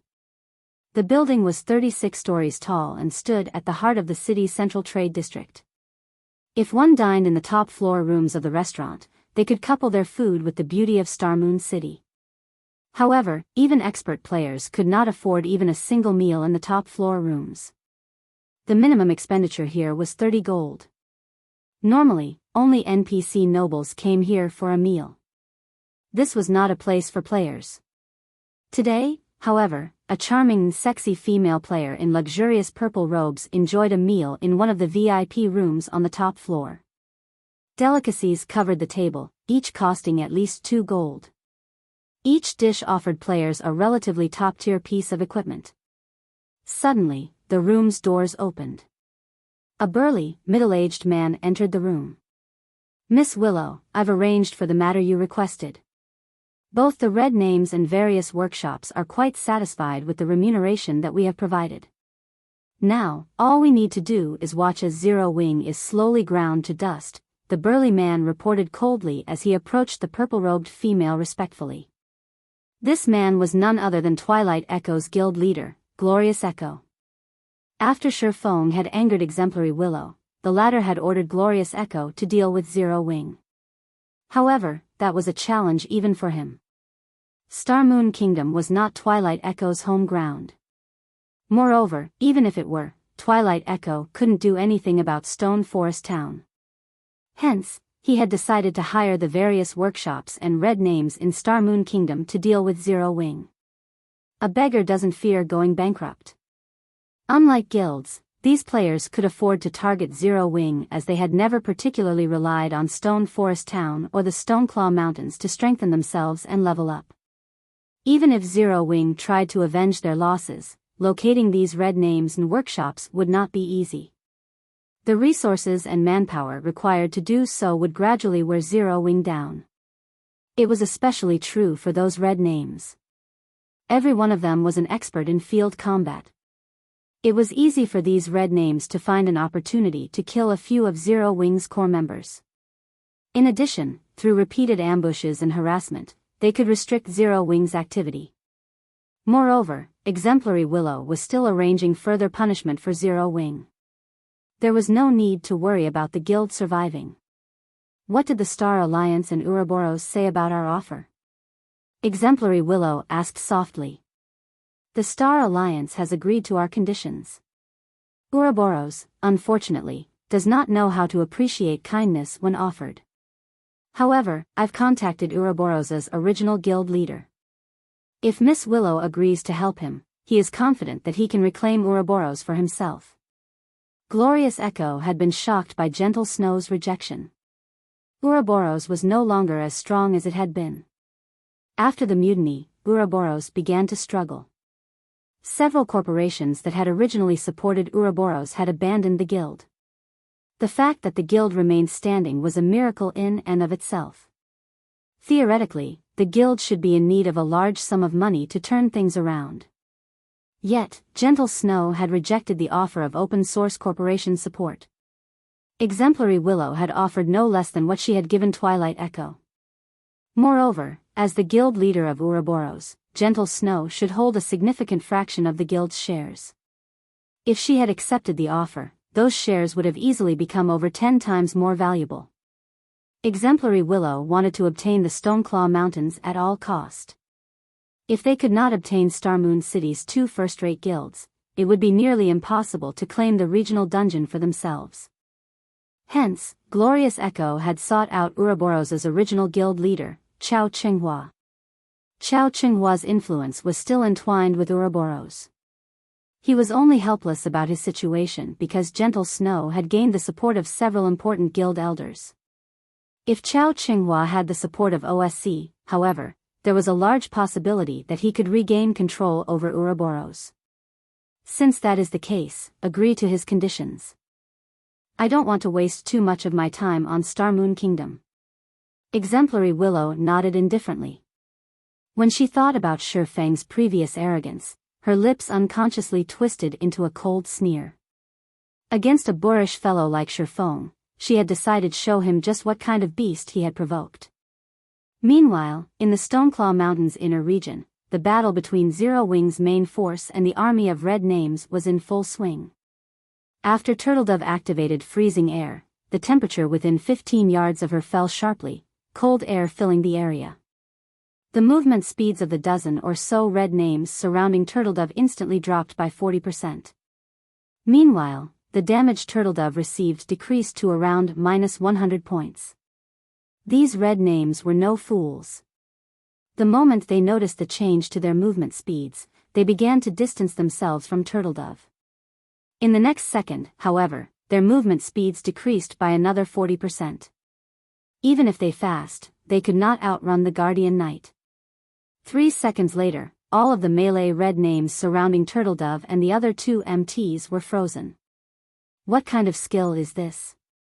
Some of the melee players who had intended to charge at Turtledove slid to a halt, aghast as they watched their companions turn into ice sculptures.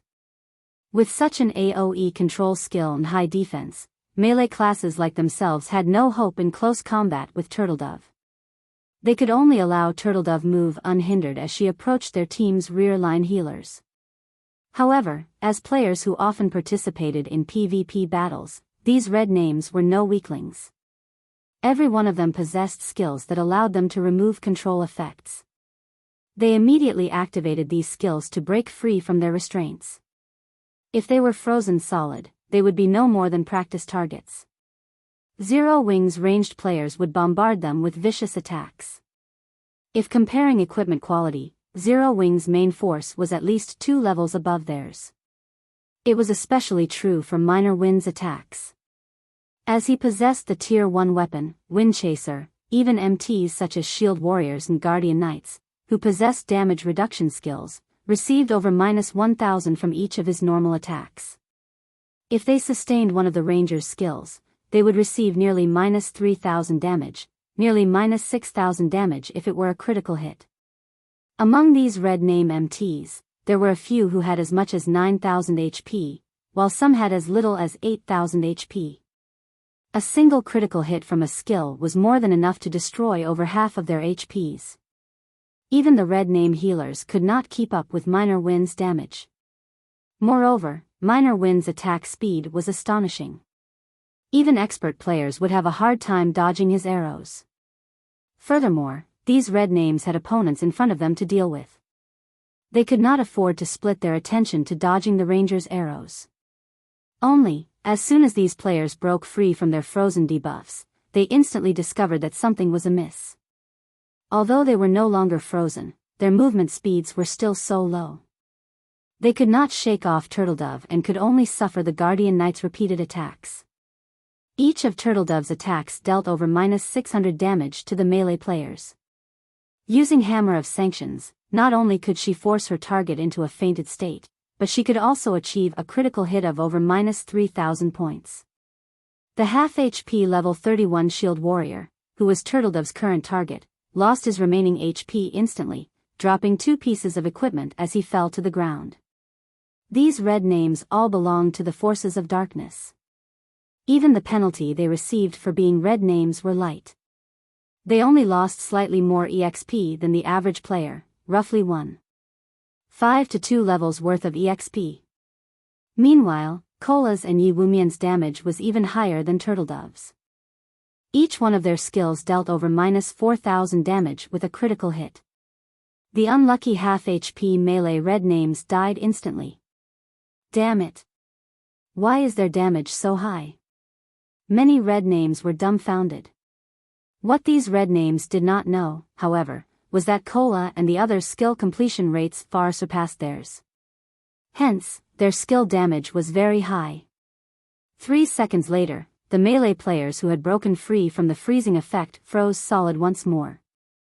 Against the ranged attacks of Zero Wing's main force, even with their healer's support, these red names could not escape death.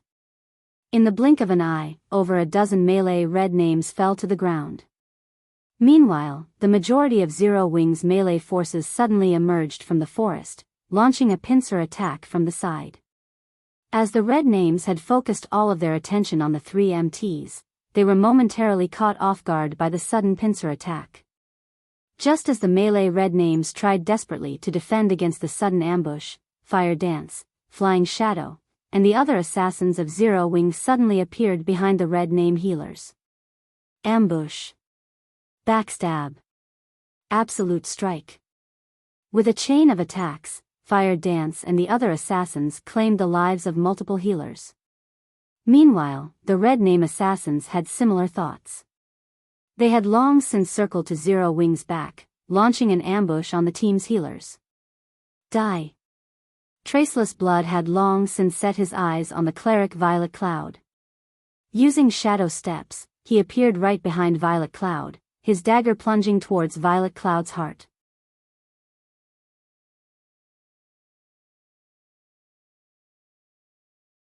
Chapter 693, Magic Weapon Against Magic Weapon. Traceless Blood was extremely fast. Everything happened in the blink of an eye.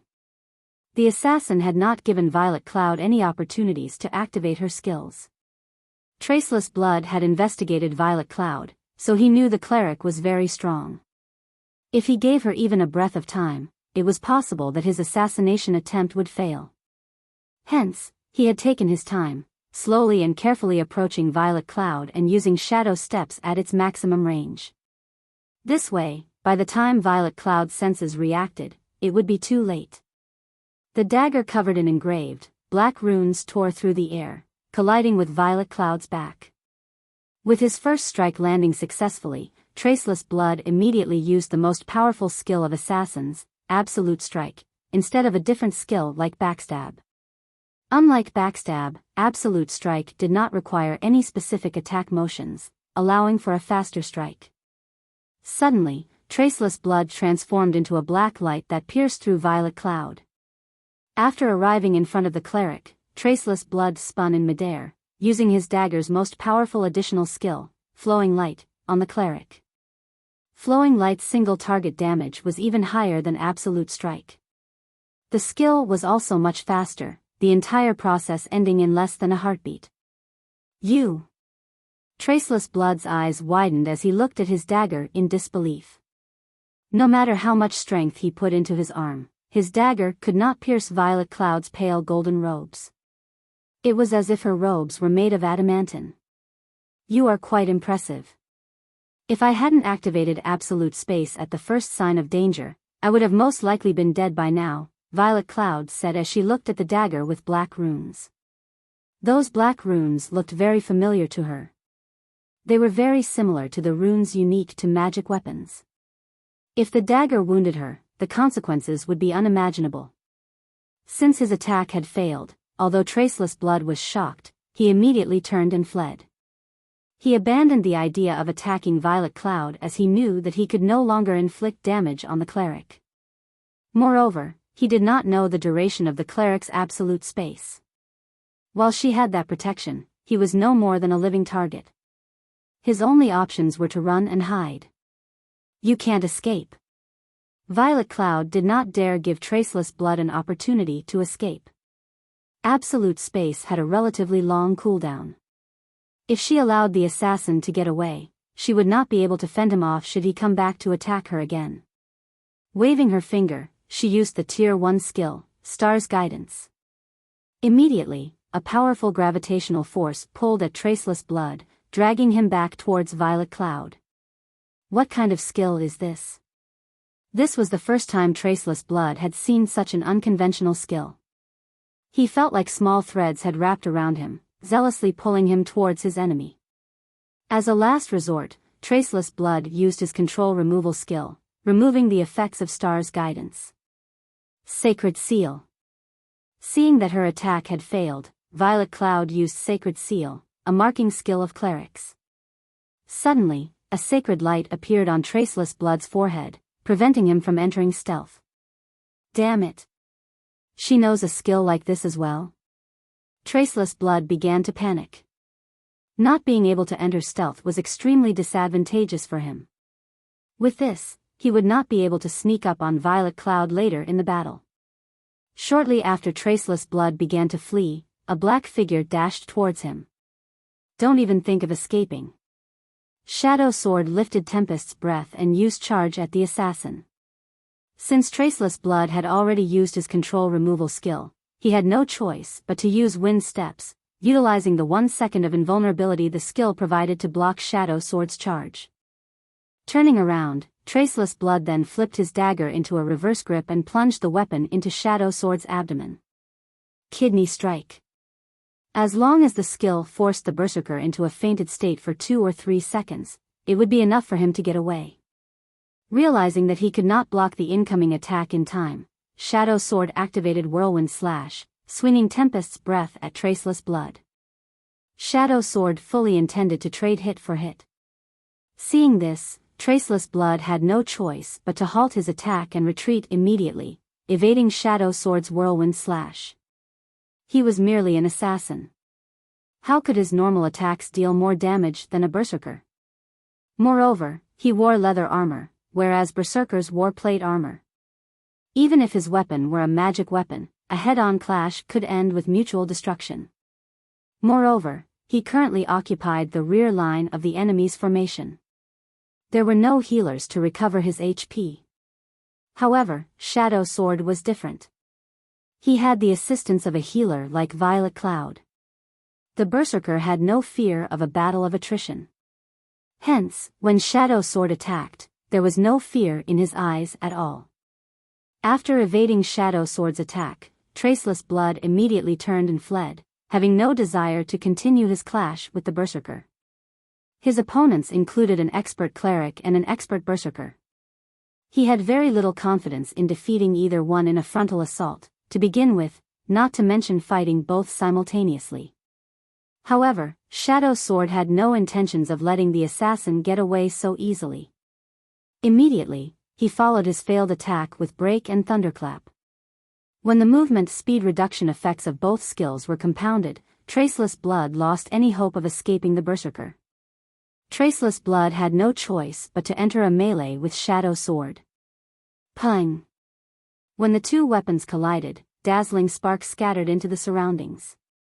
The impact forced Traceless Blood to retreat by 3 steps, a grim expression appearing on his face when he noticed his opponent still standing steadily in his original location. Why does he have so much strength? Traceless Blood acknowledged that his own strength attribute was quite high, even slightly higher than an ordinary Berserker. Yet, against Shadow Sword's attack, this Berserker's strength overwhelmed him. The magic weapon he wielded granted him a significant amount of strength. Even if Shadow Sword was superior in terms of strength, the Berserker's attack should not have been able to force him back by 3 steps. Even now, his hands still felt numb from the exchange. Zero Wing actually possesses so many top-tier experts. Smiling, Violet Cloud finished chanting her incantation. She then pointed her finger at Traceless Blood. Tier 1 spell, Black Coffin. A pitch-black barrier suddenly wrapped around Traceless Blood. Having no other choice, Traceless Blood used Vanish. After activating Vanish, he would become invulnerable to all attacks momentarily.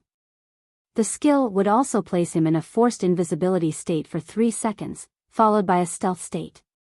Even Sacred Seal would not be effective during forced invisibility's 3 seconds, and these 3 seconds were more than enough to put a huge distance between himself and the 2 experts. Vanish? Shadow Sword had no counter for this skill either. This was the most powerful life-saving skill an assassin, one of the 12 major classes, possessed. Unless one had a silencing skill, it was extremely difficult to kill an expert assassin. 3 seconds later, Traceless Blood reappeared far from Shadow Sword. At this range, even the Berserker's charge would not reach him. Moreover, Assassin was an agility-focused class. In terms of movement speed, an Assassin was much faster than a Berserker. In addition, Traceless Blood also possessed equipment that enhanced his speed. There was no way that Shadow Sword could catch up to him at this point. This was also why Traceless Blood had been able to escape after his assassination attempt on Galaxy Past had failed. What's this? Traceless Blood suddenly noticed a black magic array beneath his feet. Although Traceless Blood struggled to get away, this black magic array was like a black hole. No matter how much he tried to struggle, he could not escape his fate of being devoured. In the next moment, the black magic array swallowed the assassin whole, his body vanishing without a trace. When Traceless Blood saw light again, he was shocked. How is this possible? He appeared a short distance from Violet Cloud once more. This time, however, he was surrounded by mana balls and barriers of light. The Berserker, Shadow Sword, also stood nearby. He had no options to flee the enclosement of the barriers of light. I already told you that you can't escape. Wielding a pitch-black key in her hand, Violet Cloud smiled at Traceless Blood and said calmly, "You have a magic weapon. I, too, have a magic weapon." To resolve a serious threat like Traceless Blood, Violet Cloud utilized her final trump card, Star's Reminiscence. The skill was also an Astromancer's main weapon. One of the skill's effects was spatial imprisonment. When activated, Star's Reminiscence would lock a target in the specified space indefinitely. If the target wished to escape their imprisonment, their only option was to shatter the spatial barrier or have the user dispel the skill. Meanwhile, the user's mana determined how much damage the spatial barrier could absorb. It was a skill with terrifying effects. However, the skill also had a very long cooldown of 2 hours. I'm actually going to die like this. Traceless Blood could not help but smile bitterly as he watched the mana balls that covered the sky and the Berserker that eyed him like a fierce tiger. You're tuning into the Biyao's Wuxia Chronicles YouTube channel. Don't forget to subscribe and join us on this journey to catch the most captivating stories.